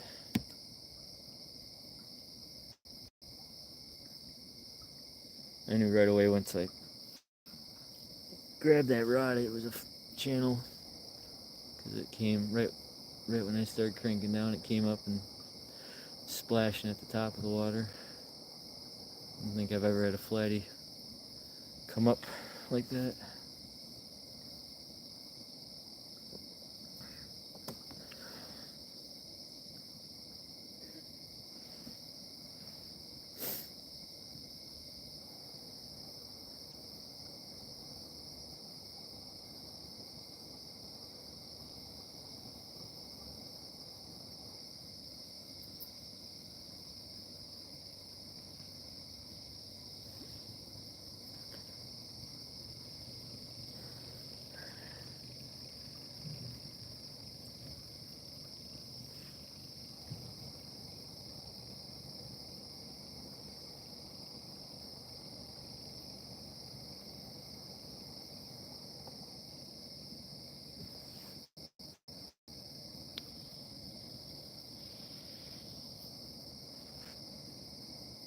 But yeah, I don't know if I got in the way or bumped the camera, or if you saw actually reeling the fish in, because I came back to, saw the camera kind of angled, goofy.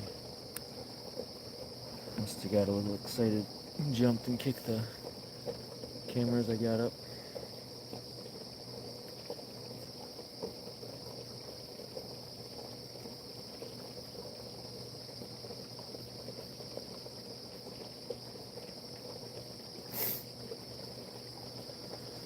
I tell you what, that really gives you an extra energy. Keeps you coming back, staying out, giving you hope.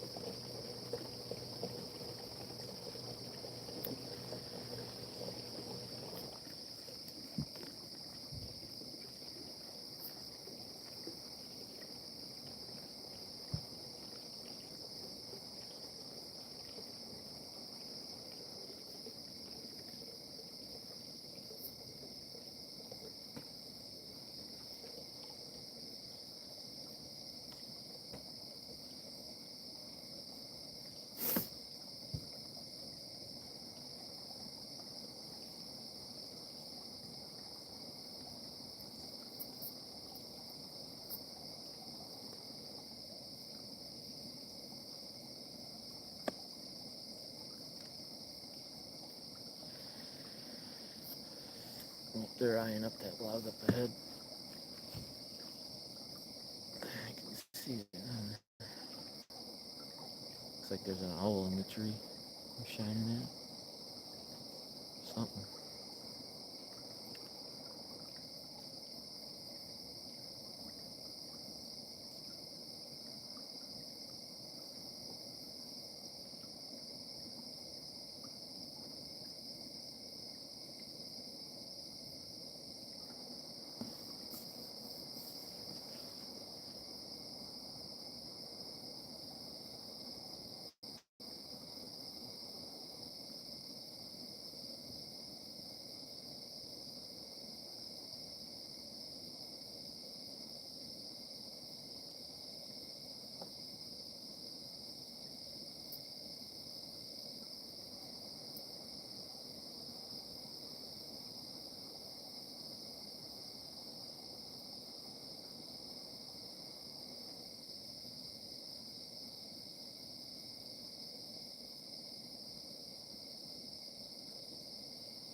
Yeah, I'm really itching to get to the other spot though. I have a good feeling about that spot.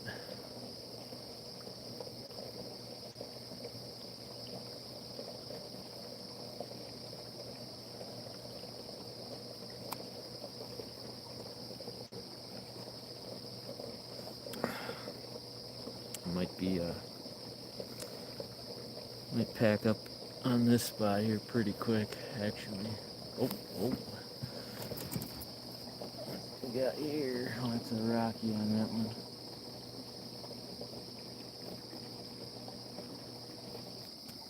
Maybe I'll hang around. I'll just keep talking about packing up and maybe I'll get one.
what do you guys think on like flatties when they go to feed at night? Do they move um, upstream or downstream? Like when they go and travel, you think they would head downstream, or do they come upstream to catch or get on their bait or their food?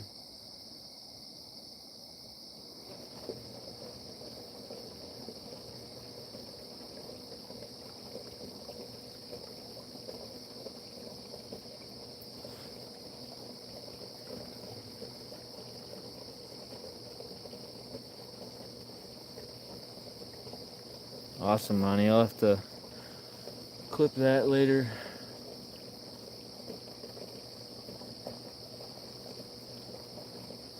I've always thought flatheads went upstream just because I've had fishing experiences with actually my buddy fishing upstream from me, or no, downstream from me. Flathead grabbed his bait. We never knew it was on there, and then my rod was the next one in line, and all of a sudden my rod went down, and sure enough, his bait was down his throat, and mine was in his mouth.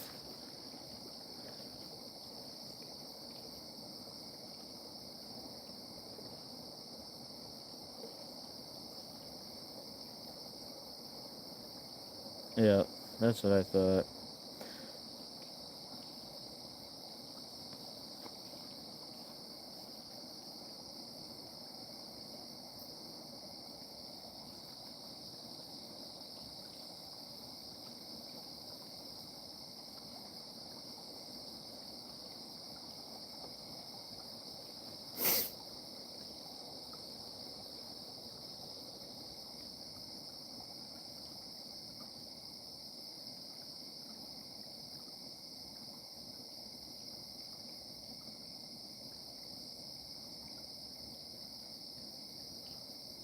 Middle rod's going crazy.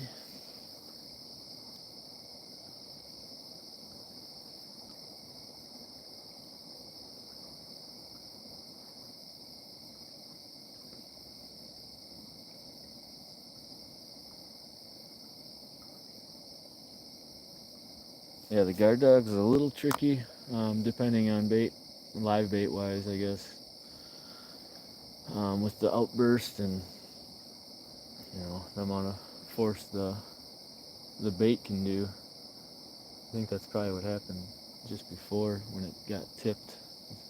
I set it a little lighter, and I think that bluegill either kind of took off a little bit and set it. That's typically when I'm flathead fishing, I'll set it a little bit heavier just to accommodate for that bait movement.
Usually they go up to breed, yeah.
Alright, I'm packing it up, going to my last spot, and I hang there for the rest of my fishing session.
These anchors up and get over there quickly.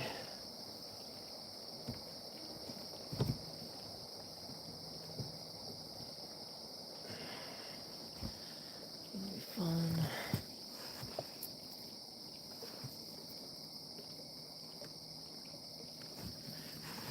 Let's see, we got some people joining in.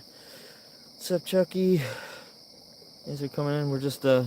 I'm just packing up here at this spot. We're just gonna head down about 50 yards down to one of my honey holes where my wife got on her PB just a couple weeks ago. I'm gonna probably just hang tight there for the rest of the remaining fishing session here. I'll probably be over there in about 10 minutes. Just gotta get the anchors up.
Alright.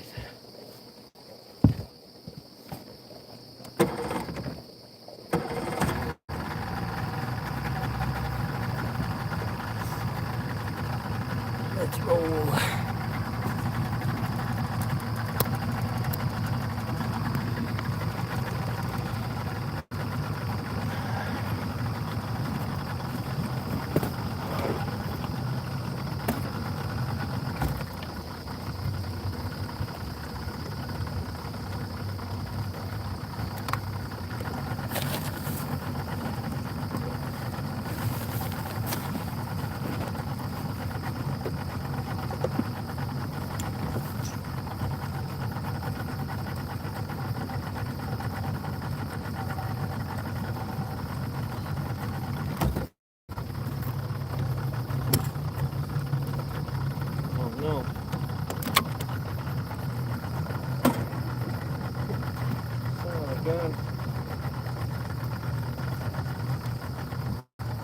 man. Well, Monty, I just lost the guard. I forgot to pull it out of the water after it just popped off. Son of a gun. That sucks. And I got another one with me. How embarrassing.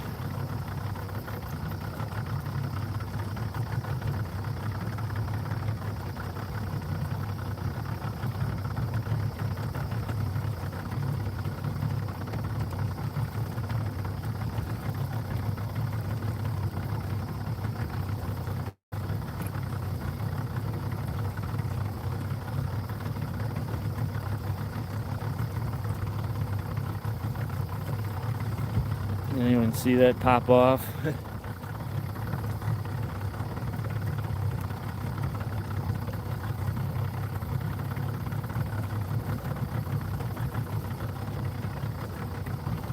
Check out my prop. Maybe it's in my prop spinning around.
Yeah, that's a bummer.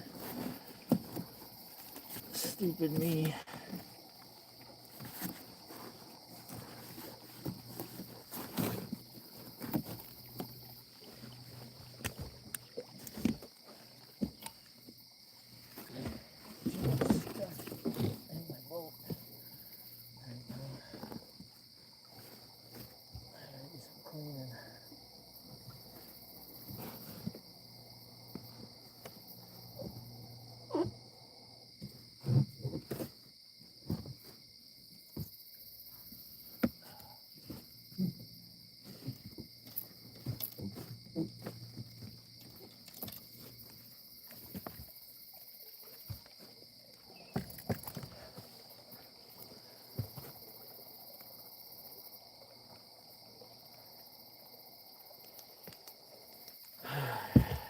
Get some baits out and then I gotta do some cleaning. This boat's a mess.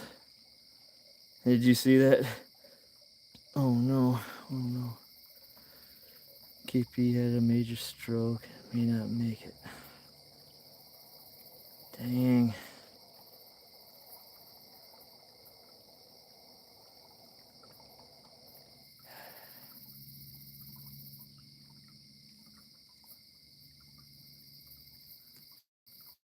Oh, I thought he had another one. KP is Kenneth Powell. He does take, if you look him up on YouTube, take fishing. Very, very great guy.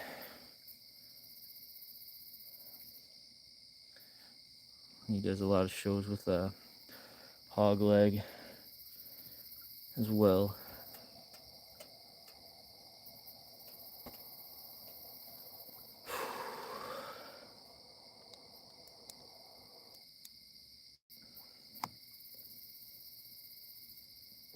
Alright, I'm gonna get these lines out and then I'm gonna see if hopefully I didn't mess up my prop.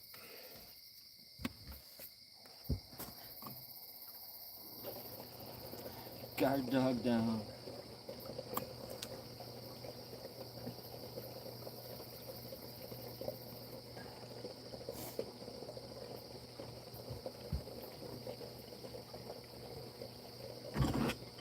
Luckily I have another one with me.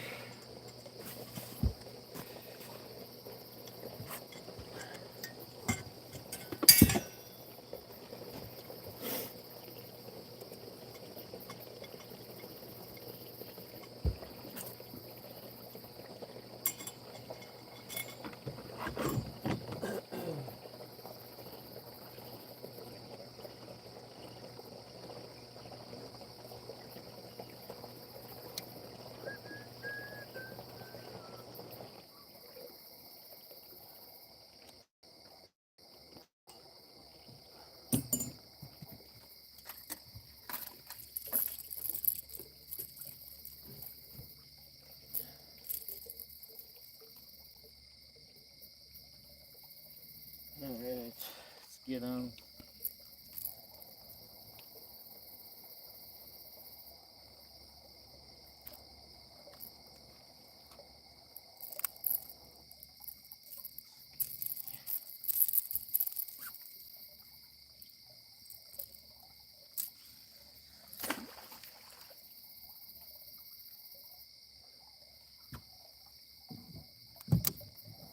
Get that guy shallow.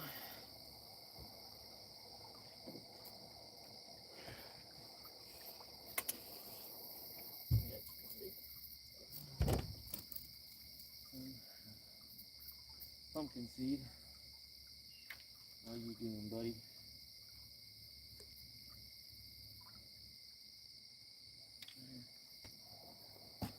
Switch this guy out.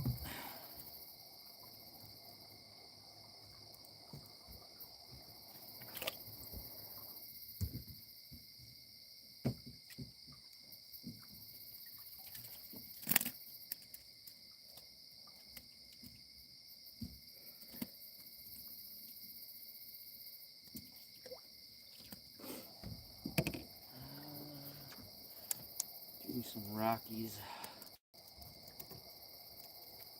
And I never used rock bass really until 2 weeks ago.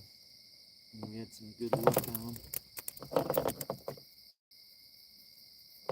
Let's hopefully we can get back on that luck.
Yeah, put a bluegill on.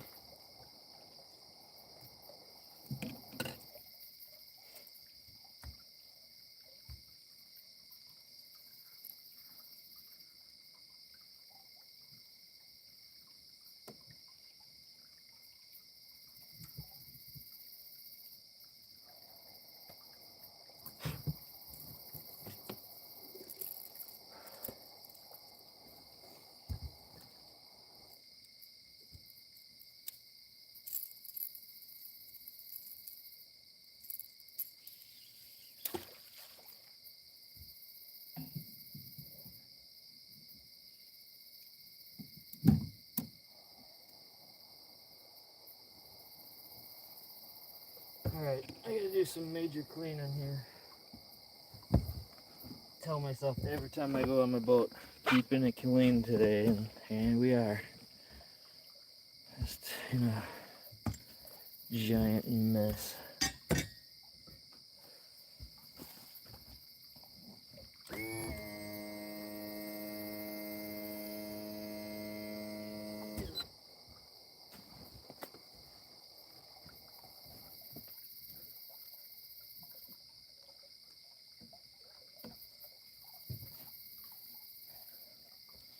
Well, the guard dog is part of the river now.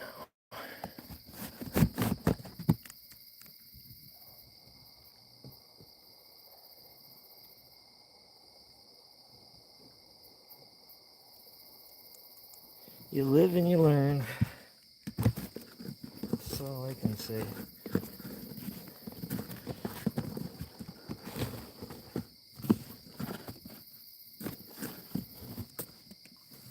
Alright, just give me a few, guys. Let me set up the camera a little bit better, and I'm going to do a little bit of cleaning. And hopefully we get a takedown in that time.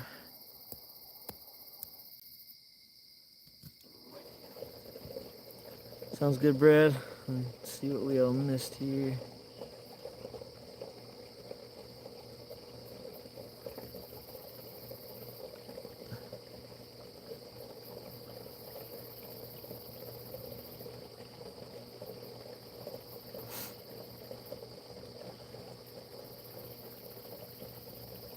Sherman's Family Farm, thank you. Appreciate it.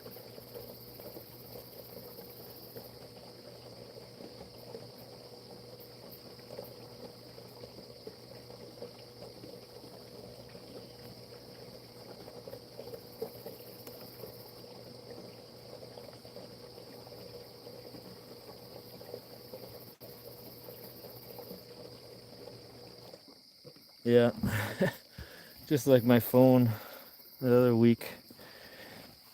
Swimming with the fishes. They're gonna find out all my secrets now. All my fish secrets.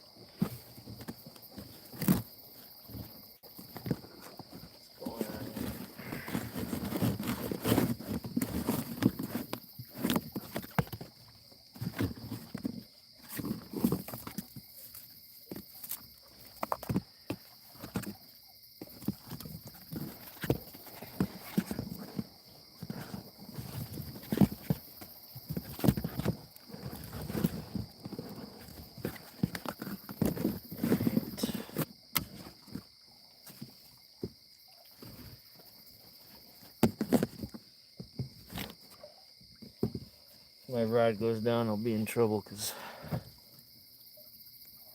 I'm like right on this log.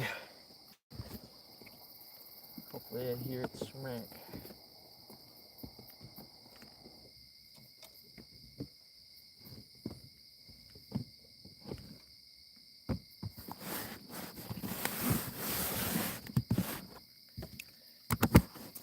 Cleaning.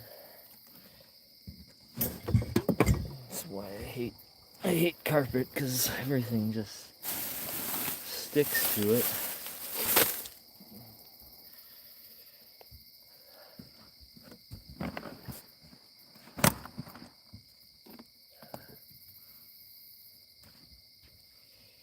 Alright, I think that's good enough.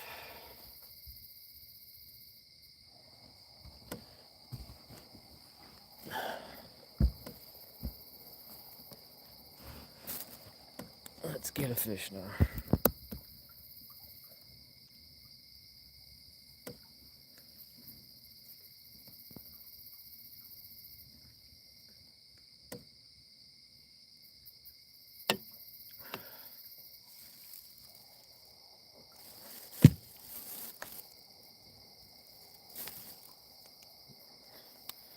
Here's the tree we're fishing. Big long tree, nice. It's a pretty nice spot because there's not many snags in front of it.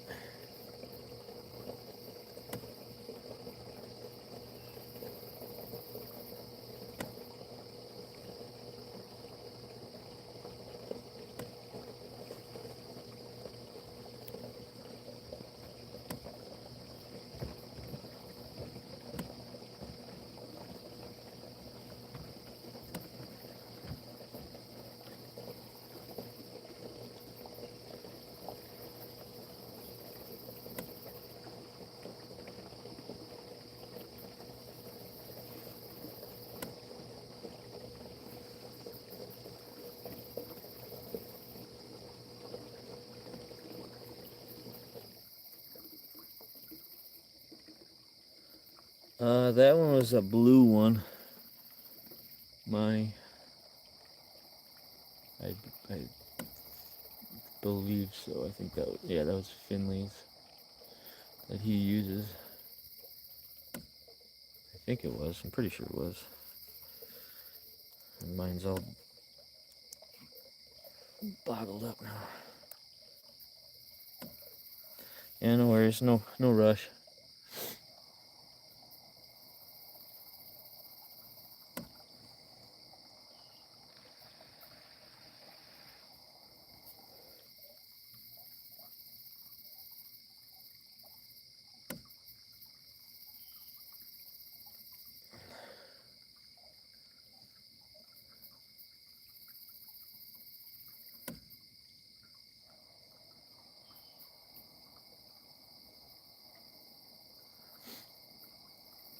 Oh yeah, it does happen.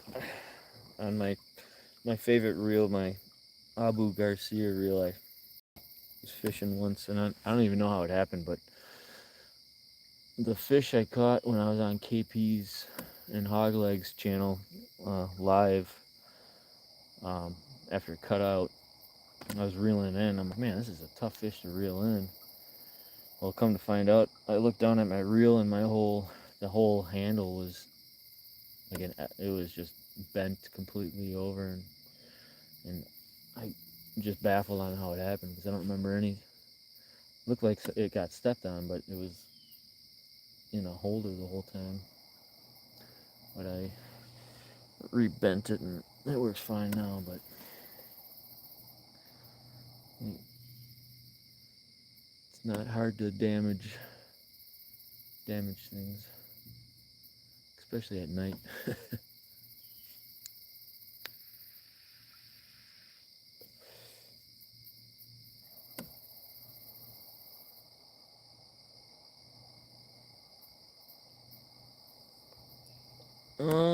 Some more stickers. I'll take a few of the small round ones, yeah. Always kind of keep a little pile of stuff in my truck.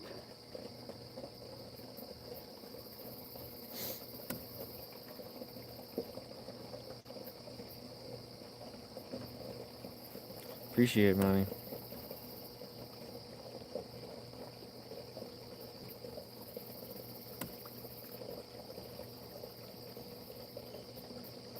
Awesome. Sweet.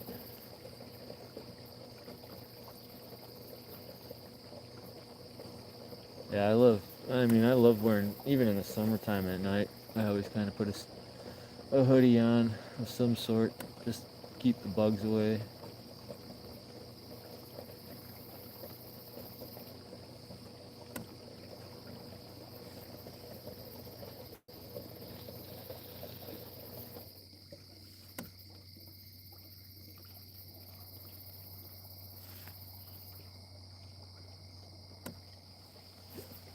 Oh, man.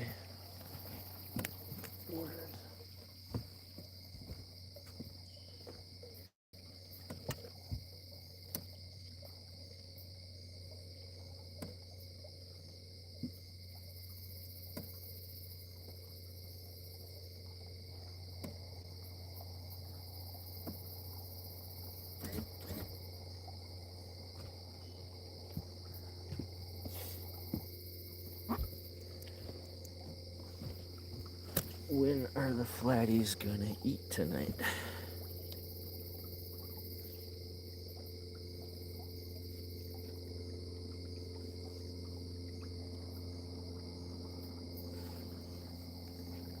Well, that's sweet.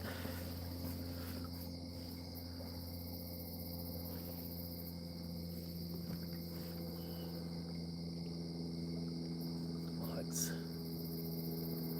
nice clear night tonight. See all the stars.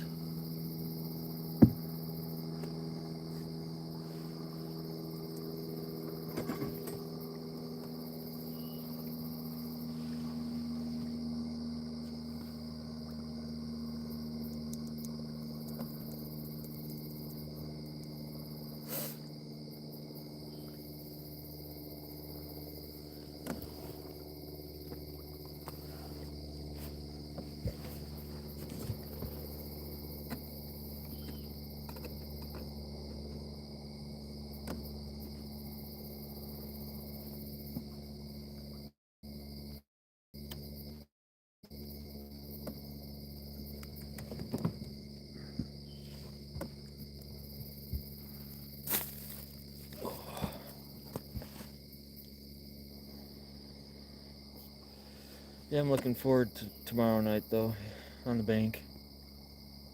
Nice campfire.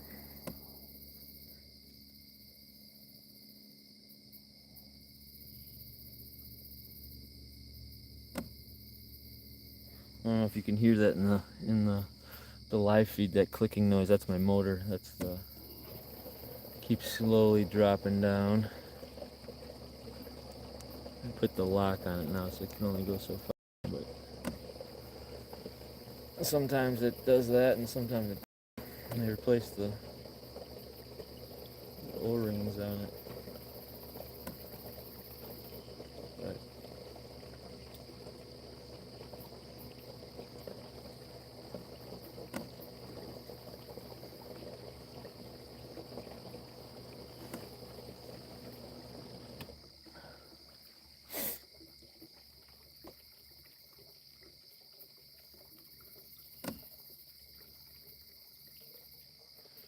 come on, fish.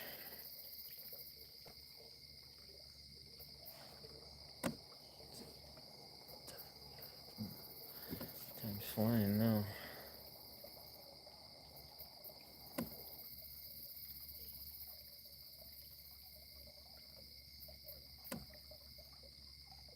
Oh yeah.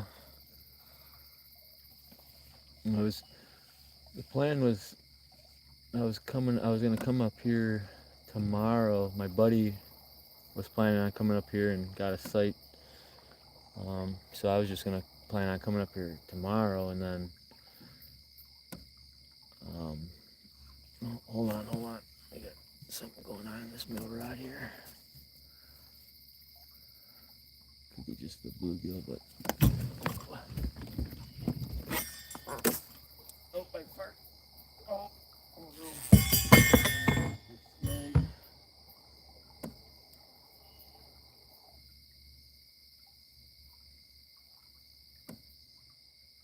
I feel him on there.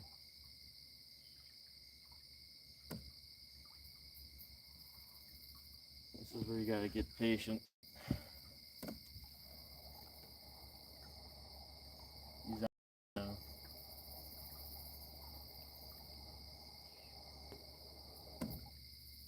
Oh boy. That one goes on. I can, my weight, he might have fell off now. I can feel my weight.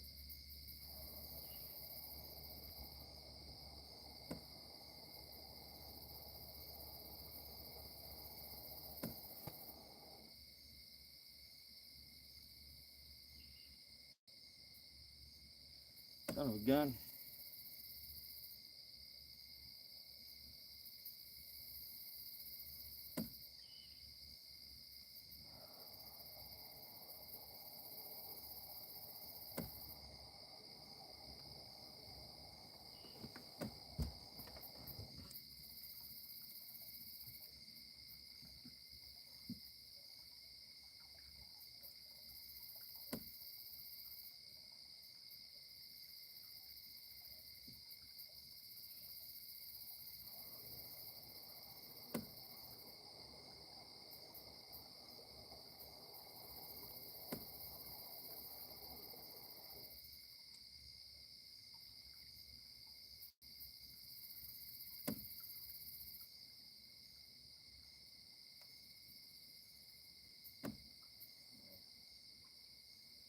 I think she popped it.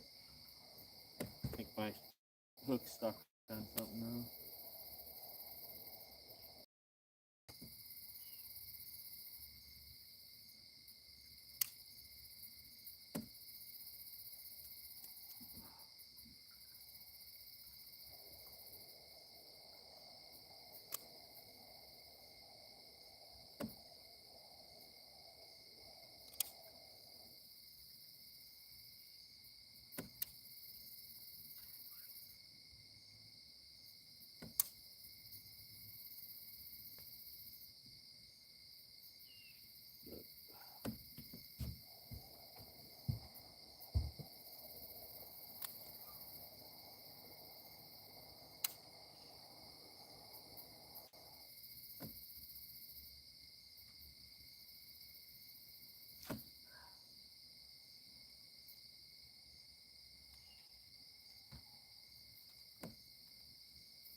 I don't want to snap the line, but I don't want to try to push it out. It's just moving my boat closer to this log, and it's pushing my other baits into the log. Yeah,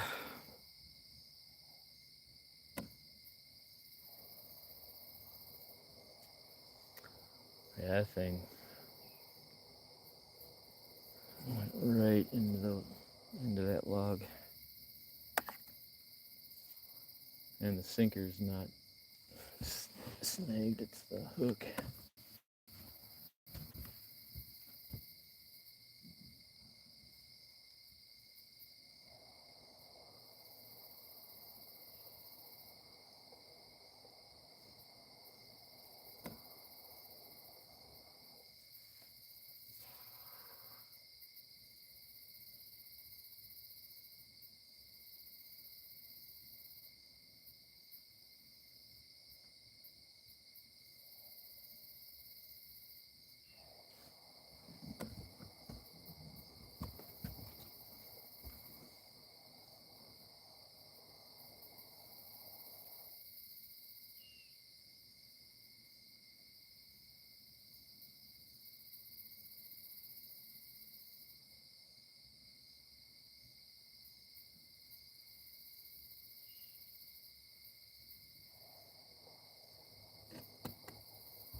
Yeah, I've definitely moved a little bit since that snag. I pushed the boat a little bit.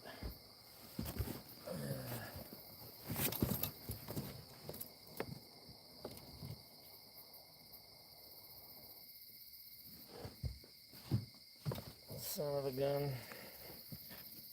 That was definitely flathead. I don't know what to do with that one. I don't want to snap it though.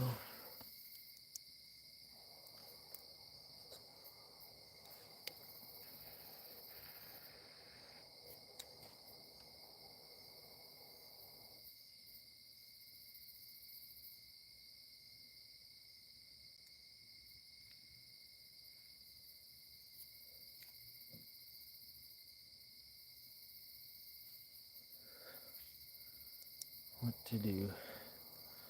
I don't really want to leave it in the water either if I get a fish on.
60-pound mono leader is a tough one to break.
Oh my God.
Got the snake all over him.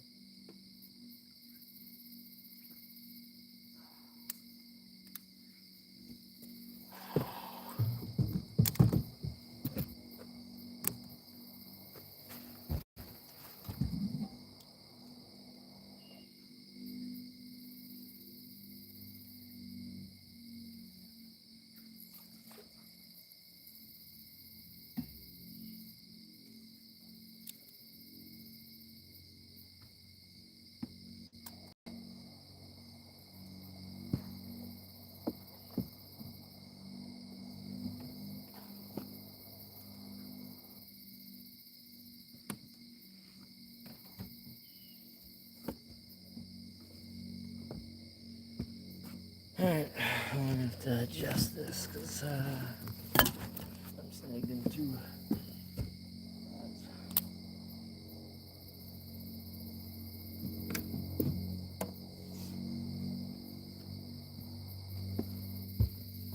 And the fun begins.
sticker and a hook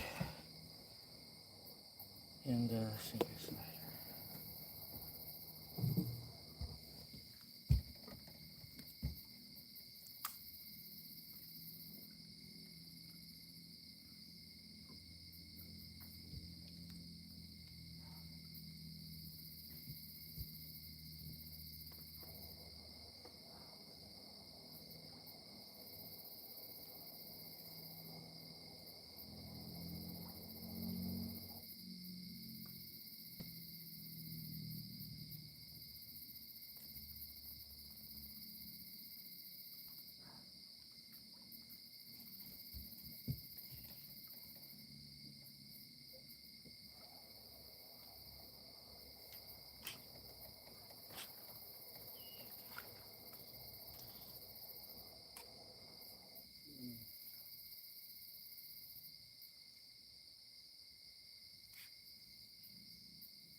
Not what I wanted to do, but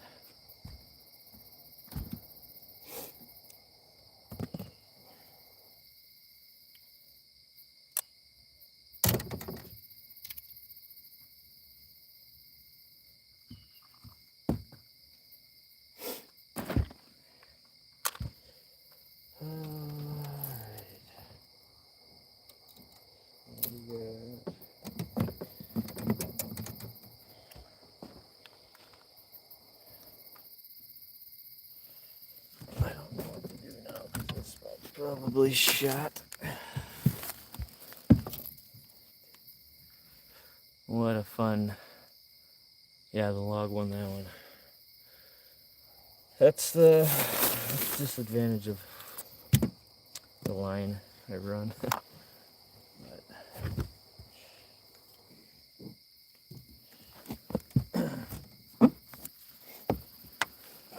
Mute this 1 minute here, I'll be right back.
So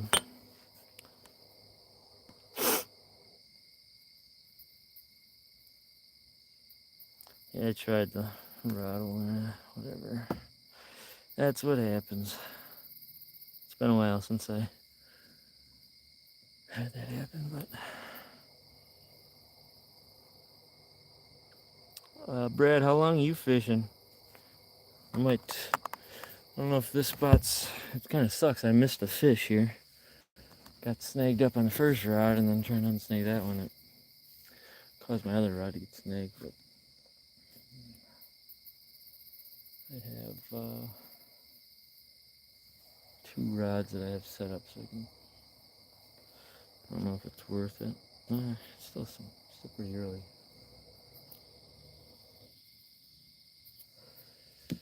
I can hop down over just past this log and try over there. I'll do that. Reassess my game. Alright, let's hop to the next spot.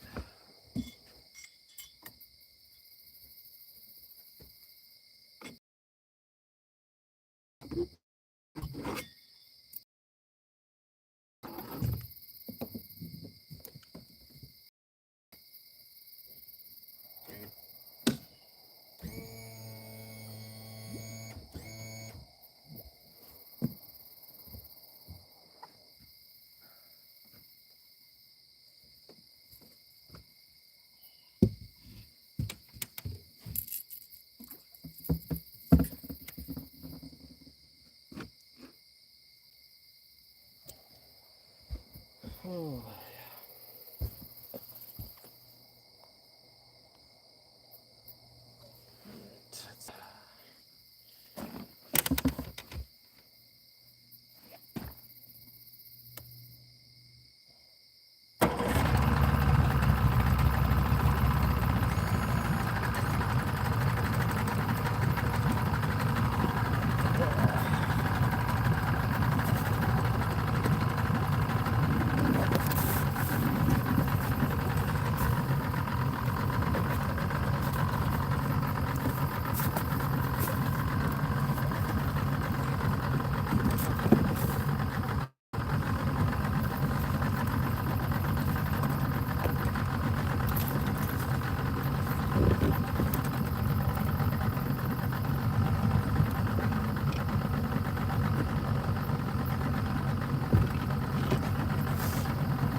Do I have everything in the boat this time?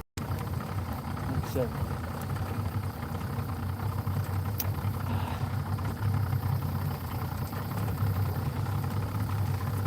this is part of the reason I love bank fishing sometimes.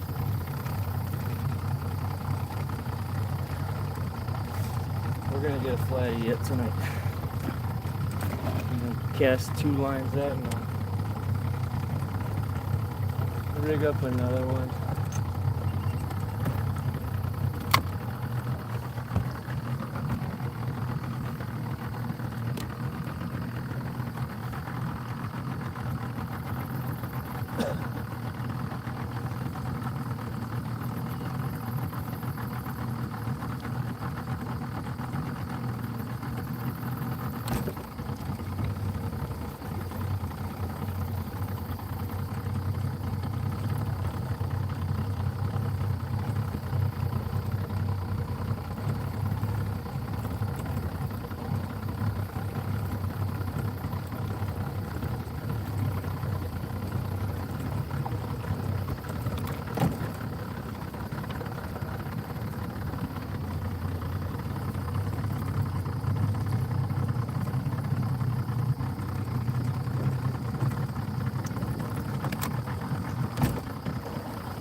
Let's see what kind of snag we can get in here.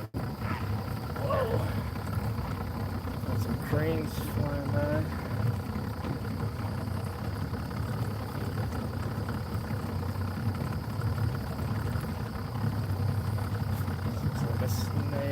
even.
Alright.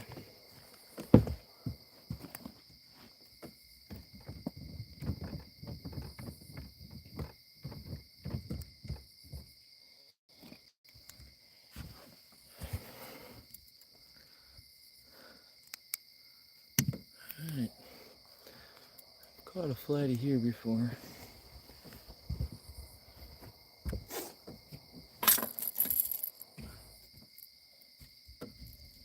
Oh, I lost my Rockies. No.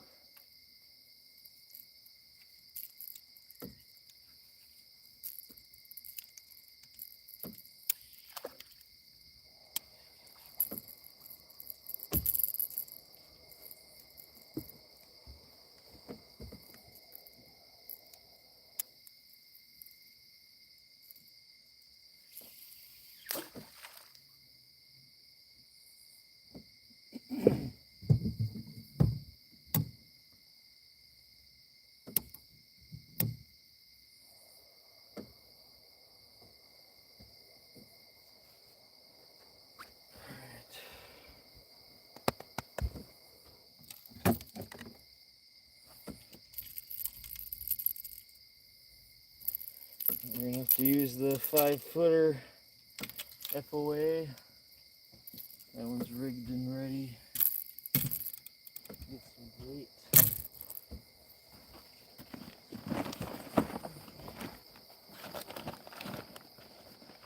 Get some weights.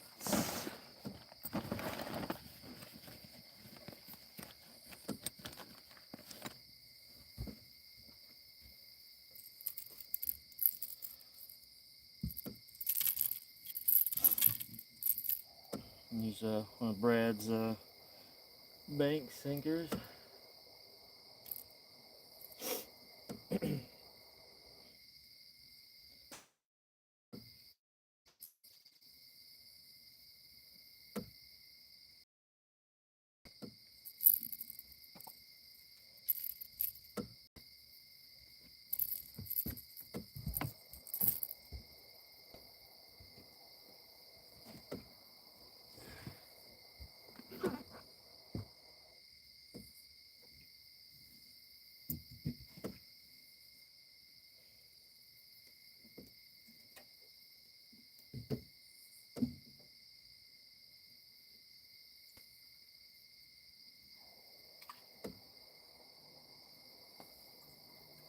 Trying to think what we had that hit on.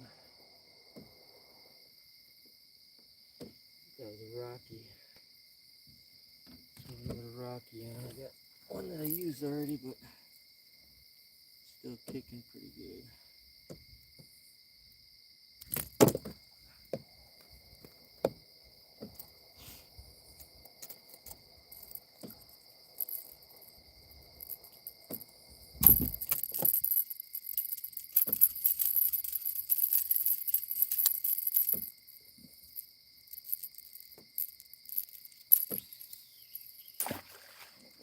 should have set these reels before I started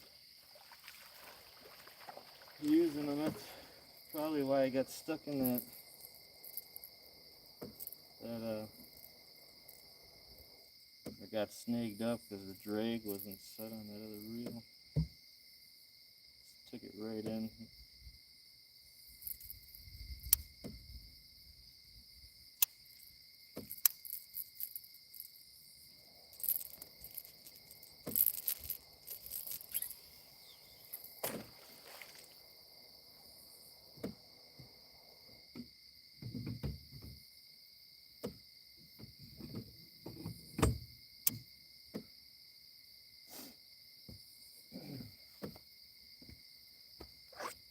Just gonna take a breather for a minute.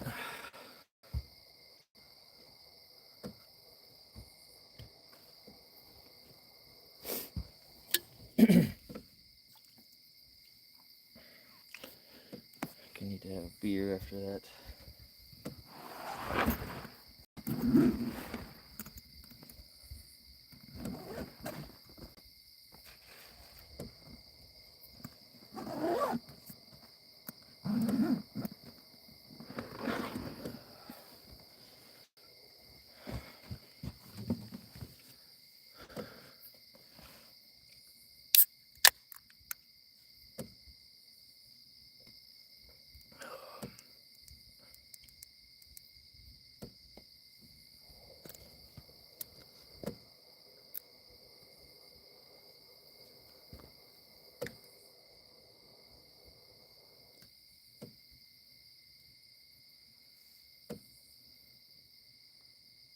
Falling apart.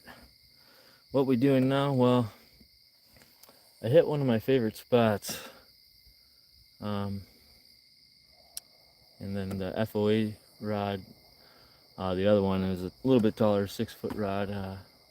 Guard dog went down. I grabbed the rod, and I think the drag was set a little loose, and I got sucked into the log, got snagged up. And I was trying to get the unsnag it, and it pushed my boat closer to the log, which forced my other line on my other rod to kind of go further into the log, and then that one got snagged, and then I ended up having to pretty much snap both lines. And now we're down to 2 rods. I was thinking about rigging up one more, and we just kind of moved down about 30 yards, 20 yards to a different section, because I think I probably messed that spot up for the night.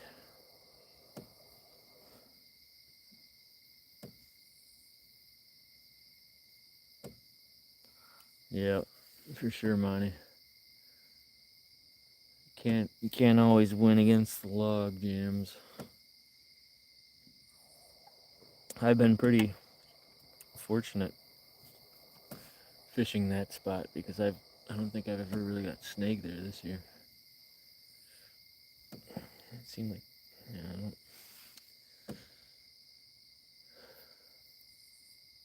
I think whatever I got snagged on was snagged on the same thing as on both lines.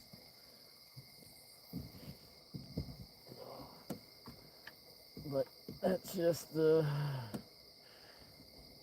game we play.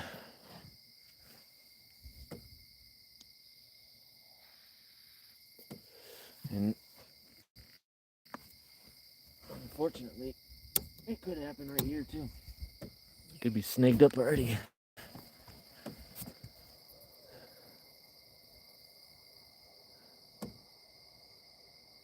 But I do know that if I do get a really big one on, I think my line will hold.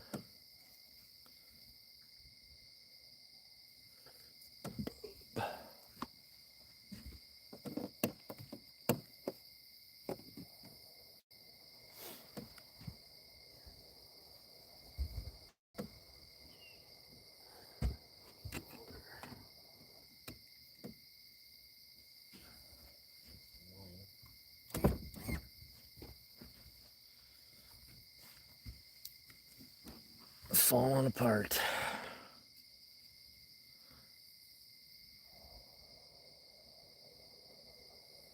This could, yeah, it's very true.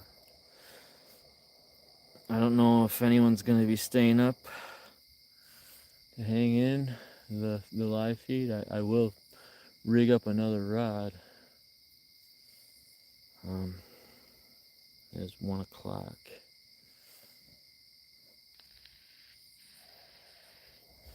Or I'll just hang tight with these 2 rods.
It is a bad sign though when you cast your rods up and your baits aren't moving.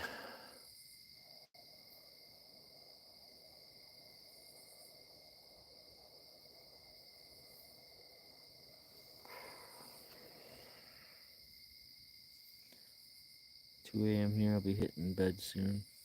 Yeah, I'll probably just hang with the 2 rods.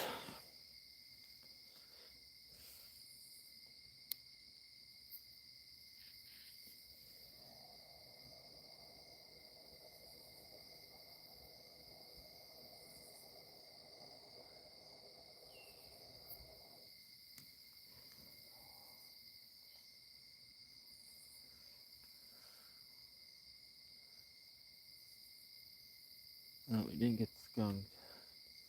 Got channel cat. Missed one.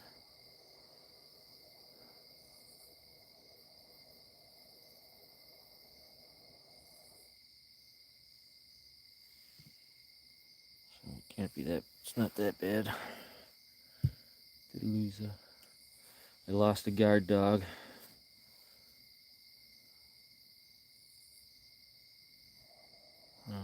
Left it in the dangling in the water and forgot to pull it up and hit the motor.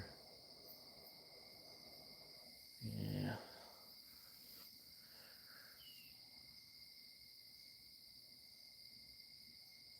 But with bad luck comes good luck, so.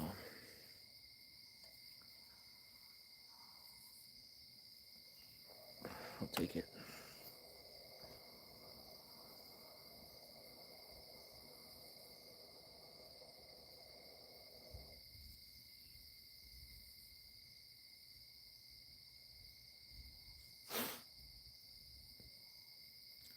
Yeah, thanks for coming in, Monty. Appreciate it. Have a good one. I'll give you a call in the morning.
Show me some signs of life.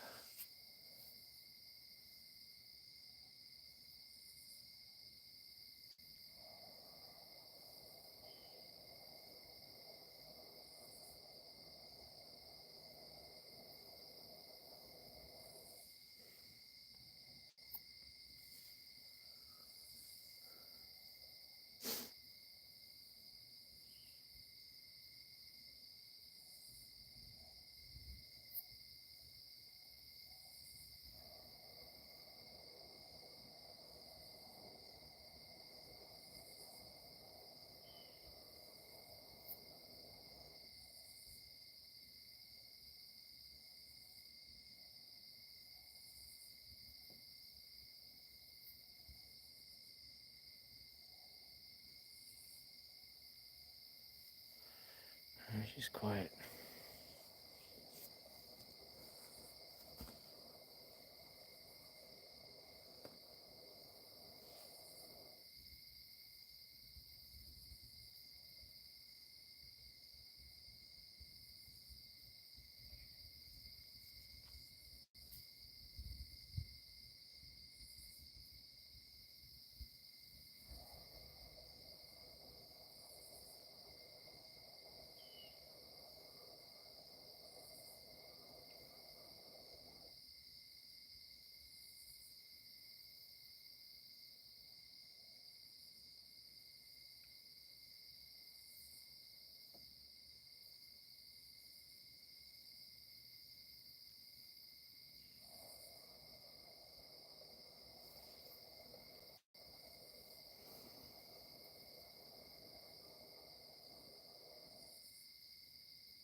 This one's got a snag on it.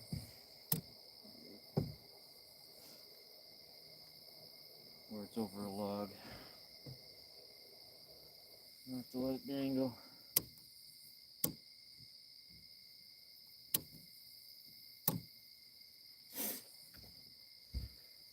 Well. Oh. That's a bummer.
Oh yeah.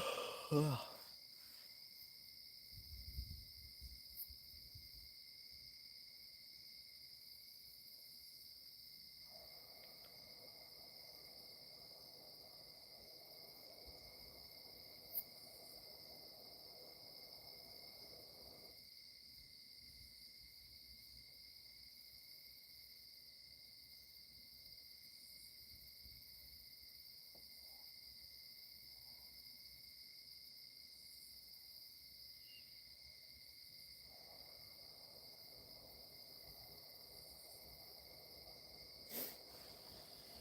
Should be rigging up some more rods just to have them ready.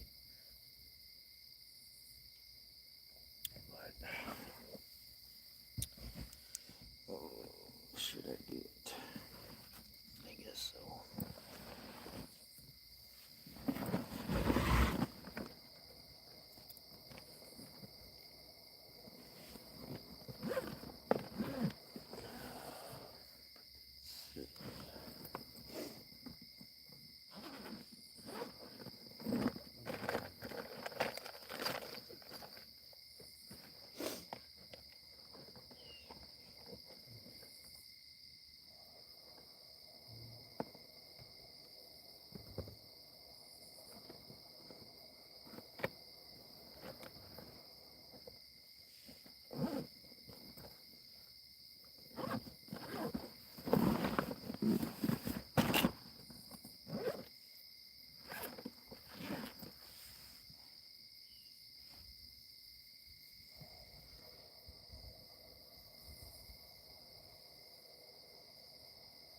Thanks, Brian. Appreciate it. Hopefully.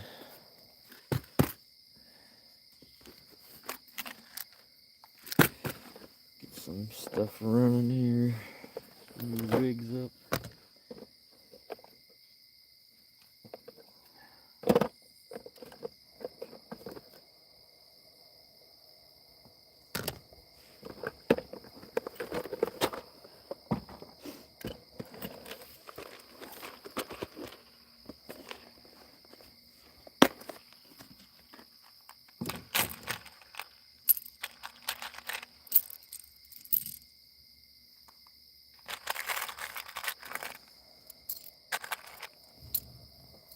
Ooh.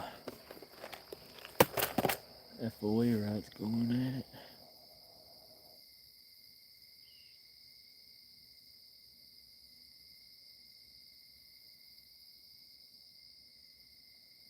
Oh.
Unfortunately, I'm thinking I'm gonna have to probably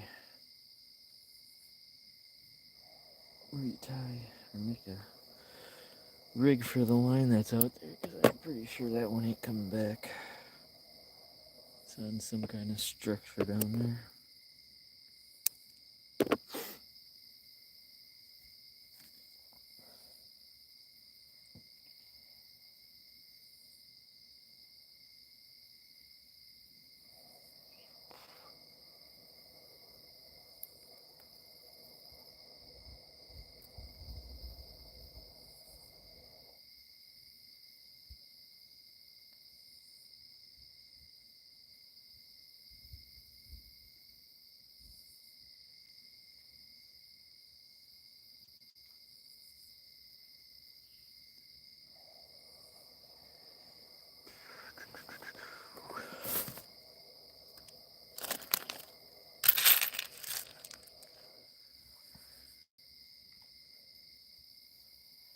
The tackle is dwindling.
One rig made up.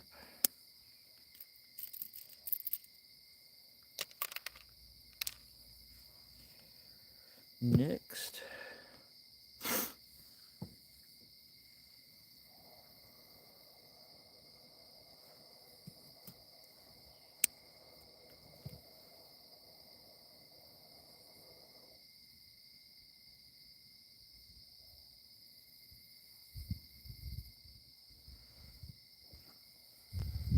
wind's starting to pick up.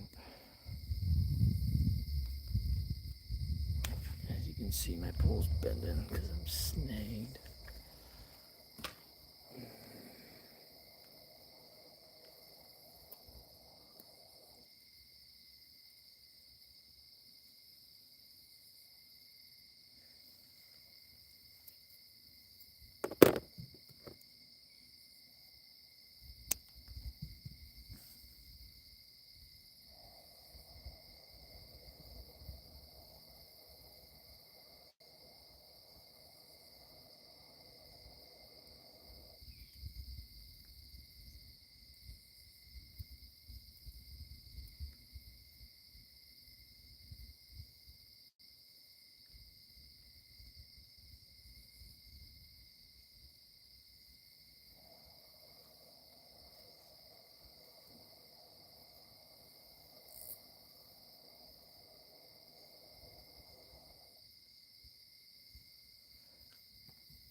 2 rigs up. 1 more to go.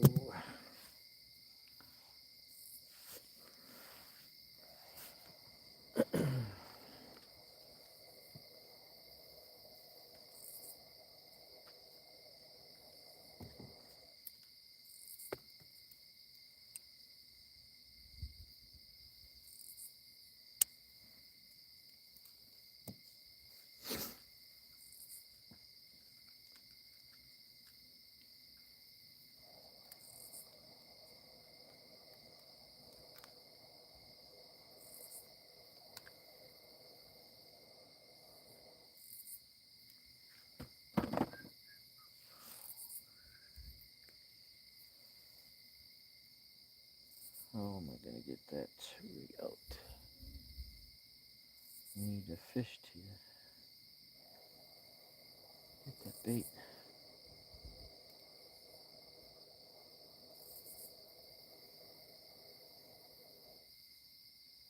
That'd be ideal.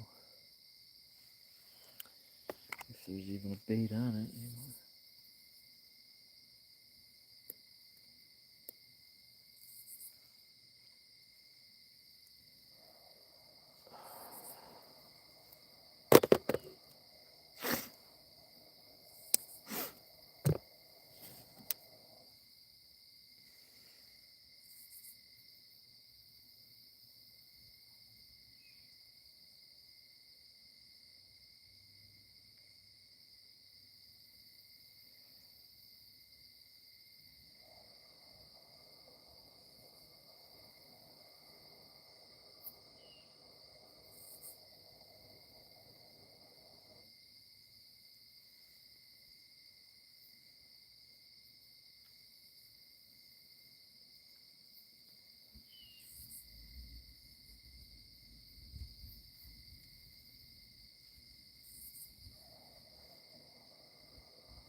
Alright.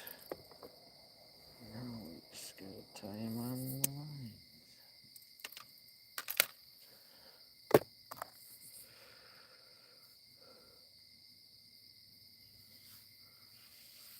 Yeah, this is probably the most I've lost in a while. The last couple times I don't think I lost any rigs. But you win some and you lose some. I mean, I've come out here and fished some spots that I've fished before and lost rigs, and then I'd come out here a couple weeks later and fish that spot and actually pull up my rig that I lost.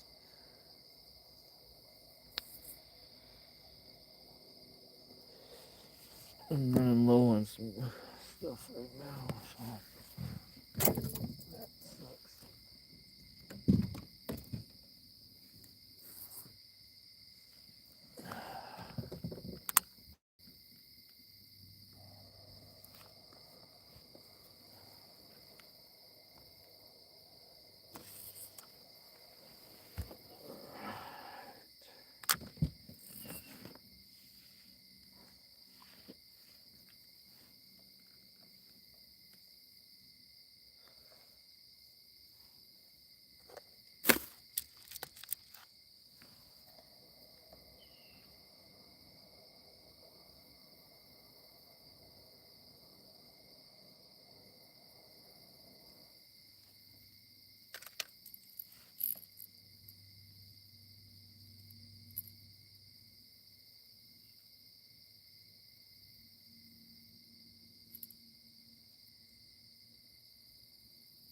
time to rig up.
Sorry, this may be a boring video now. I'm just kind of rigging up and deciding what I want to do with the rest of the morning. I might just call it quits pretty soon here and get back to camp and get some shut-eye, but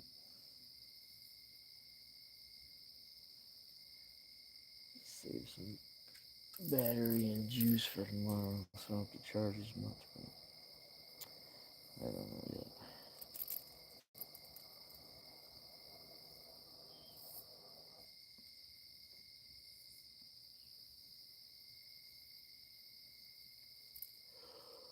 I'm pretty tired. Looks like the bait's not really cooperating anymore. One snag and one's just chilling.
Oh, I think that's enough rig.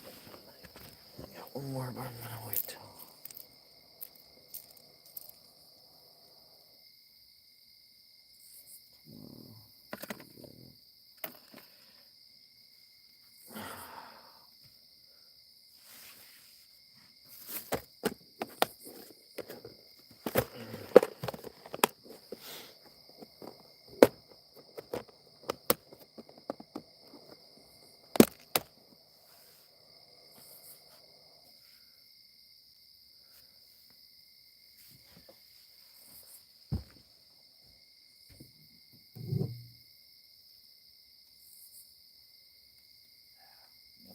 Snake.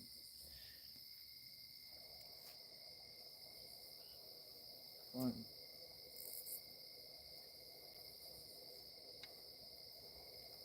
Come on. Why?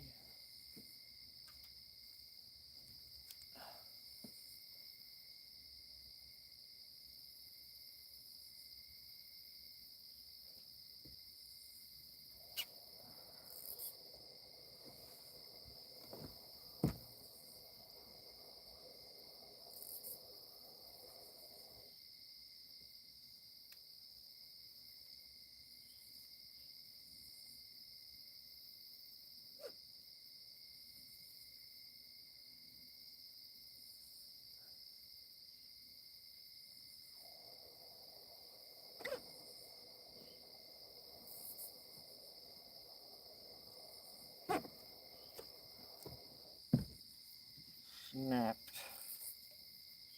Oh, I saved you. Broken sinker slider. And a swivel.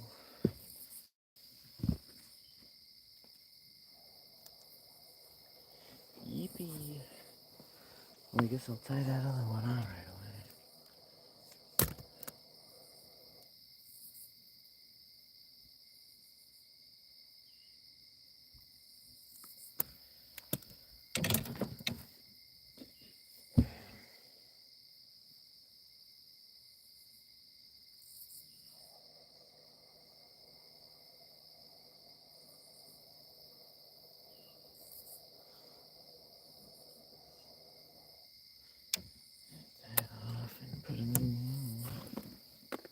Might as well.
A lot of cleaning to do in this boat tomorrow.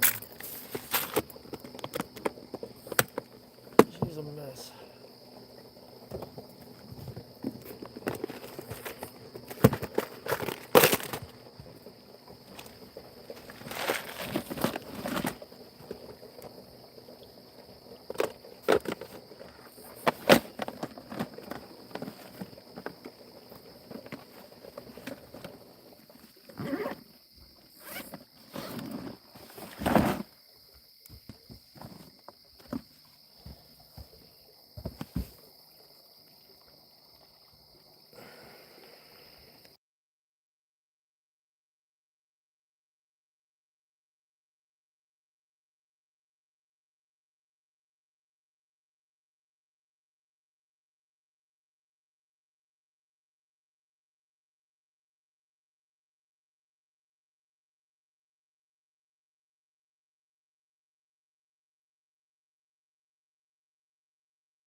What's biting?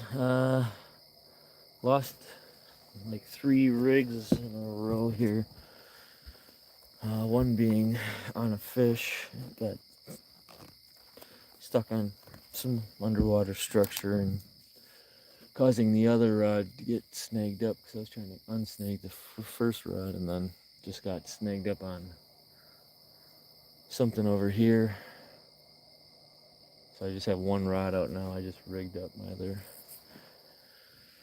other 3 rods, but they're just got one rod out right now. Trying to decide what kind of decisions I'm gonna make now. Whether I just kind of, I don't know what I'm gonna do.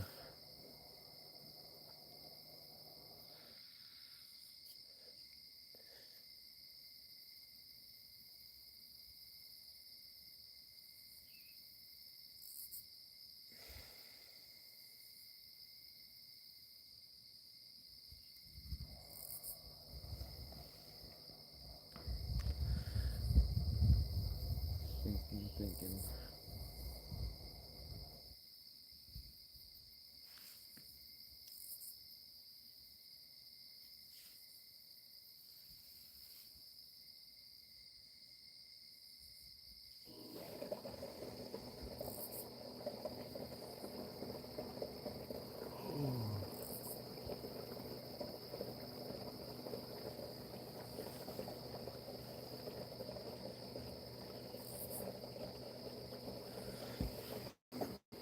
This guy's doing nothing right now.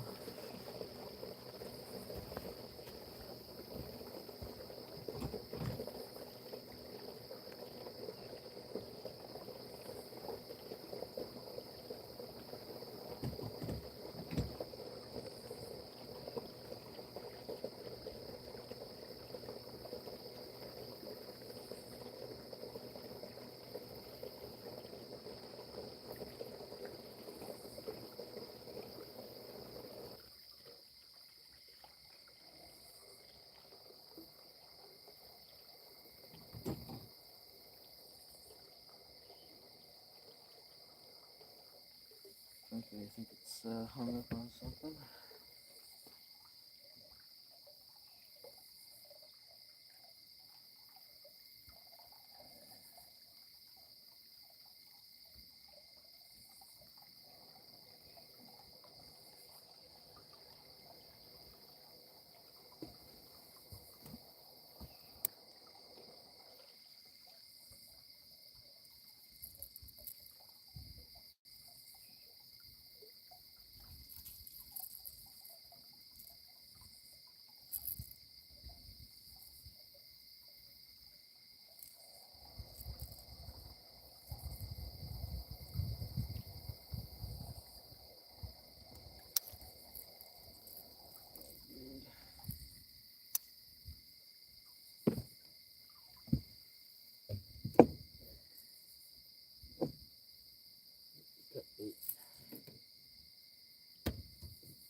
Flashlight once.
think what I'm gonna do is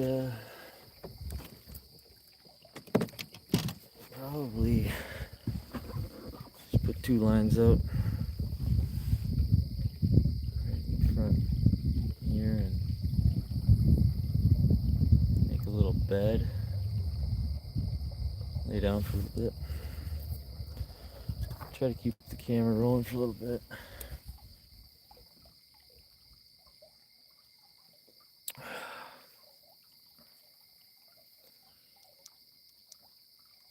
But I need to get a little bit of sleeping.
clean up and make a little bed down here and relax for a little while. Keep it running for a while though. I don't know. Another hour.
What's up, NJ? Sorry, I'm just kind of looking for my other headlamp. One just died and don't have that one, so oh well.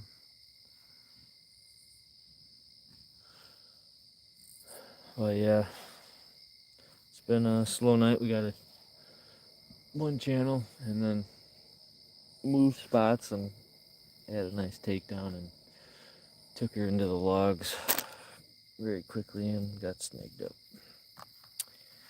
And then I ended up snagging 2 more times or 3 more times.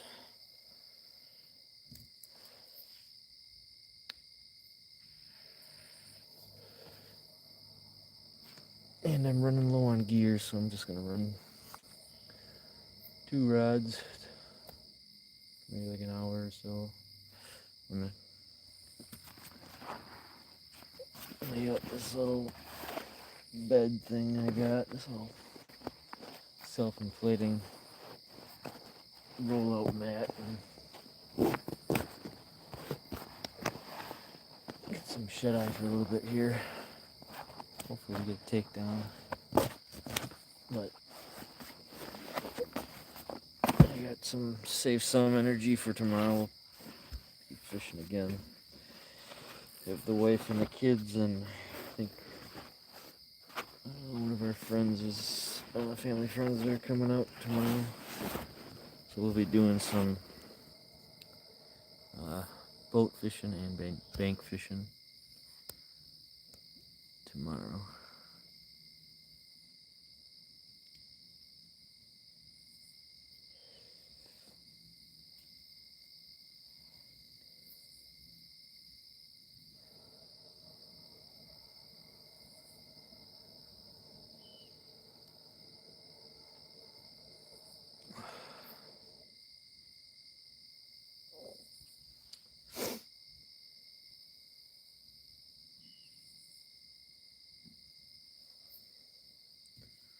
With some lively bluegill on and pumpkin seed. It's reused, but it's pretty lively yet.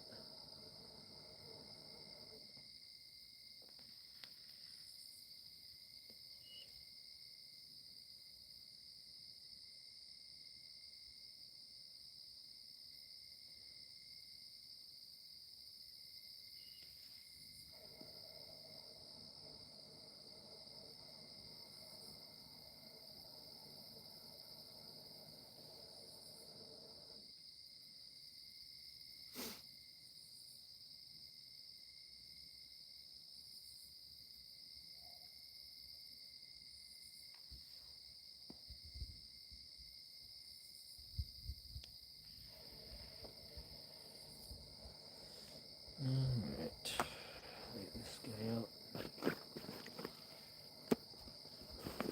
Hop in the sleeping bag for a little bit. Feel free to just tune in if you want to keep watching. I'm gonna just lay down. My back's killing me. I'm sick. I'm gonna have a long day tomorrow. A lot of boat cleaning, bait catching, and hopefully get on some flatties tomorrow. Or today, I should say, sorry.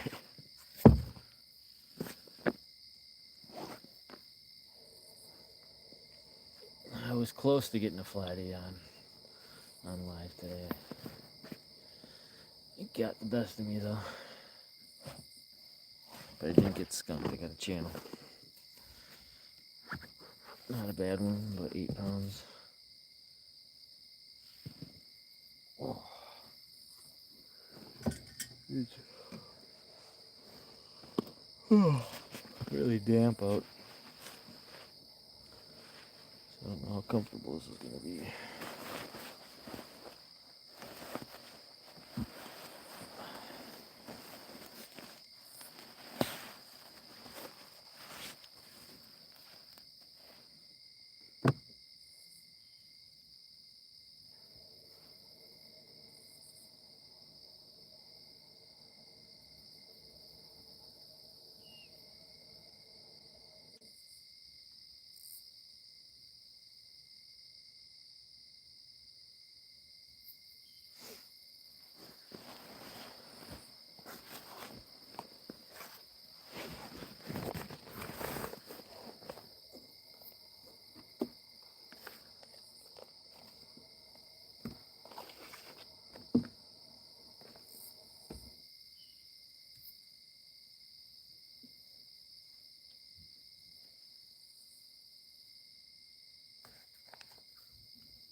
the bluegills are kicking.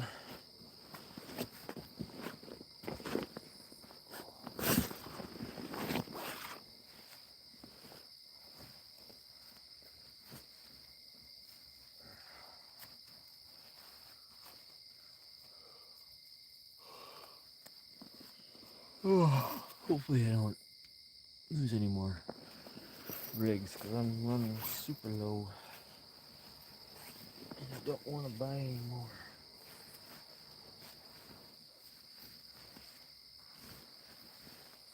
And tomorrow I'll be testing out on the bank. When we fish the bank, I got a high riser attachment for that I made up the other day. That will get it'll be an extension for just the basic stomper. You can just mount it on and get about, it stands about 30 inches. Your rod holder will stand about 30 inches taller to the handle of your pole. So you won't have to bend down every time when you have a fish on or you want to grab your rod. I test that out tomorrow.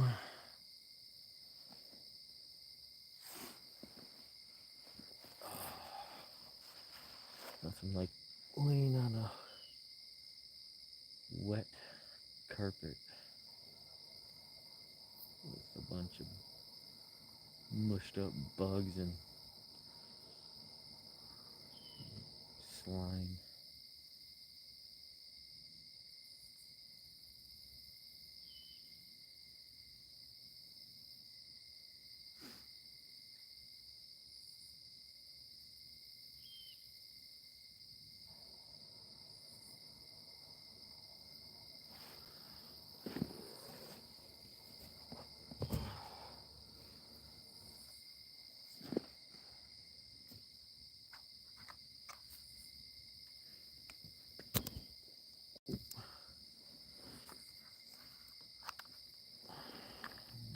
Adjust this camera angle and bring it down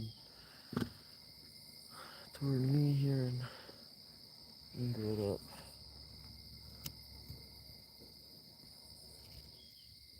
Just in case anyone's chatting. I don't know how much I'm going to be able to sleep, honestly. It's hard to sleep on a boat with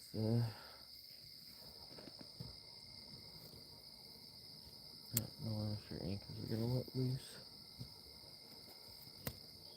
Bear with me here, I'm just adjust this here.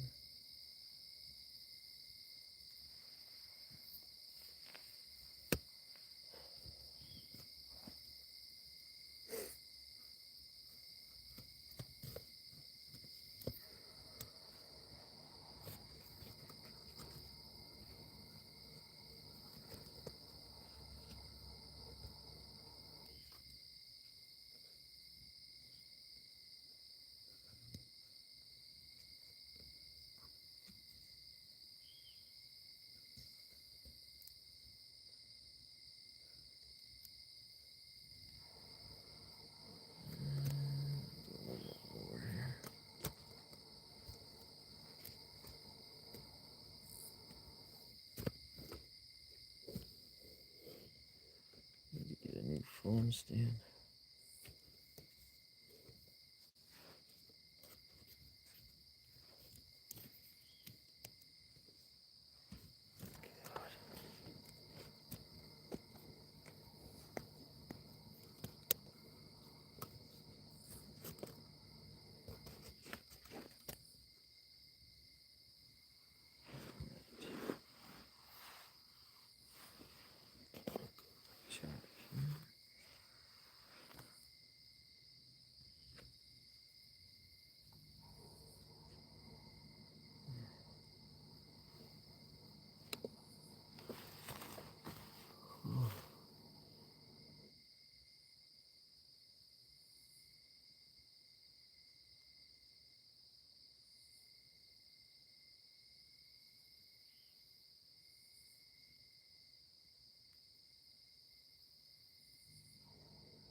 Oh, going for flatheads, but we haven't. I haven't put any in the boat tonight. Did have probably potentially a nice one on, but it unfortunately got hung up in the logs and I lost it. And I got snagged up and kind of ruined that spot, so I moved just down to the next kind of structure. But nothing's been hitting here.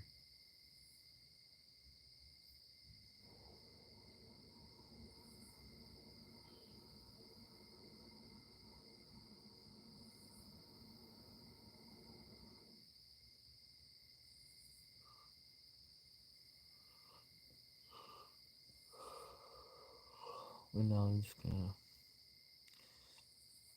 laying in my little mat. Oh, come on. Just be the gill.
I'm getting tired though.